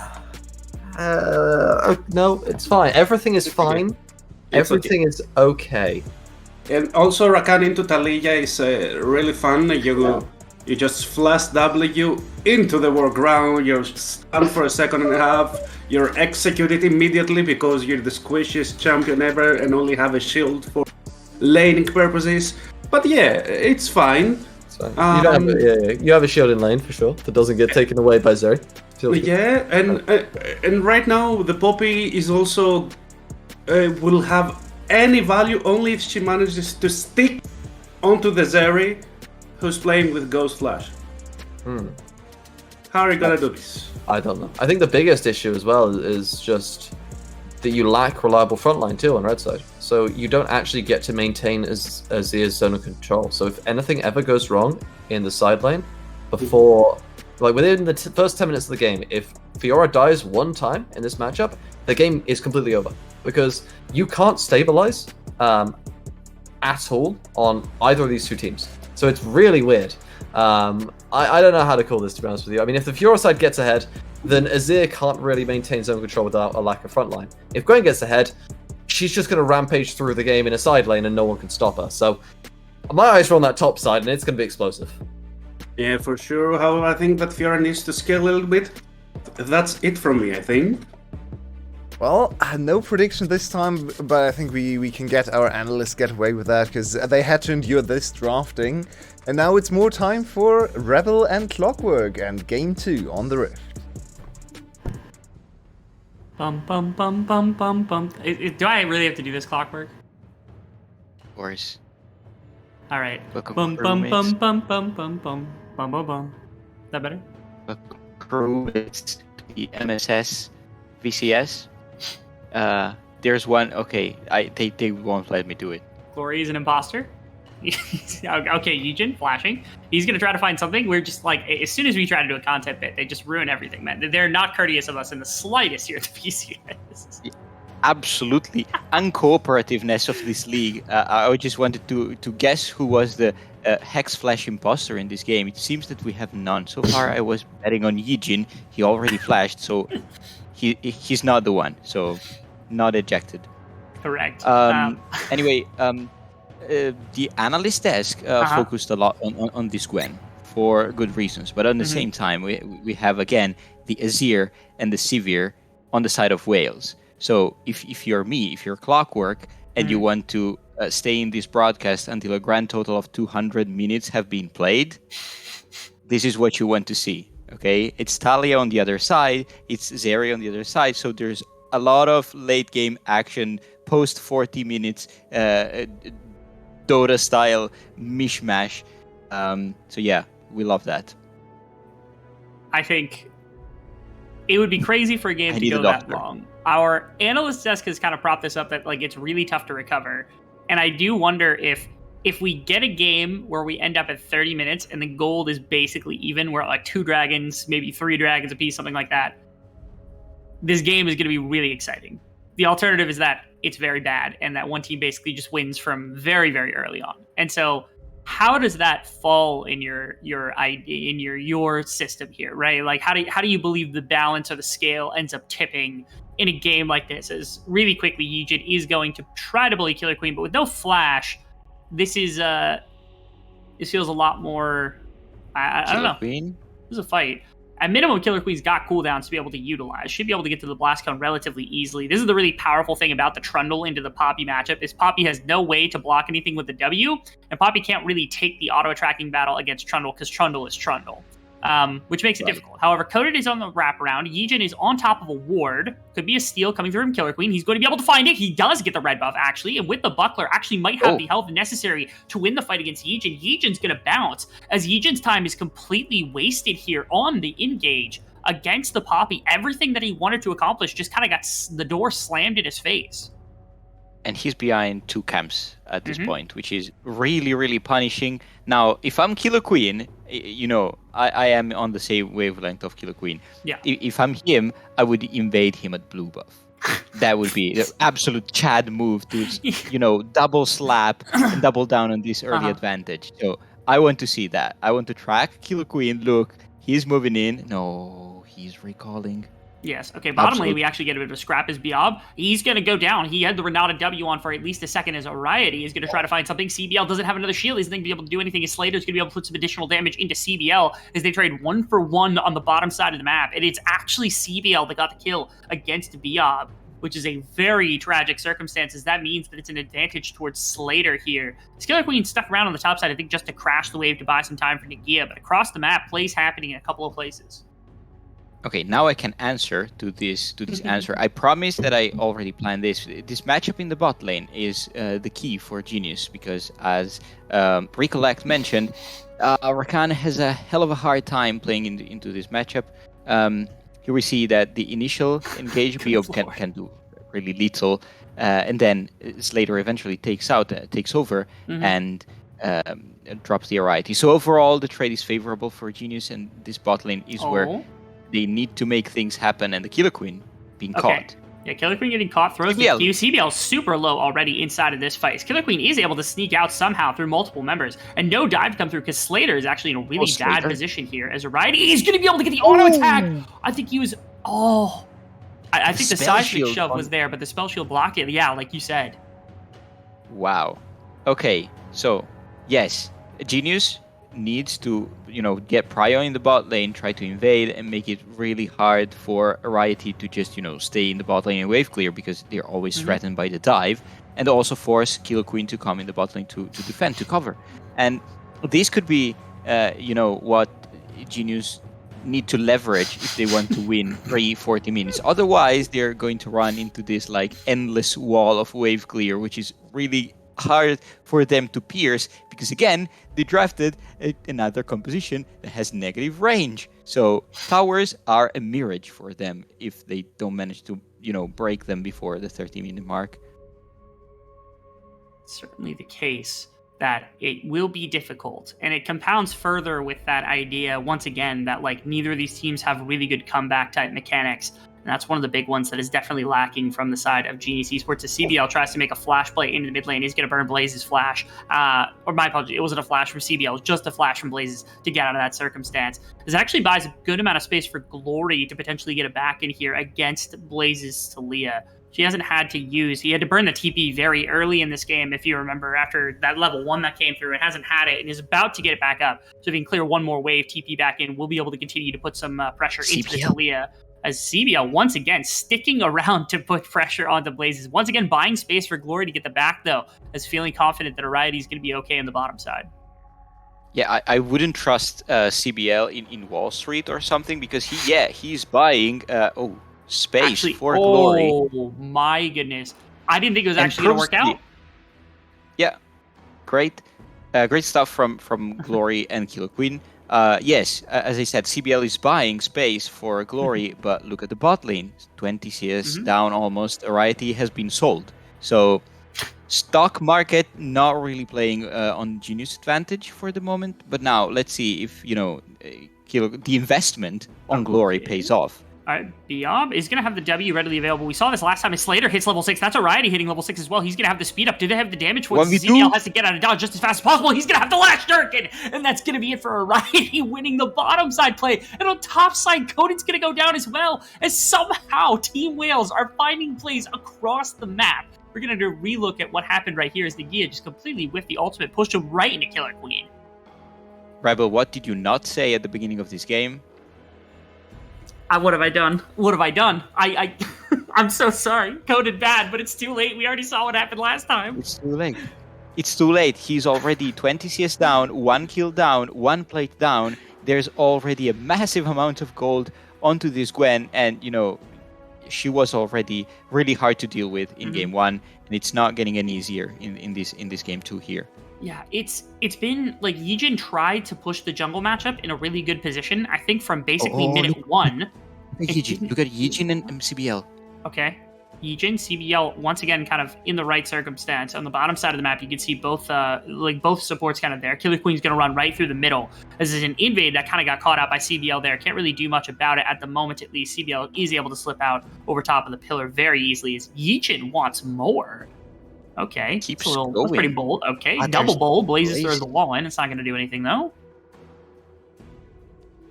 Okay, so this means more agency to Slater. Yeah. To clear the wave, bring it, crash it into the wave. Variety is really being starved. Okay, he has 3 kills, so he's not in any bad position, but he's really being starved out of the CS. And Slater, it's starting to get, big gap. When it comes to the Glory wave. and Blazes have been trading blows the majority of the laning phase, and after that last flash got burned through, obviously Glory was able to pick up an assist for Killer Queen. But so far, I mean, given the fact that Genius feels like they have a good amount of control in this game, it's been Team Wales that have picked it up. Like you said, 3 kills on the bottom side from just a couple of skirmishes that went really well. The fact that Killer Queen has not fallen victim to the Trundle into the Poppy matchup, he's gotten away with a lot of things that normally a Trundle would be able to punish a lot further, off the back of really good play. And now Coded getting dove again. What the hell? Coded, you knew the Killer Queen was there. Yeah. Also, another great dive. Well done by Team Wales. But, see, this is why I want 200 total minutes in this series, because as a color caster, I can get the chance to say 3 whole sentences without an action happening, right? Fair enough, yeah, fair enough. I've been there. I've done that. It just happens every single week. You know the feeling. I do know the feeling, and it's nice to finally get some option here where Telecaster can say something. But I was really surprised that Killer Queen didn't pop the Rift Herald. He's teleport. Really bad. Not great. Killer Queen is still there. Nagia is going to have Ignite soon, too, so that means if he can bait him into a fight, although TP is going to be up for Nagia as well, so maybe he just wants to TP or run back into lane. As this was the play, Killer Queen was just on the hover. I don't know why the ward went right there. I assume he meant to put it over top of the wall, didn't see it, he went, whatever, and then dies because of it, as part of it. I was also confused because Killer Queen had Rift Herald. He could have just popped that tower, but I suppose they want to keep bullying that, so he gives him the illusion of freedom by being like, oh, you've got a tower here. There's no threat on the tower. You got 2 whole plates left. It's fine. The illusion of safety in this, almost 30 CS gap in the top lane. And already we're seeing, again, more action. Killer Queen, Yijin, both in the mid lane, trying to tip the scales in favor of either the Azir or the Talia, because of course there will be at a point where skirmishes get started where both the Azir and the Talia, they are really useful and they're going to make the difference. And you want to be ahead of this matchup in order to, consequently win the skirmishes. So I understand both teams giving a lot of attention to this mid lane on both sides. To me, what happened in the mid lane is just that, Talia wants to roam, and the cool part about what happened was that Killer Queen put enough resource into mid lane that Azir was able to get onto wave clear breakpoint, where Blazes couldn't quite get out of lane nearly as much, right? The force wall on bottom side was kind of read really easily and was already kind of defensively postured because of Yijin's presence in the bottom side. And so because of that, they just haven't been able to do anything with Talia, and also from that, Glory's up 20 CS, 21 CS as an Azir. It's a free laning phase where the wave clear has come into massive play because there just hasn't been action across the map for Talia. No setup. I think our desk talked about that as we got into game. That, again, the Talia setup just wasn't there. Slater's getting absolutely ripped to pieces by Ariety. And on the other side of it, Biob kind of pushed off by Killer Queen, who's going to drop the plates in bottom side. And Ariety, who has 3 kills, is now going to get plates dropped into his favor as well. And this wave gets dumped as well. Blaze is going to be able to be here and pick up the wave. I guess there's that little bit of comeuppance, but I mean, it has just been all Team Wales this game. Indeed, they're already 4K ahead. And what most important... He's dead. I don't care. Wow. What's most important? Okay. Killer Queen. Yeah, what's most important is they have been forcing skirmishes all over the place. I don't know when the last time Killer Queen, entered into a camp and farmed it properly. Look, he's just going in. He just does what he wants. Yeah. Ultimate pop from Slater. He's going to get knocked up, and CBL is going to be able to run out very effectively right there. Slater's trying to catch up with the rest of his team. He flashes in to try to get something, but it's just not going to work all that well. Q is going to slow him down. It should be enough. Killer Queen does have to flash over the wall. Slater goes in aggressively. He's going to have the W. He's going to be able to get a kill, but he's too low of health to actually do anything else. And Biob also has the support. He's down to a third of his health bar. They could just stay to get the tower. Once again, a kill as Nagia and Coded back at it again on the top side. But does it even matter? Nagia wins again. And then mid lane we're not even done. Mid lane. Also, Shove is going to get a stun off onto Glory. Ultimate is going to knock away the Trundle. What is Yijin to do in this situation? In fact, Glory, I think, faces his chances against the Talia. He has more than enough damage. The rocks are not going to be enough. Tries to find 5 more on the other side. Soldiers reposition. Flash is going to get him. It's Glory. Glory wins that fight as everywhere on the map, Wales takes a dub. Let's go. Like my whole salary is going to my cardiologist after today. Team Wales off of that. Okay, yeah, we saw this. Killer Queen really aggressive. Now the play is over. CBL doesn't think so. Eventually they run out of the wave, so they need to evacuate. Killer Queen still keeps going in, and this jump by Slater is a lasagna of bad. Like, he gets pinned into anything. And, BOB is there to, bail him out, as the skill says. But eventually, another trade in the top lane goes in the favor of a Nagia here. Coded, I don't know what outplay he sees. There's like more than 600 HP. And off the back of this, I also want to highlight that Team Wales got both towers on top lane and bot lane. This is really big and, balloons the gold lead to almost 8k gold lead, 9k Coded now. on a flank right here. CBL actually picks the perfect position to go with the Recon ultimate. They're going to be able to pick up Coded on the backside, and they're going to be able to go the other direction as Nagia's ultimate, or teleport, my apologies, to get him into the backline is more than enough for the damage to come through. As Ariety just cleans up too with just the shuriken throws. They make an aggressive play up at Genius Esports, not even close to making that one happen. They're down 10k at 15 minutes. This is certainly the fastest game of the day. I know both of us were hoping for like the 100 minutes of gameplay, but honestly, I think if this one breaks 30, it'd be a little bit surprising given just how far ahead Team Wales is at this point. We were definitely not expecting the bot lane to, tip so heavily in the favor of Wales. Ariety, he was pressured on lane. He was forced out of so many waves and of so many plates in the bot lane. And eventually, as soon as the scoreboard pops up, I think he's been allocated like 5 kills in the time span of 15 minutes, which is huge. This 6, 1, and 3 is his scoreboard. He already almost has 2 full items, while Slayer barely has 1. So this Sivir is going to reach the 50 minutes potential that we all want to see, but 20 minutes earlier. It's a pretty great situation to find yourself in. If you're Team Wales, you have 30 CS of advantage in mid lane, you got 40 CS of advantage in top lane, you got all this command. And again, I want to give something to GE, which is I think that the early game was played well by Yijin, but the fact that the Poppy was just completely unbent by all of the additional things that were done by Yijin in an attempt to punish the matchup just didn't work out. So I'm going to give props to Killer Queen, because normally we see him as this massive playmaker, right? He's the talent player, he's the damage dealer, he's all of this for his team. A Poppy's not a champion you usually expect him to grab up, and yet here he is absolutely eating this team alive on this Poppy pick. With the Rift Herald and the Sun Disc behind them, they actually feel confident to step up. They're going to get the whole mid inhibitor at 16 minutes into the game, which is a bold call because normally you'd just be delivering CS. But here, might be going for top a kill shot pretty early on. Yeah, top lane's also going to get run down. So I hope this is a moment of epiphany for Killer Queen. You don't need damage to be aggressive. You can play initiations, you can play tanks, you can play crowd control, and I hope this is what unlocks, Team Wales' true potential, and eject them into the play of range. And Coded, caught out. Actually, really great play around that repose coming through as Coded ends up getting out because of that W coming out as well.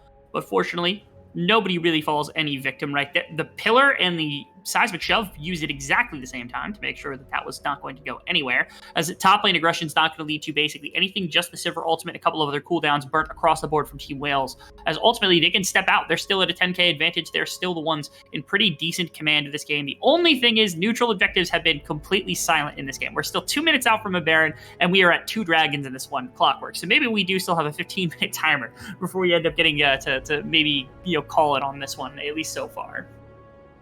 Okay, I think dragons are now going to be very relevant in this game, but Team Wales, now that they have reset, they have a good chance, after clearing the mid lane with the super minions, and the top lane also, they have a very real chance to just move into Baron, set up their vision, and in 1 minute 30, come up for the tea party at the Baron. So I expect them now to chill down for a bit and then, force a team fight against Genius. They are so much ahead that they can force literally any kind of team fight, and it will be in their favor. Look at the item gap. I think the Glory has just completed his second item, while Talia is quite behind, just sitting on a blasting one, and Leandri. So definitely nothing that this mid lane can provide for Genius. And not at all. And I really like, actually, that it's a DPS build from Glory, because it's not something you see all the time. Usually you go for more like poke base, you go for more like soldiers get queued in, get an auto attack, something like that. But here goes for attack speed, so they can really go for the Baron at 20 minutes as soon as possible. As they're giving a bottom inhibitor, just run directly at it, and nothing is really going to stop this team. What are you supposed to do?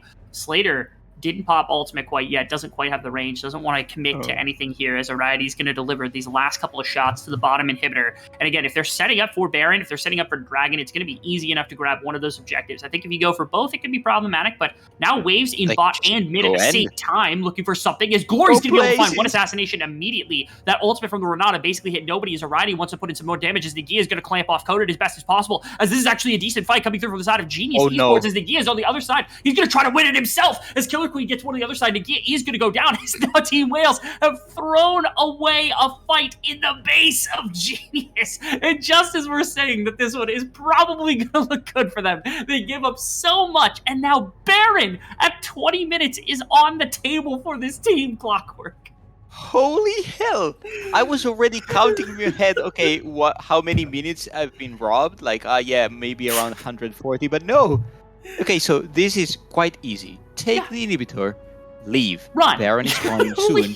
But now they see Blazes, and they really want to kill him. They managed to do so. Renata ultimate here zones everyone. CBL is dead, and the Zeri, look at Zeri, just flashes in to everyone and whittles them down. That's been an incredible comeback fight from Genius. It was also an incredible, lapse of judgment on the side of Wales, and the gold gap has been cut in half. It's only 5k lead from 10, almost 12k. How is that possible? Yeah, see, and now another really big problem with this is that, number one, there's no Dragon Soul to be taken for at least 10 minutes after this one right now, so 31 minutes is the closest time we're going to have, and because they popped mid and bot inhibitor, there's no threat of those waves really doing anything with the Baron buff, but you can collect those minions literally all day on the side of Genius Esports, and so they're being hand-delivered gold for absolutely nothing, all off the back of Team Wales. Again, I assume they wanted to go for Baron. They saw a kill shot. They tried it. It did not work in the slightest. If they had just played patiently, they would have gotten away with a very quick game, probably been close to ending it by this point. But unfortunately, they bleed just the right resource back to the side of Genius to keep them involved in a game like this. Still down a pretty significant amount, and especially because Team Wales is starting to bear down on top lane. This is one of those moments where if you're Blazes, you just type in the team chat, DW we scale, even if it's a blatant lie, because you have an Azir and a Sivir on the other side that can scale infinitely, basically. But you just, just to reassure and chill in the mid lane. Okay, Glory tries to find a slide. He's not able to get anything. As Yijin is just bringing him down individually. Slater has the W. Will he be able to reset? He will not. Instead, it's the Gia who's on the front line, who's going to be able to put in a bunch of damage. And nobody's gone down on the side of Wales. There's going to be a second one going down as it's Coded. Blazes is still alive to be able to put out damage if the time is right. The Baron buff minions are not making this easy for Wales, as they're able to pop basically, or at least almost, the third inhibitor, but they're not going to stick around for it. Maybe they will. Ariety is not done with this quite yet. Wants to pop just enough. TP is going to be here as well. I think they want to close this one out. Mid lane inhibitor is going to go down as well. Killer Queen's getting run down by minions, as that's a couple of minion autos are going to come through. It's not quite going to bring him down, and that's going to be that. Baron minions. Yeah, they nearly killed him. So fat. It's so early in the game that even if you have an Azir and a Sivir and a ton of wave clear, the Baron minions are so fat that they're not going down. And Killer will almost die to the little ice cream balls that the Canyon minion was. Now, however, you have double lanes of super minion, so Genius has no way to get out of their base. Pandemic is almost over here in the West, but lockdown for Genius Esports.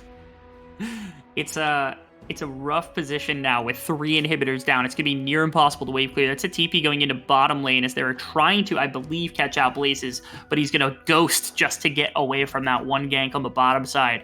As you can see, the menacing amount of damage and the menacing team fight that's still available from Team Wales, despite having given up the Baron buff. to the point where they have very limited number back, and especially with 3 inhibitors down, it's still tough. They might just walk in and say, hey, we will hands check you to see if we can just close out this game right here and right now, because they don't want to wait for those dragons to come through. They don't want to give opportunities for for scaling or anything like that from Genius Esports. And so the siege begins. Okay. It's Blazes against several waves of super minion. Notable point, even if he sits at 0 and 4, he managed to complete his second item, which is an Archangel's staff. So he has plenty of damage, at least against him. No, not plenty, but he has some damage. More than correction. At least against the minions. Okay. Limited damage back and forth. I think they're just trying to synchronize waves to the best of their abilities. As Killer Queen tanks a seismic shove. Rock's getting thrown in every once in a while. That's going to be Glory. He goes into zone. He's just as fast as possible. As that's going to be Blazes getting brought down pretty much immediately. Slater on the back line is the only real damage threat left. Glory's going to miss the ultimate, and he's not going to tag him as Slater is still up inside of this fight with the ultimate active. He's going to throw in damage. He's going to try to find a riot. CBL is going to get on top of it, but the damage is already down, and that means Genius is going to hold again. It's triple kill for Slater. I cannot believe it. They did it twice. They did it once. They did it again. And Team Wales, with the double waves of minions, they cannot ride these waves. What in the absolute hell is happening here? This is unreasonable. I'm feeling myself, like there's a word that will be used by me eventually if this game goes too far, because I'm feeling it unfortunately have to be used, and it's going to mean that I'm going to be kicked off broadcast for some time. But what I can say is that they are driving me to the edge of my seat much more than I think any other team, and especially for 2 teams that are sitting near the bottom of the standings. This is so exhilarating. Okay, so my doctor is going to diagnose me with a facial paralysis because I cannot stop smiling. I have an hysterical smile painted on my face. It's turned to stone. But anyway, now I really want to see a replay. Mm-hmm. What the hell did Biob do? He flashed in with a Renata and won the fight. He did. And he probably didn't even die.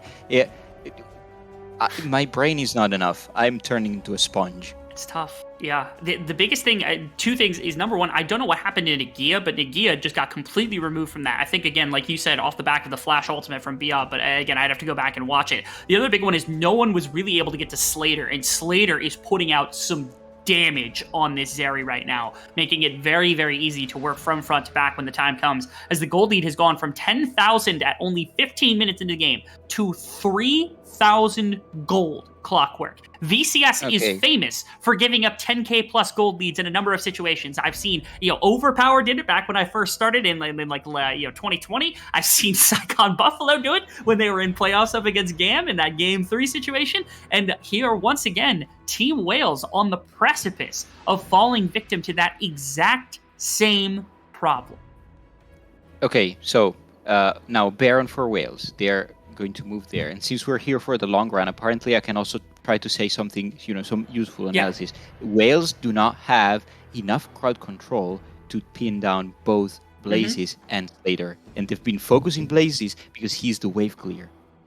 But when it comes to the rest of the team fight, Slater can just zoom left and right unchecked, and Team Wales have been punished twice because of this. And it's really, that has to change. Yes. Focus Slater first, and let Blazes do whatever he was doing on Natalia. Beelining for this base right now. They are just they do not want to take this game any longer. And I do worry they keep throwing these attempted kind of closing punches, like they're throwing haymakers and missing for the most part. And because of that, I feel like they're giving gold, I guess, is the anatomy to being exhausted in this particular case. But I feel as though if this push specifically doesn't work, the mental has gone down the absolute trash heap. As Killer that's Queen. going to be an attempted play on a Coded, who's stuck in a very bad situation right now. Inhibitor on the top side has gone back. Mid lane should be up any second now, as well as bottom lane is also available. As Killer Queen is going to kick him out. Yijin is going to go after. He's going to be able to find Killer Queen. That's 1 kill down. VL going to be able to help things out. Yijin is fighting up against Nagia. That's going to be CBL helping out as well. As he's going to be able to close down Blazes, who is here and basically got nothing done. As once again, we are down to only 2 members remaining inside of this one, Coded and Slater. The only 2 remaining members of of Genius Esports. As Team Wales has everything else, I feel like they don't even need to really fight this. They just need to make sure the waves are crashing. They shouldn't have enough to close things out. As on the outskirts of this fight, they have to find something. Cody's going to be able to jump in with the riposte. It's not going to get much as Slater pops the ultimate to try to get something, and it's not going to get enough here. Or my apologies, Team Wales is not going to bide their time. Slater versus everyone. It's Slater versus the world right now. W gets popped. Coda did get a reset on the health bar. He has the ultimate still active, has to find some damage. Has to be able to find go in. Oh, he's going to get to the right. He's going to find it, but it doesn't matter as Nagia has more than enough damage. He and Glory get the last auto attacks, and Wales, probably drowning in sweat right now, close this one out to 2-0. Okay, this has been an incredible series. Mm-hmm. I have no words. Team Wales, 2-0. Incredible.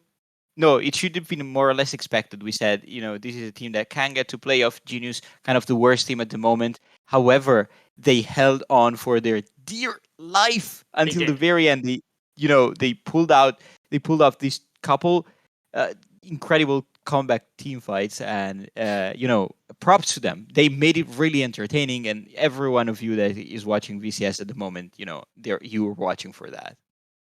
So, can I also just say right now, right, after everything that has occurred over the course of the first couple of splits, or first half of the split and everything else that has come through, right, they have not played Saigon twice, but the only thing separating Team Wales from Saigon Buffalo right now is the head-to-head, where Saigon Buffalo currently has the same game score and match score, and they have the head-to-head against Wales, but it's the only thing keeping them in fourth place right now.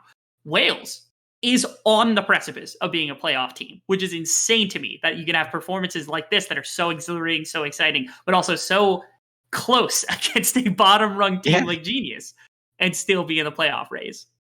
Yeah, they are truly the smartest dumb team of the VCS. Truly. Okay, I think with that, we're going to jump back to the analyst desk because we want to let them wrap things up for us, not only here for the day, but also for the entirety of the week, because that was our last match before we get into week number 6. Take it over, Yulway.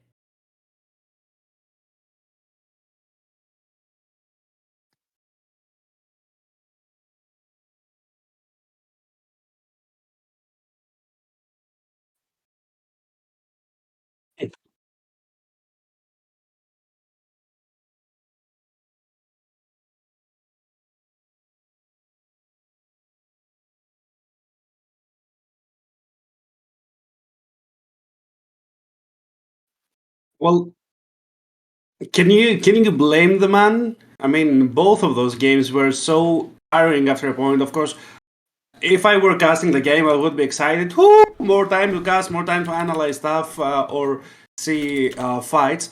But on the other side, we had again wave clear, and this time the wave clear was not from the side of Genius Esports, and somehow they managed to drag the game for so long. I don't even know what to comment on that.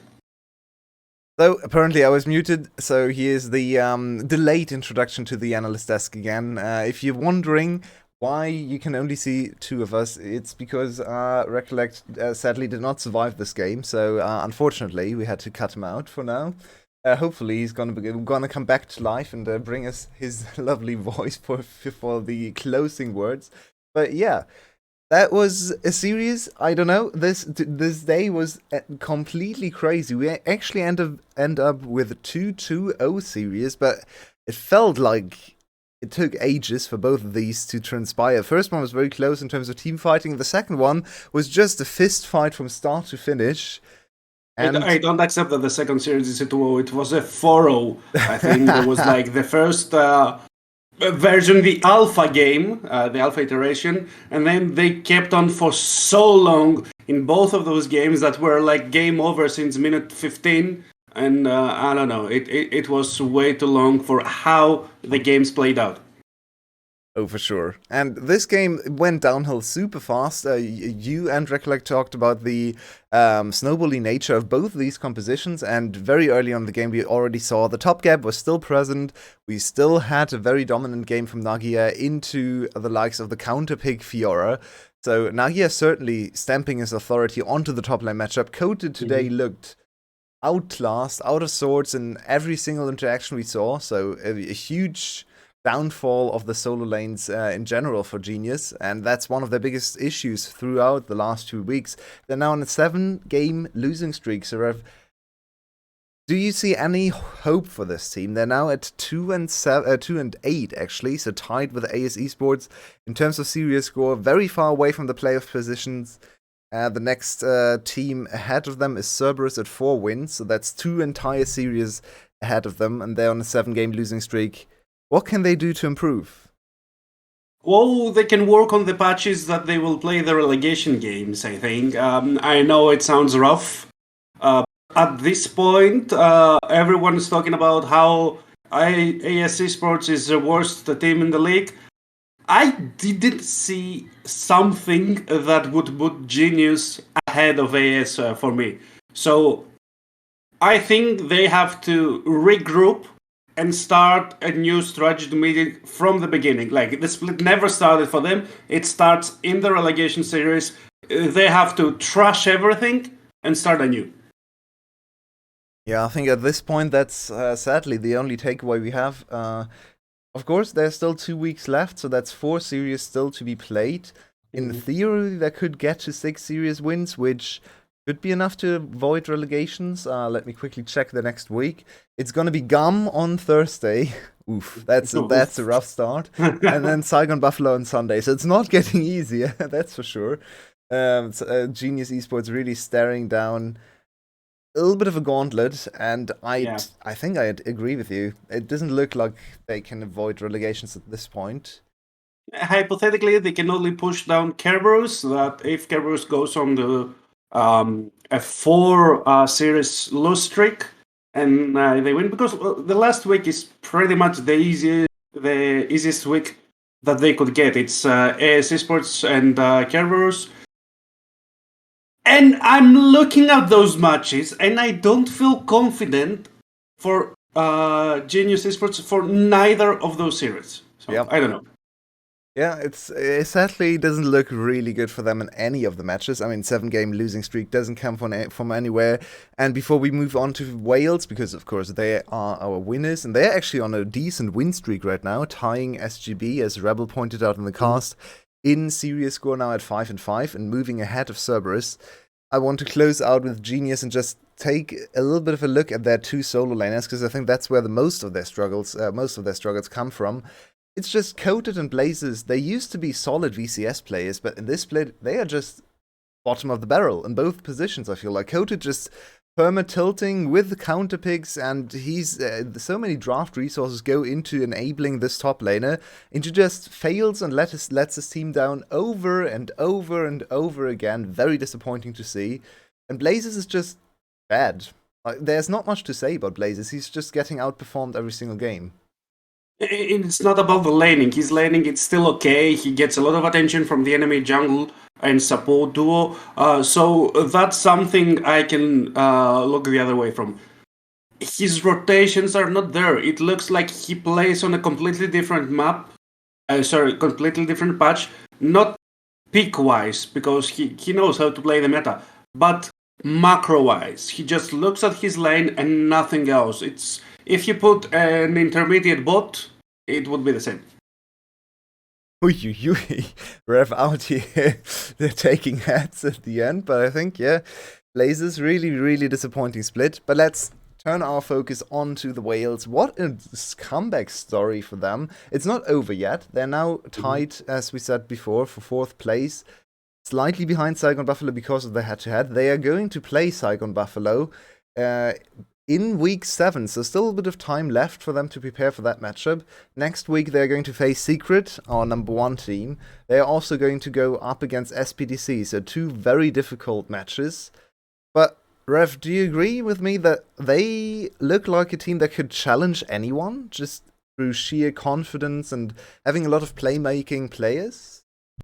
For sure, they managed to harvest the hyper-aggression that Killer King shows into playmaking, and their solo laning potential together with CBLs roaming around the map all the time is looking really solid right now. I think that their one bad side is really showing to everyone, and everyone sees it and says, hey, this is a bad team. But no, it's only they don't really know how to close out games easily. Even the last game, they had 3 inhibitors open. They could not synchronize the waves even if you put a gun to their forehead. So if they work on this, they have some really good chances.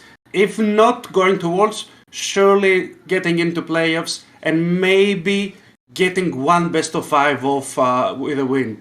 But they will need to work on this a lot. It's not one of the easiest plays. It's not something mechanic-wise where the coach would just say, you'll play 100 games of solo queue this week playing this champion and you'll need to learn these mechanics. It's something that they need to work as a team. Yeah, to me, from the historic perspective as a VCS expert, they look like the old VCS teams. Like a few years ago, all the teams in the VCS looked like this, where you could see mechanics, you can see individual playmaking potential, agency, individual skill expression a lot. But when it came to team play and closing out games, it looked like Wales look here. So I feel like they're a little bit behind in terms of macro, as you just pointed out. They're wave syncing, just looking for the correct place to close out the game, not overextending, also just team fighting, honestly. Still not very impressed with their team fighting, even against Genius. So it just feels like they might be a little bit behind when it comes to those aspects of the game, but the individual carry potential is there, and you can never underestimate just supremacy in terms of mechanics. Maybe it can carry them over the line. If you had to predict where they end up in the league right now after seeing this series, maybe even looking back at the whole day, as you have been here with us for the whole day, what do you think of Wales? Where do you think they're going to end up? I would say, no, I'll say my opinion later. I think they're going to end up exactly where they are right now. Their solo lane mechanics and the head-to-head prowess is really good, and especially in a league where skill checking your opponent every minute of the game is of the highest priority, it's something to be afraid of. However, I'm looking at all the teams that lie ahead of them right now, and that's Saigon Buffalo, SBTC, GAM Esports, and Team Secret, and I don't feel that they could close out a game against them easily, or 2 games, because it's best of 3.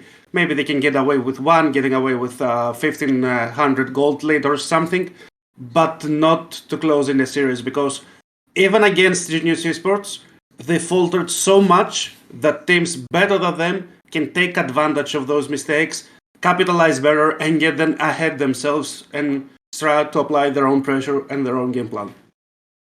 Yeah, I think I'm with you there. I think they're going to end up 5th or 6th, depending on Cerberus's recovery. But I predict them going over Cerberus at this point, but barely missing players, because, as you said, all the teams ahead of them are just better all around in the game. Maybe they have some players that are not as good as Wales players, but if you just pit Wales against any of those teams in the late game team fights, I would always take the other side.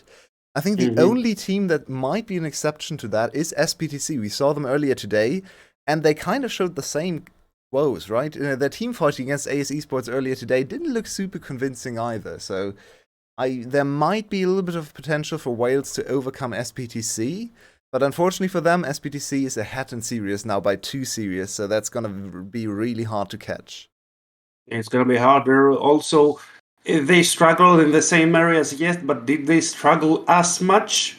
You can always put there the argument that Genius might be better than ASE, but are we certain? I think that's to be found out in the last week of VCS. Yep, I think that's definitely something to look out for. The race to avoid relegations is still alive. Now, Genius and ASE Esports, after the losses today, are pretty far away from actually securing 6th place, because Cerberus sits 2 series ahead of them.